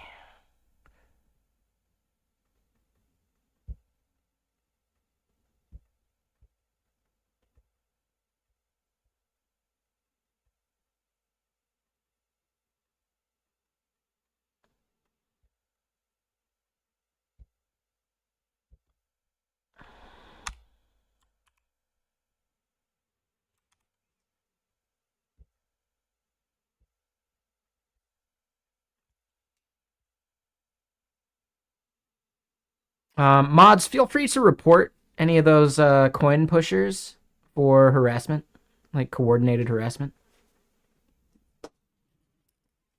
The more mods that do it, the better.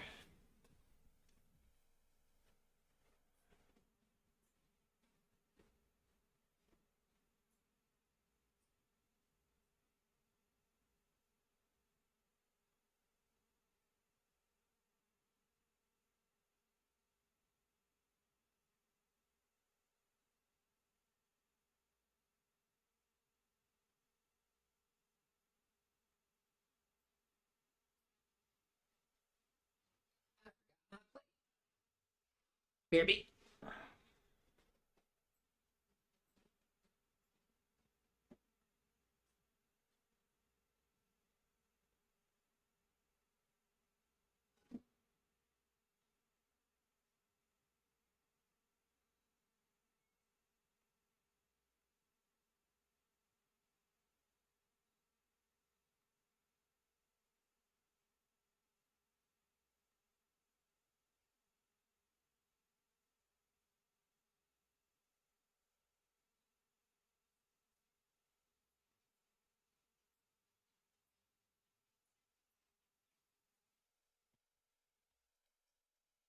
Hey, thanks, Adlo. I appreciate that.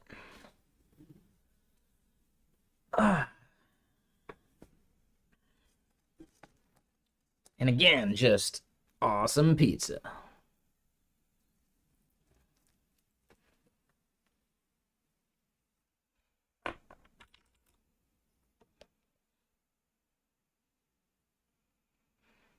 Ooh, that was the end of that album, though. Sorry, I didn't mean to leave you without music. Yeah, it's from Big Mario's here in Seattle. It is quite good.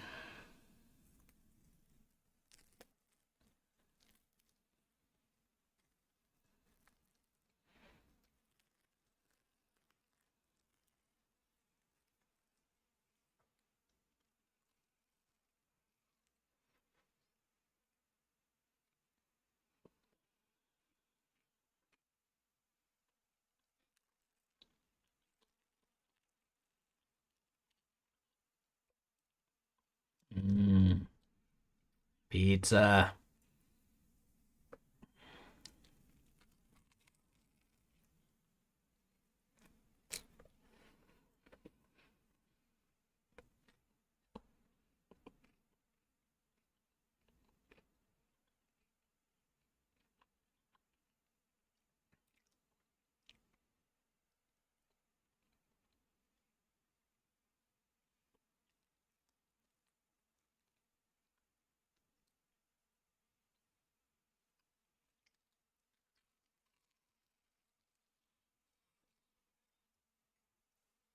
Woo! Like a little hot. Woo!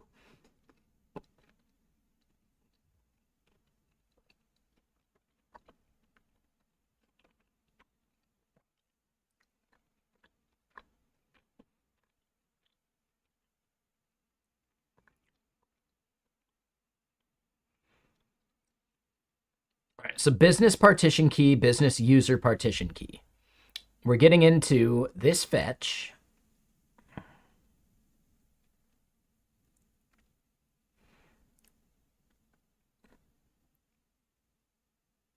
It's got to be one of these.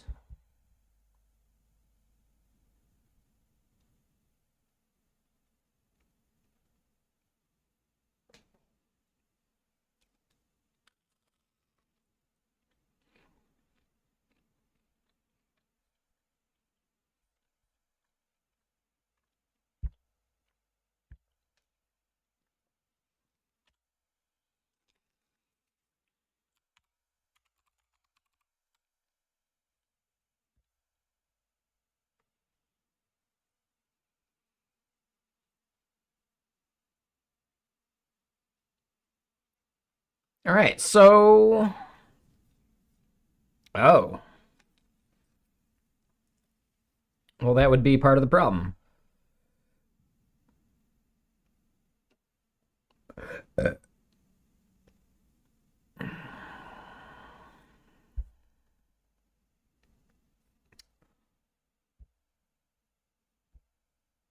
Oh, I think I know what the issue was.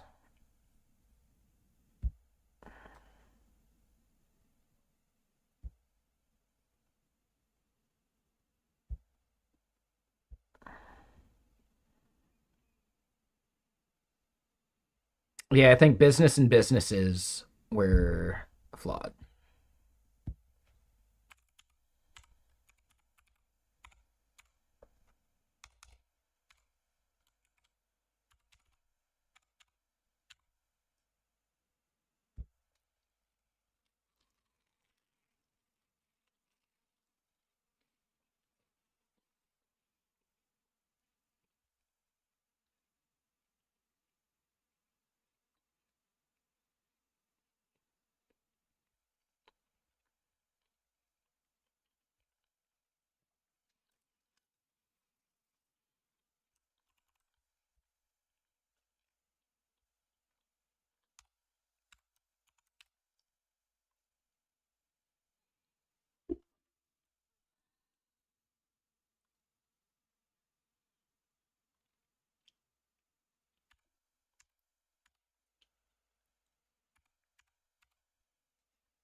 Okay.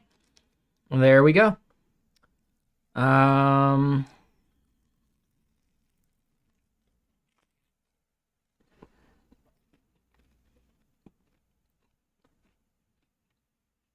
Hmm.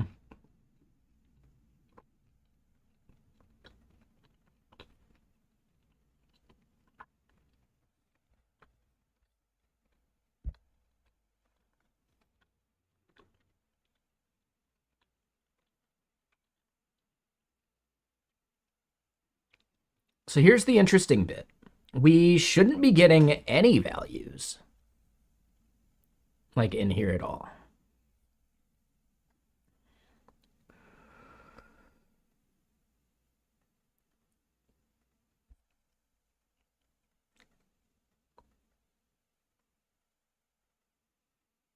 Hmm.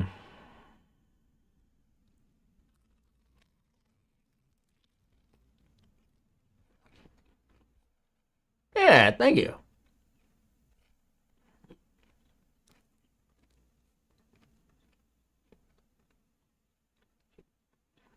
Hmm.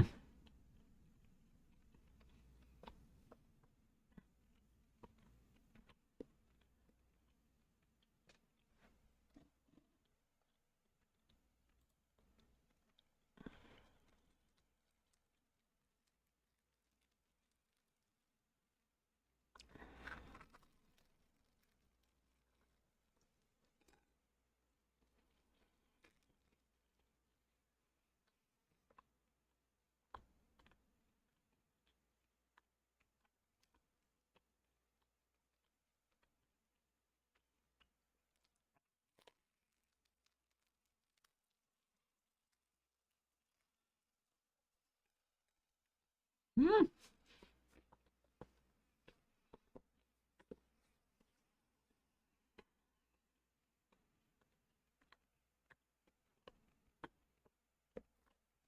Yeah, let me set this over here.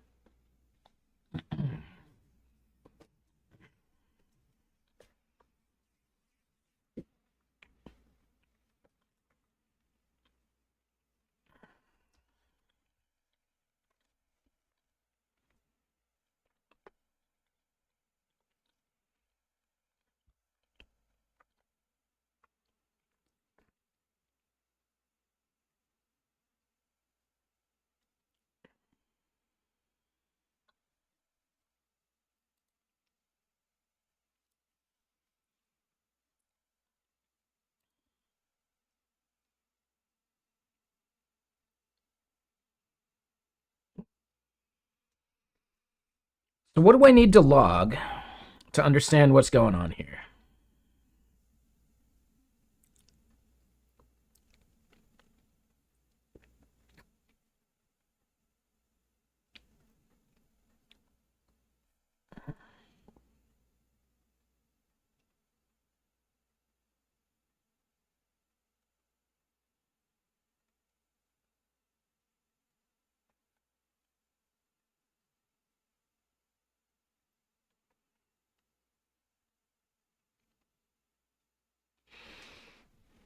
Oh, hold on.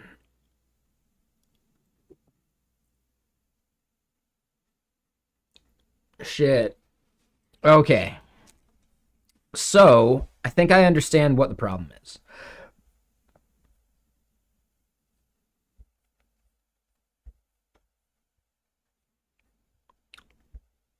I'm almost positive this is the issue.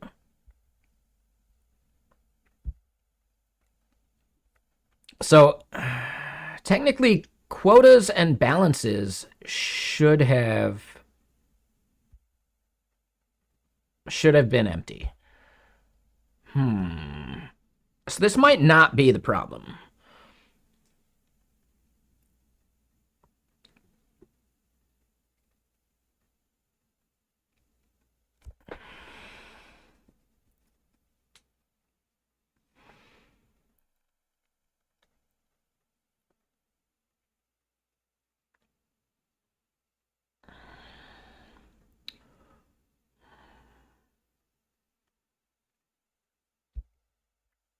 So if we look at this, it's not going to be users.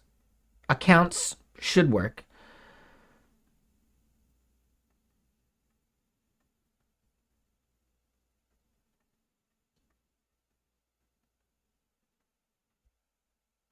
Now, so here's the thing. Yeah, the business ID here should be getting prefixed here.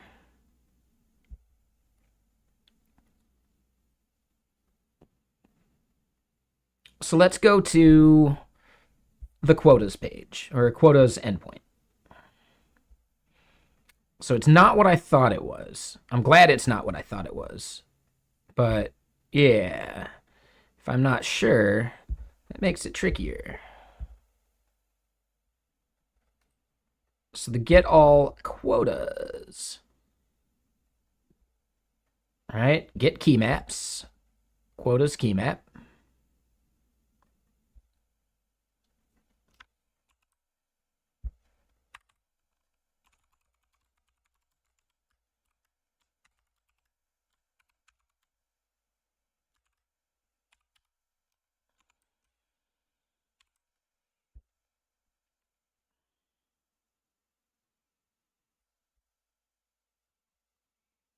All right, so I refresh.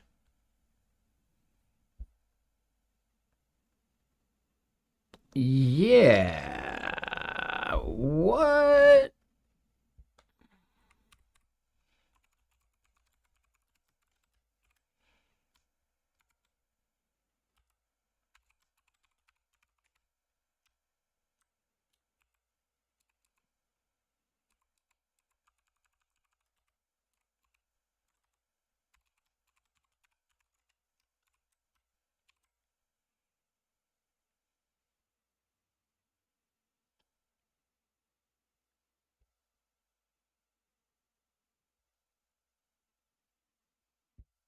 And let's just double check this. Am I sending the right headers? We see authorization. We see X sandboxed to true.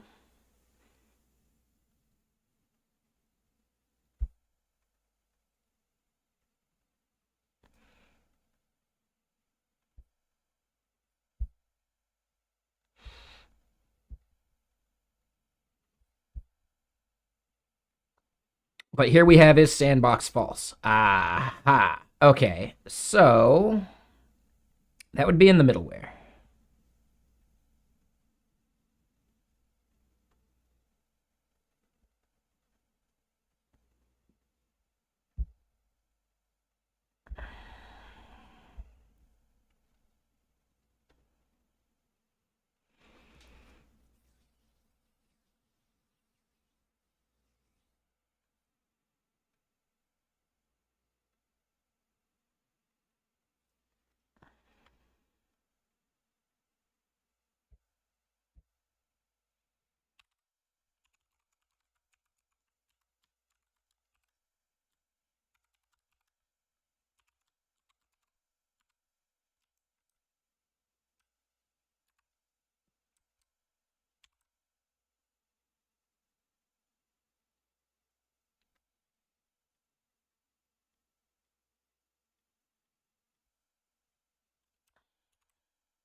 So by API key is false, which means this part right here. So then what is this?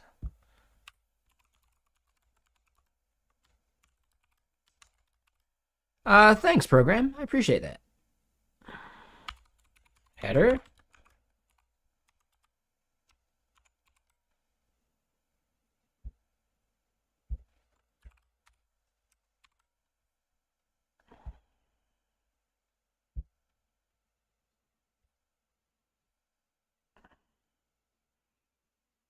Oh, header is undefined?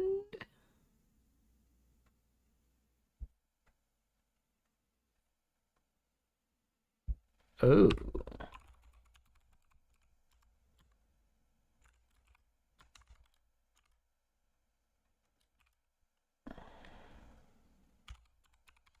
Yes, I am. Good eye.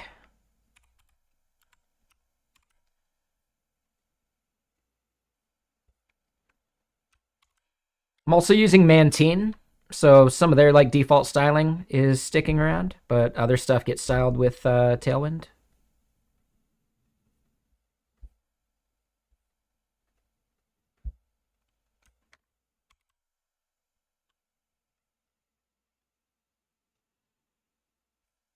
Thank you.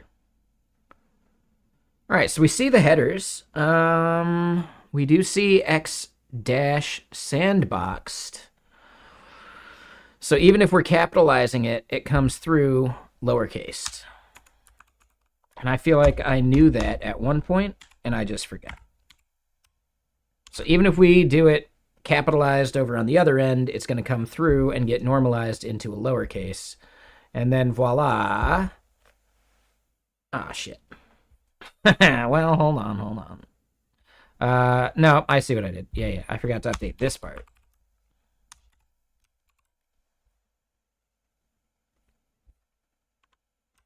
And then, will it blend? Yeah, no quotas found. So then we go homepage, overview.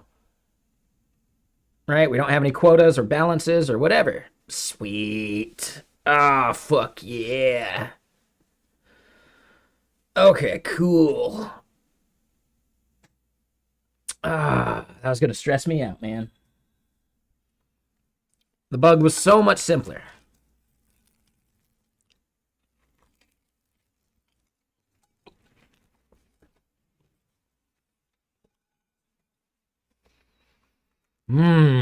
Okay.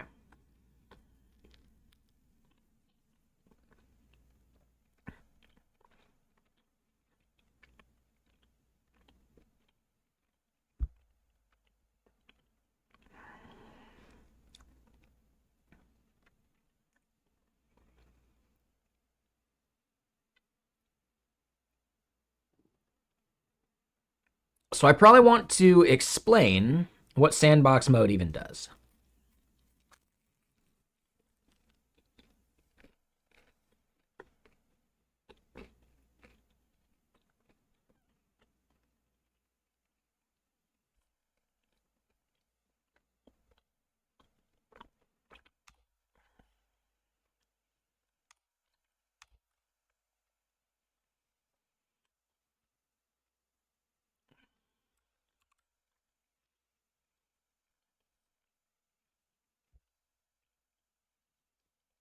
What Mantine component do we think would make sense? Maybe a popover?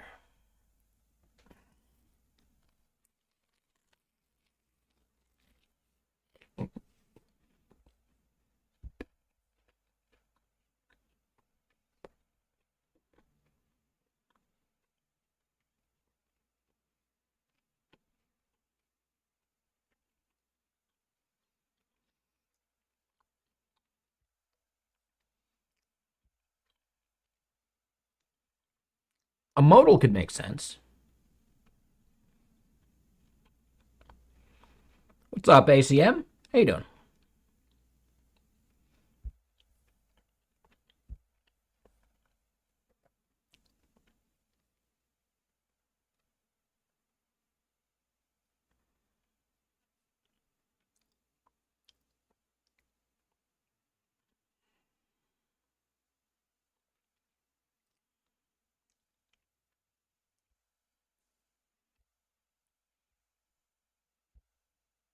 Oh, that's what they call a dialogue. Ah.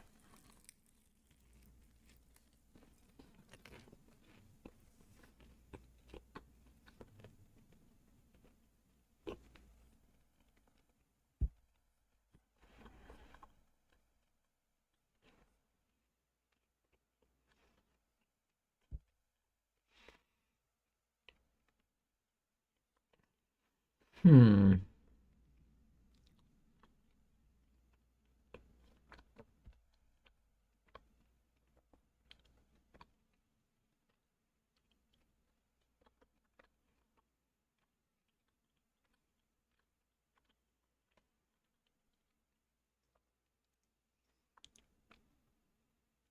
Yes, the middleware we don't care about. Yeah, I don't know. I'm thinking a modal makes the most sense. So the user clicks the learn more button, right? We should probably make it look like a button.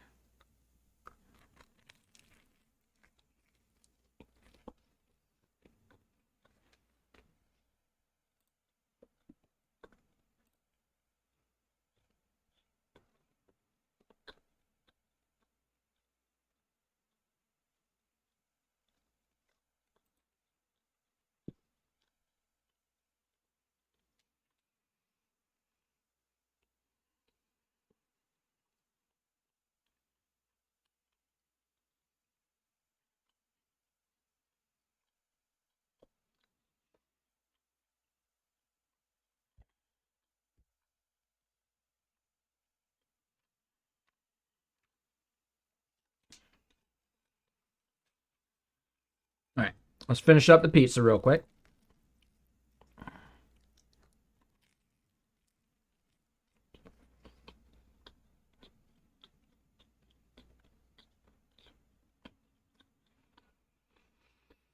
Hmm.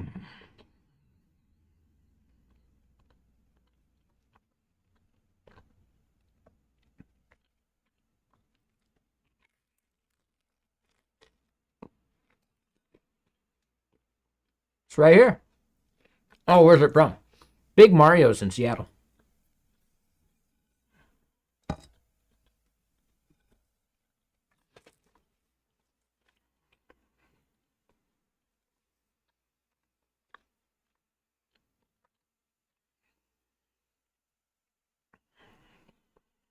Yeah, I got lucky. I rolled in at like 1 a.m.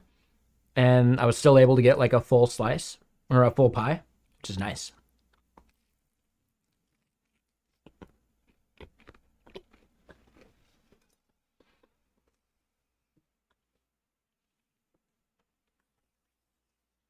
They are a bit spendy, but I'm okay with it.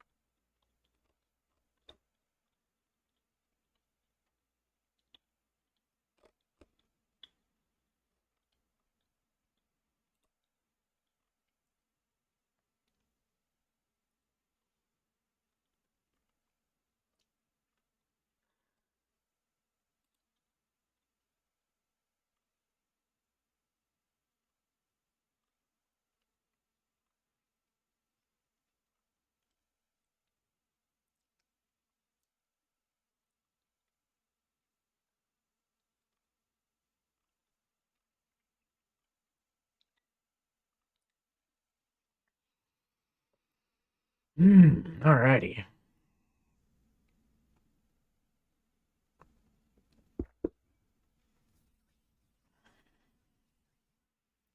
What do you mean by that, ACM?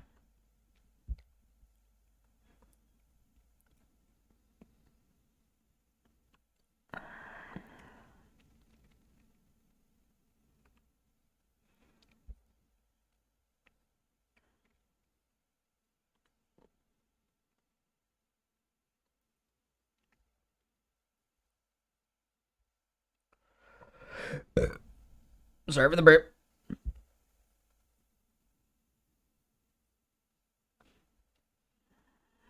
Oh, man, that was good.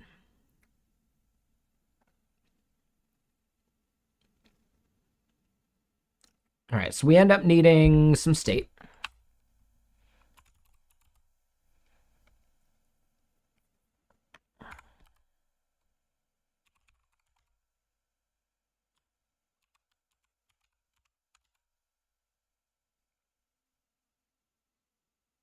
All right, so showing sandbox modal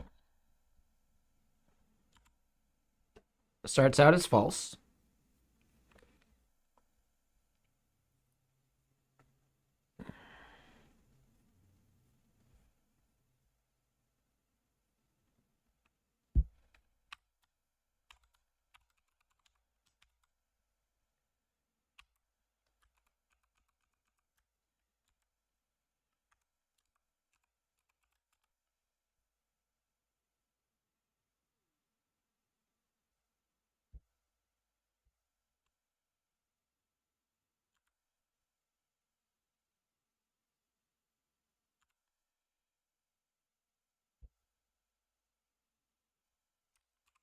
All right. So what they're saying there isn't accurate, but we can still at least get it in there.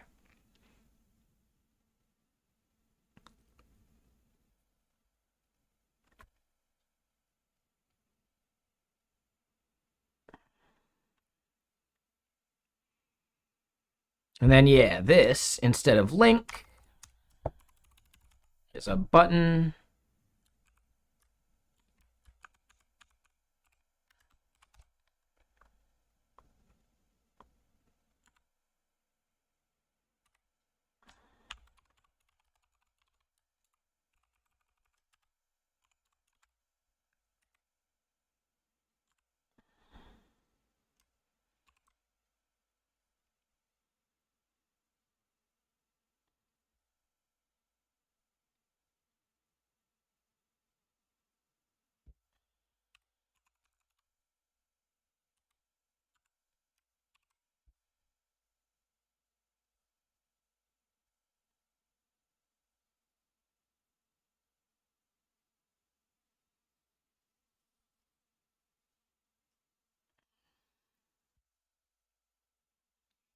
Let's go look at what button we should probably get on there.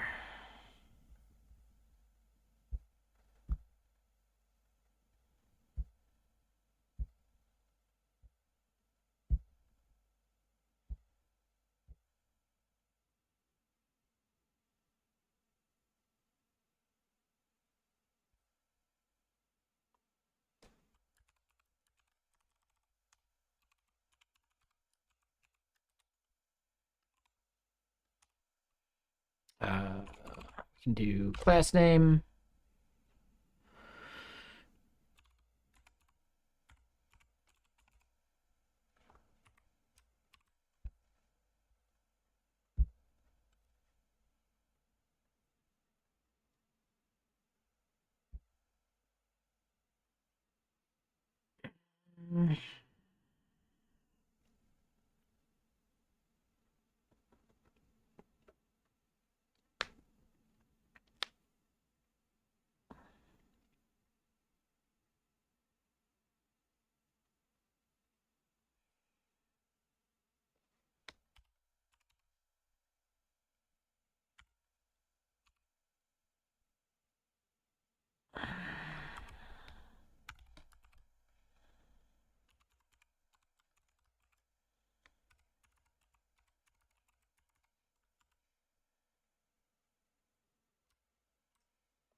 Oh, and it's hover text black.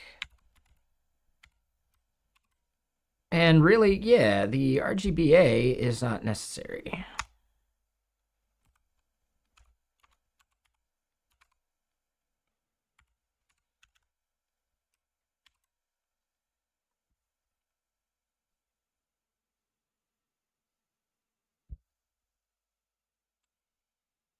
Okay. Yeah, it's not bad. Spacing looks a little weird. So yeah.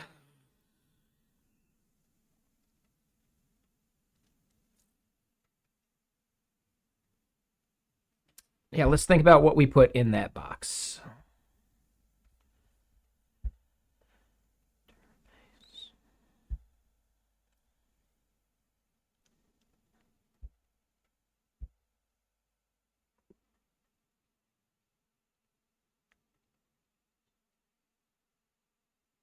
So it's not a separate database.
All right, so something like that. I'd say that's okay for now. I'm a little curious about this bit.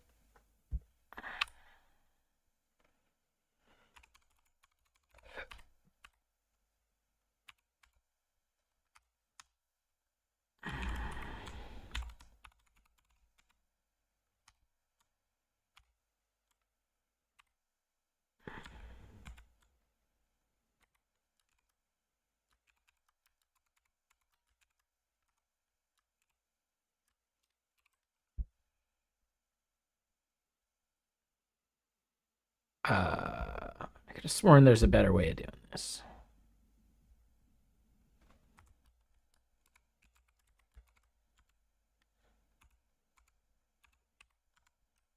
Maybe it's just title.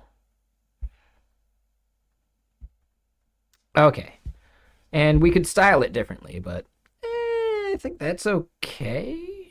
Is there maybe like a title props? No? I bet we could do this as an element, though.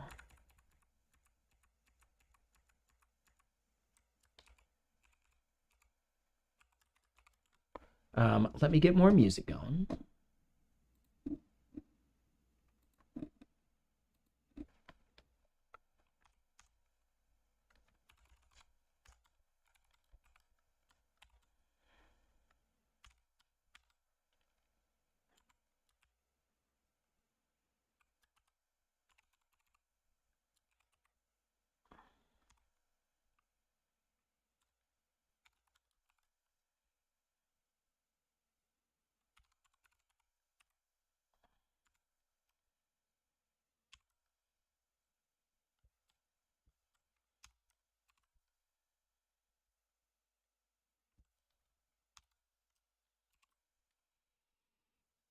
All right, yeah, something like that.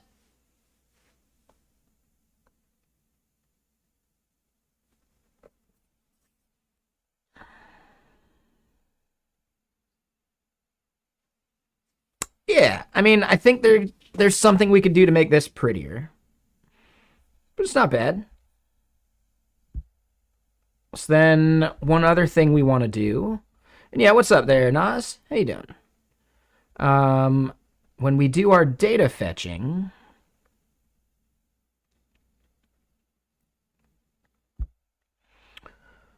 we want to trigger a refetch by simply if the isSandbox value changes. So now, if I turn sandbox off,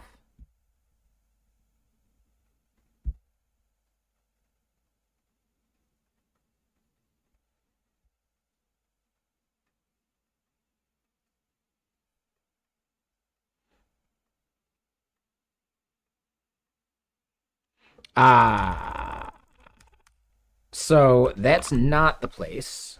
It's actually in overview that we do that fetch. Hey, what's up, Code Drift? Yeah, you missed it. We basically knocked out the sandboxing, right? We did a little bit of the front end design on Tuesday, and today we pretty much hammered out all of the API stuff. Yeah, I'm pretty pumped. So we beat our estimate for that by like 3 days. You know, as is tradition, typical senior engineer overestimates the amount of time it'll take. You know,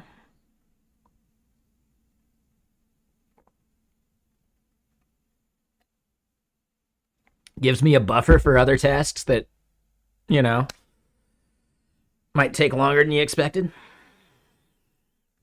The stripe hole that you dug for yourself? Oh, like how so?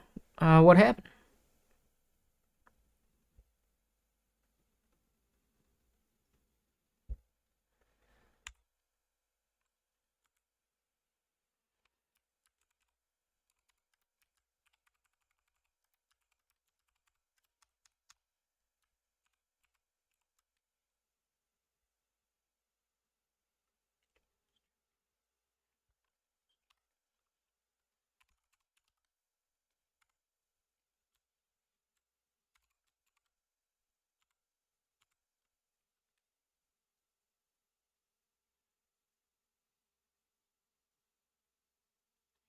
And Stripe doesn't tell you that they paid money. They do the webhook.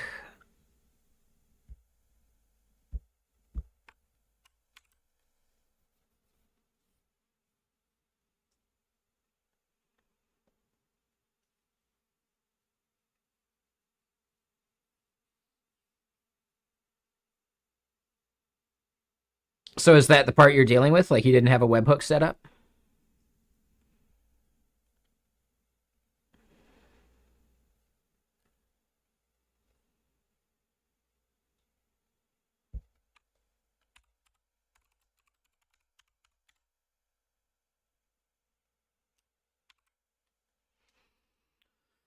They tell you what session was paid for. It's been a while since I've implemented Stripe, so. Oh, well then, yeah. Like you get the session and then you do a fetch for the products that were in that session. Yeah, it's like it is annoying that it's like a waterfall of requests at that point, basically. But no, I get it. I get it.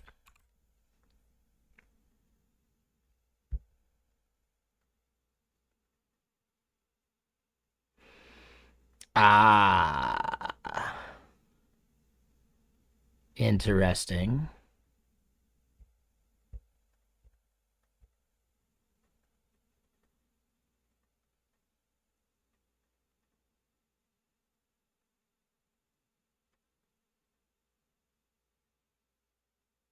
Yeah, no, I get it. So you're sending like way too many requests at a time, like within an interval, right?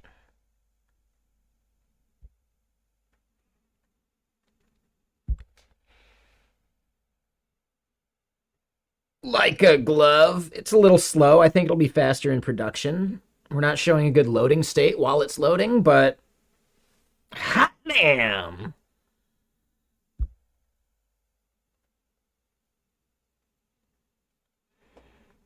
So we're not done. Right? Accounts carry over. Oh, I missed that. Oh, I might have messed that up with accounts actually.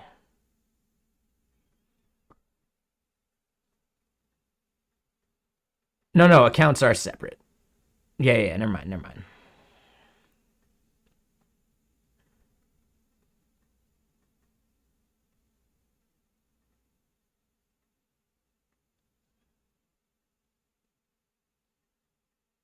Okay. No, that makes sense. I gotcha.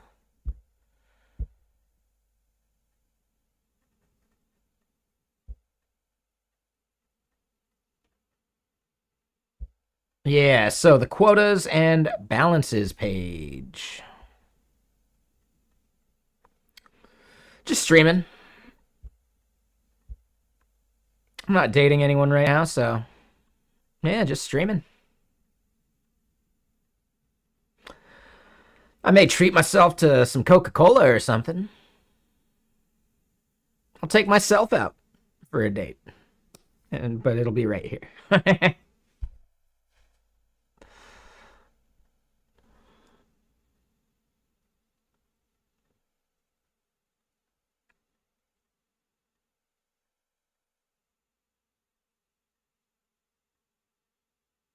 Graphile worker? I've never heard of that.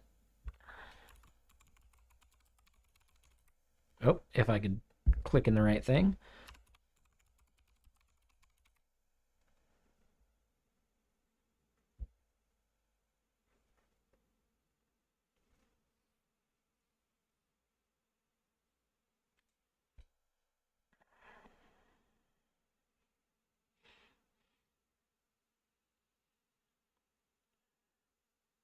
Oh, that's cool. Yeah, I've never heard of it. I like the design aesthetic.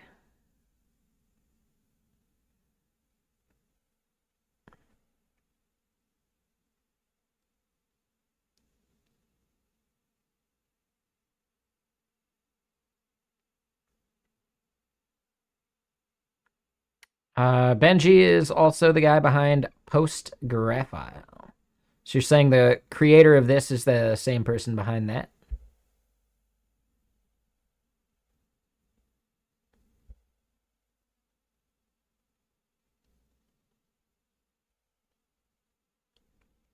So he does a lot of GraphQL stuff. Graphile is his big thing. 200 repositories. This guy does some work.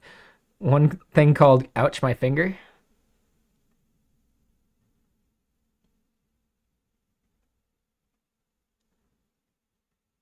Yeah, this guy codes. Like, whoa. And like within a niche, like he's very GraphQL heavy, which is funny. So he's really into Postgres as well. Got it.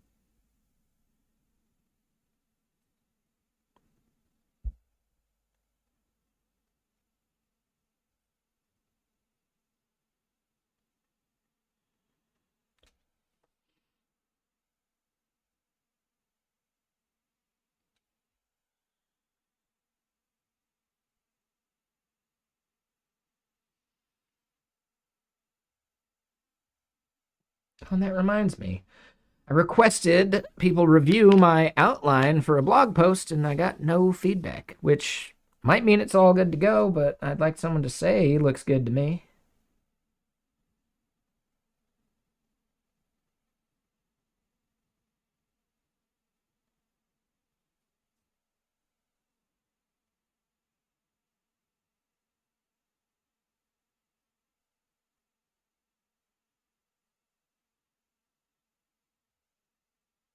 Yep, no one responded.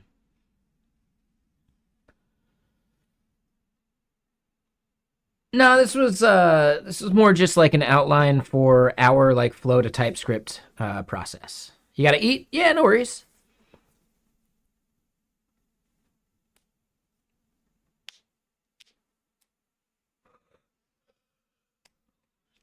Yeah, I'll probably ping some more people tomorrow, get them to check it out again. I did post it a little late last night, so that makes sense.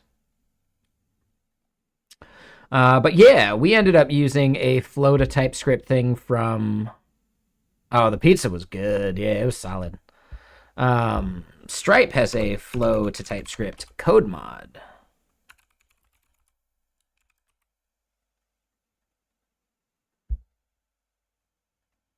Yeah. So this is what we ended up using at GitKraken to migrate from Flow to TypeScript. Something like 600,000 line code base ported over using it.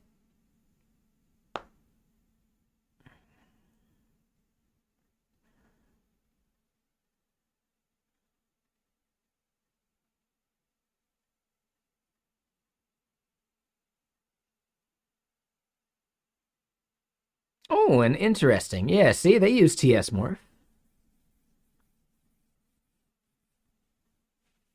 Yeah.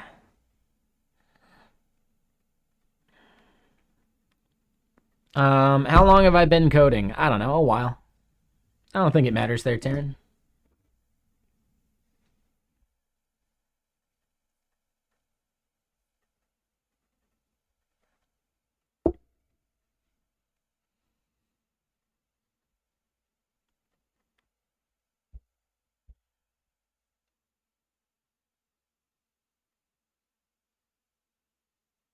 I'm streaming on YouTube and Twitch, and that's it right now. I was doing Algora for a while, but they had some issues with like the stability of it, and then I just haven't picked it back up. But I probably should. And yes, no good, Nick. I do. Yep. I should probably shout out where the comment comes from. I forget to do that sometimes.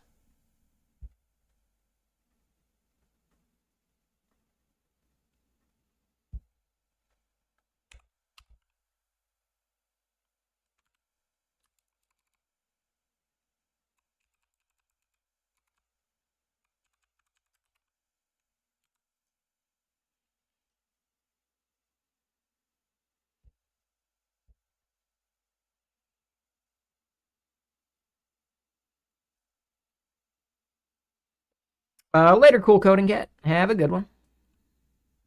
Hopefully, you and CA2 are okay with each other now.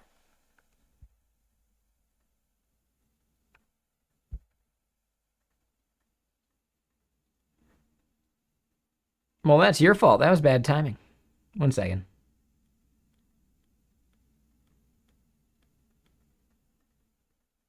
All right, you back? You back yet?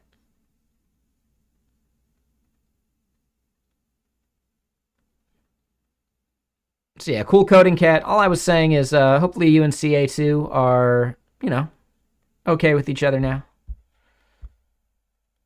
Glad I was able to mediate a little bit.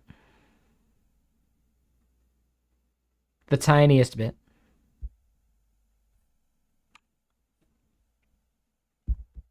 And help, buddy. I have a today command that I update daily. So if you ever want to like know what the plans are and what we've been doing, there you go.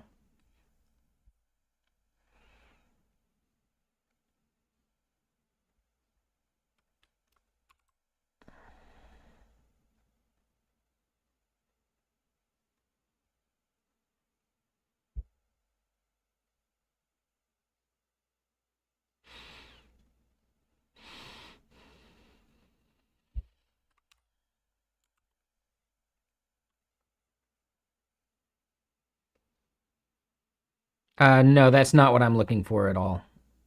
Kill process. Not even close.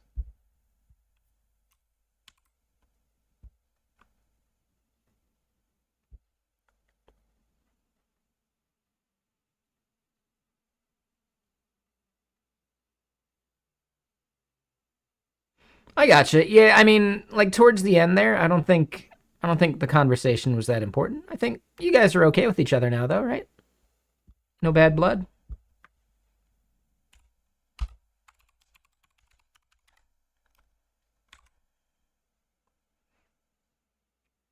And yeah, kill process. I'm curious, how much is Supabase paying you to shill?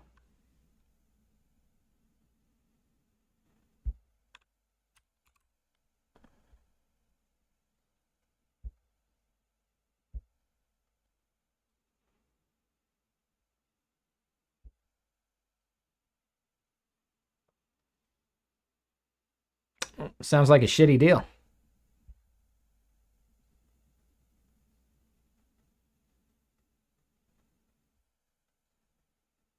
Hell yeah.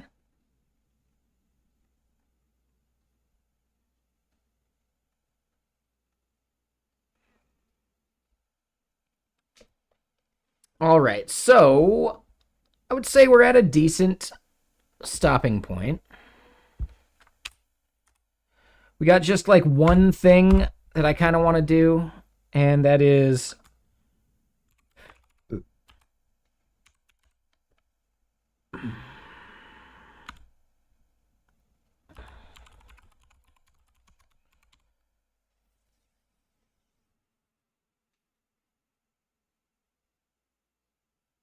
shortcut to MVP. I mean, hosting a database isn't that hard.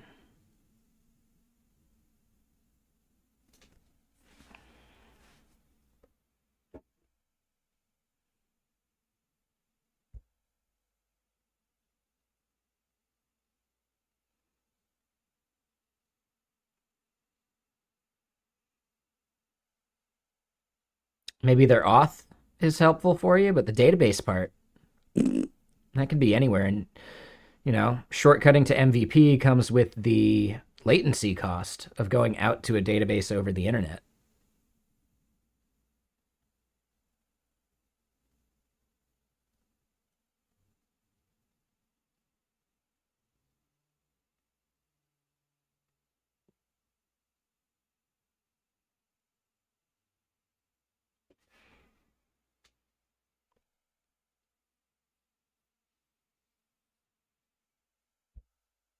All right, so yeah, show 404 when trying to access a non-sandbox entity in sandbox mode and vice versa.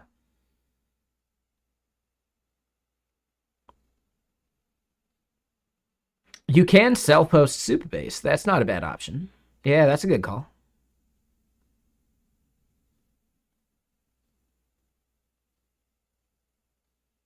Yeah, not for you, but it is for your users.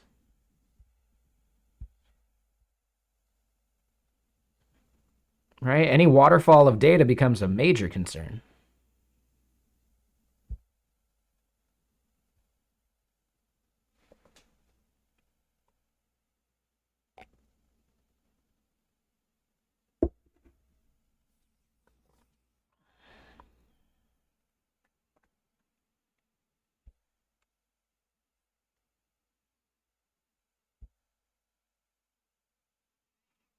All right.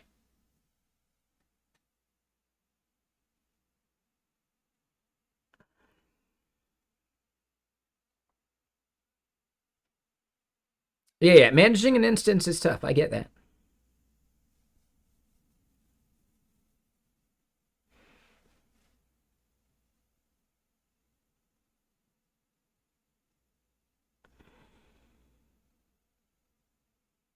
Then where do you where do you store all your other data? What are people even subscribing to? I'm really curious about that.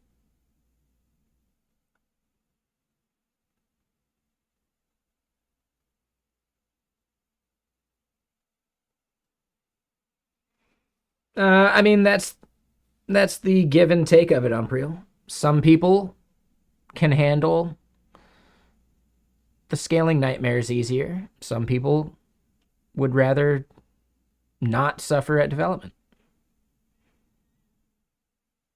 There are plenty of other ways that you can get a scalable database for pennies, though.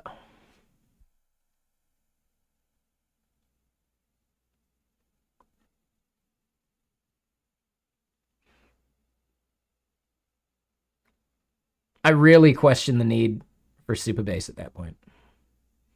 You could just do like all sorts of stuff for auth.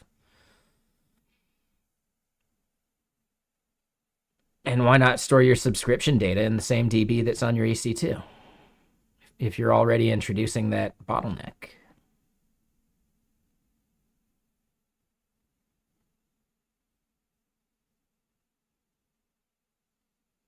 I don't know. Do whatever you want. Focus on your MVP. It's not worth rebuilding now. I would just question some of the decisions that led to it. But at the end of the day, it doesn't matter. Whatever. And what's up, Code Fellowship? How you doing? So yeah, if we go to one of these, and then we toggle on sandbox,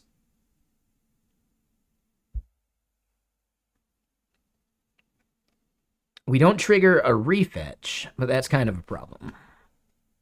But if we do the refetch, we want to show like a 404 if that quota doesn't exist.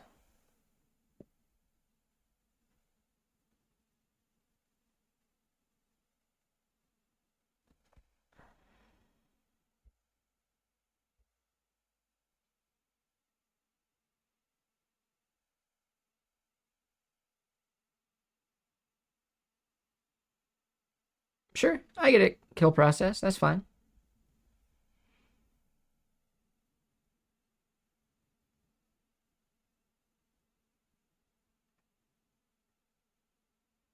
Okay, cool coding cat. So you're saying the data is organized into multiple dimensions?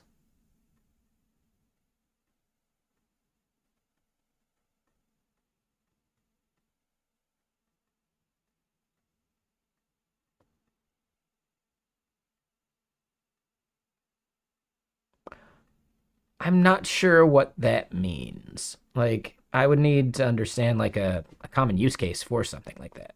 So far, it's just like, why?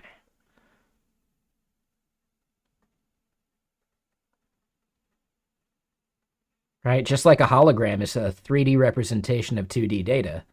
Your data is basically a 3D representation, or could be represented as 3D from 2D data as well, right?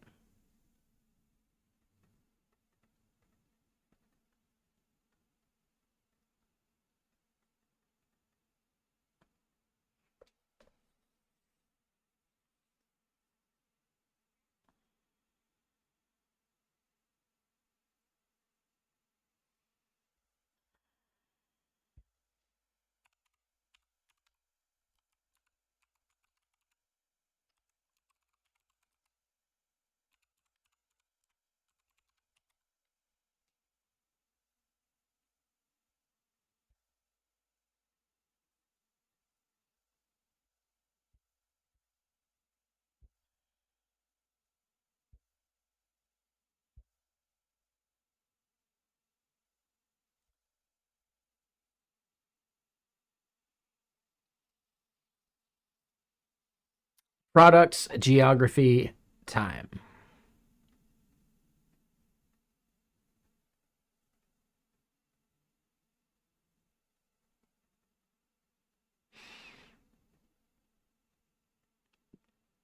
So it's almost like versioning of a row, like row versioning is one like example of multidimensional.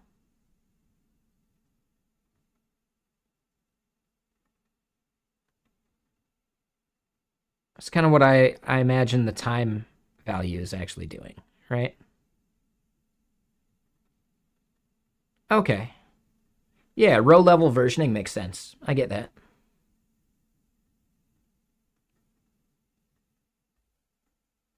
So yeah, as one example, and then I'm sure there's others.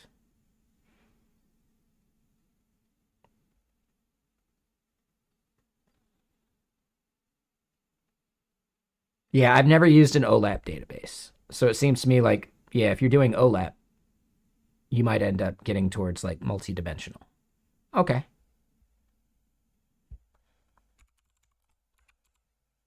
What's a good OLAP database?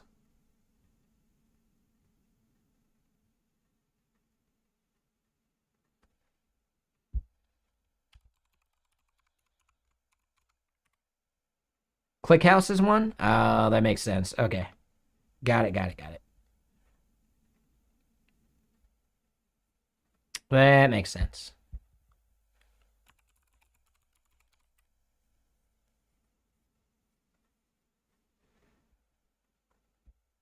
Yeah, so I've never had a reason to use ClickHouse. I think Algo Bro is. Speaking of, haven't seen him stream in ages. I think he's just fully burnt out.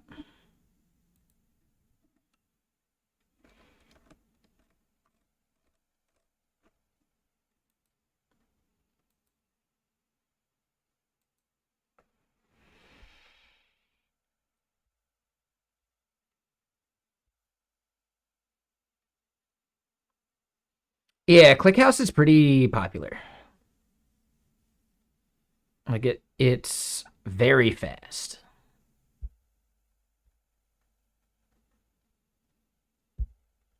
Well, I mean, just think about this. Can you think of any other OLAP databases, right? Like analytics databases.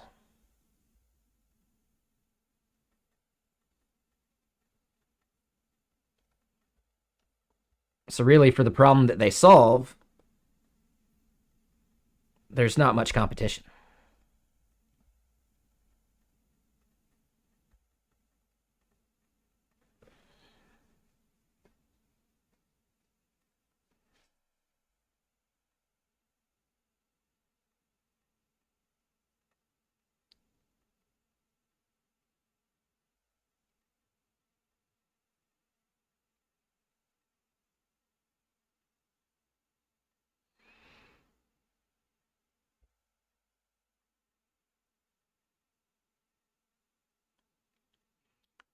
Okay, so column-oriented databases.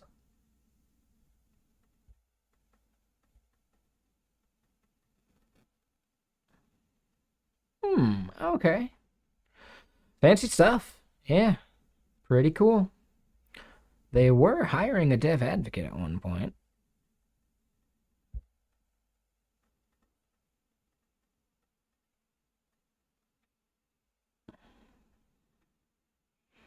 Documentation engineers, and man, they got offices all over.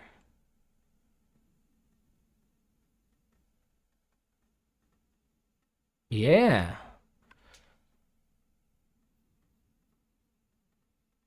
Okay. Interesting. Let me just play another album while we're winding down. My beanie does match the site. Yeah.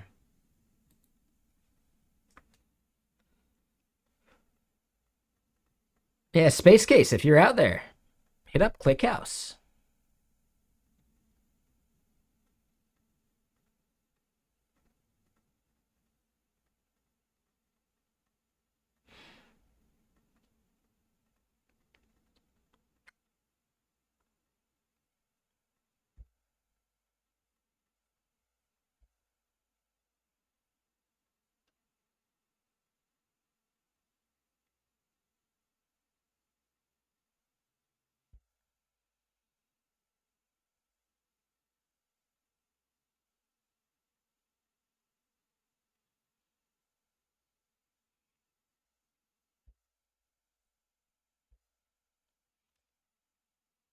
Not bad for a purely documentation role.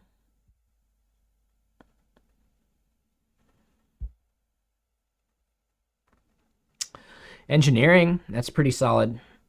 Pretty solid range as well. I bet they make you go into the office, though. No, it does say fully remote. Oh, man.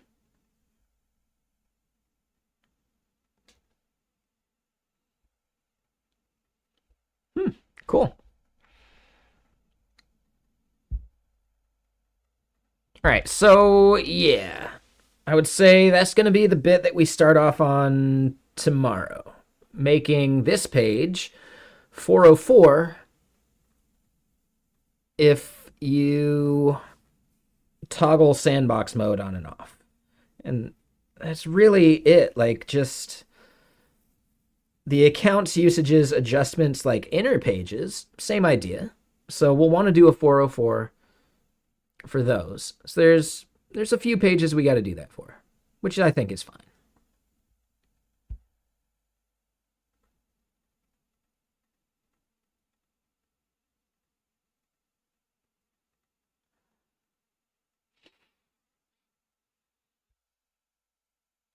I would say sandbox here, doesn't matter.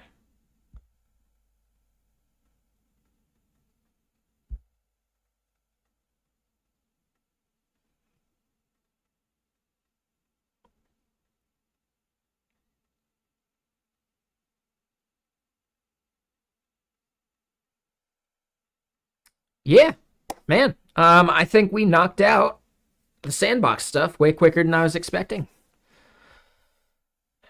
So once we get that done,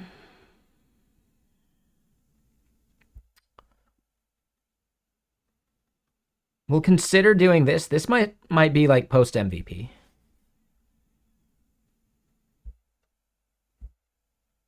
Right, knock that out.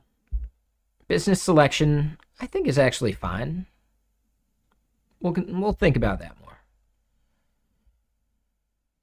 So then the pre-MVP sweep, yes, this is going to be a big part. Making sure our API is fully tested and the open API spec matches what we built. I also noticed that, pre-MVP sweep,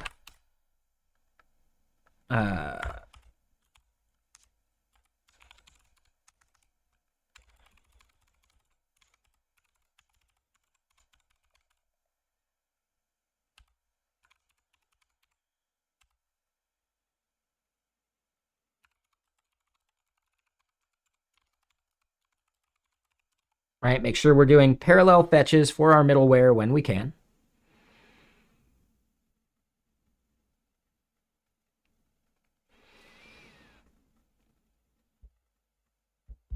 Yeah, the API docs is going to be a big part. And yeah, we probably just start in on that tomorrow after we do the 404 page stuff.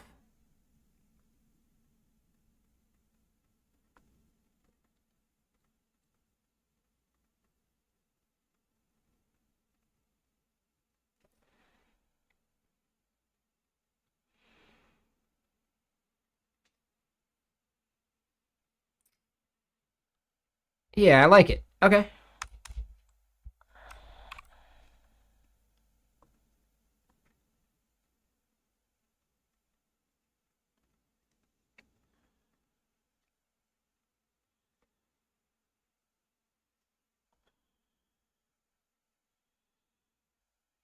Yeah, we got some debugging to do with our production build. We need to figure out email delivery, probably postmark.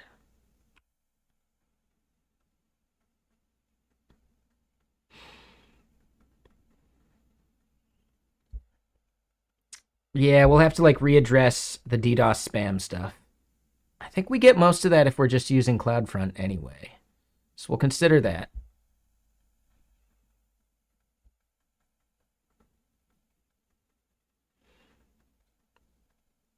Yeah, I like it. So yeah, I'd still say probably like a month out. There's going to be a lot of like marketing site stuff to do. I think 2 days is actually really optimistic. So yeah, where I maybe overestimated some tasks, I probably underestimated this one. But who's streaming right now? Who should we go raid?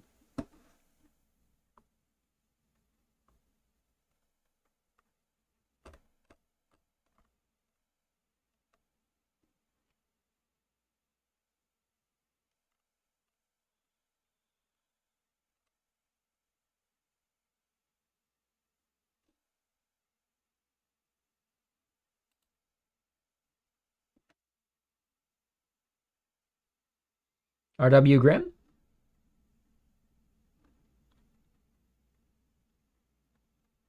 Deep dive in learning some Laravel PHP. Nice. Yeah, I actually plan on doing some PHP content, like Laravel specific content for Highlight. They're an open telemetry kind of company. So yeah, I'd like to figure out how to set that up. So we'll spend some time doing that here within the next, maybe next month. Actually, no. It'll be like a couple months for that one. Oh no, it's fine kill process. This is just like the lightweight version. Once we actually like launch up, I'll start treating like proper tasking. Like I'd say post MVP, anything here in long term ends up getting transferred to like either a Trello board or GitHub Action or GitHub projects or something, So yeah, I'm going to end up doing a video about Next.js and OpenTelemetry and like specifically like wiring up an application. So that'll be the first one probably.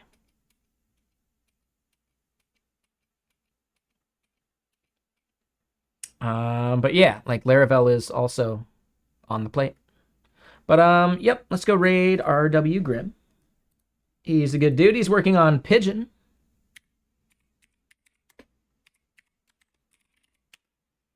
And yeah, it's 8:30 already.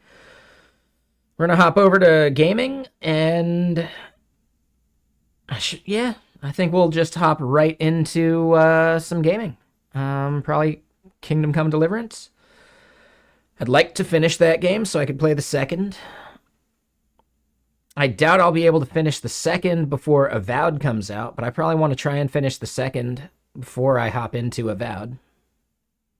I'm really looking forward to Avowed, though. I'm a big fan of Obsidian.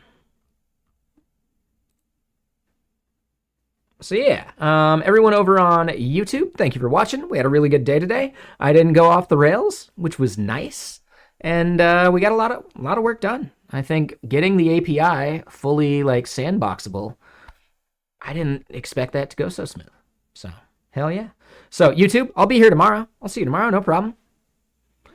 Later, YouTube.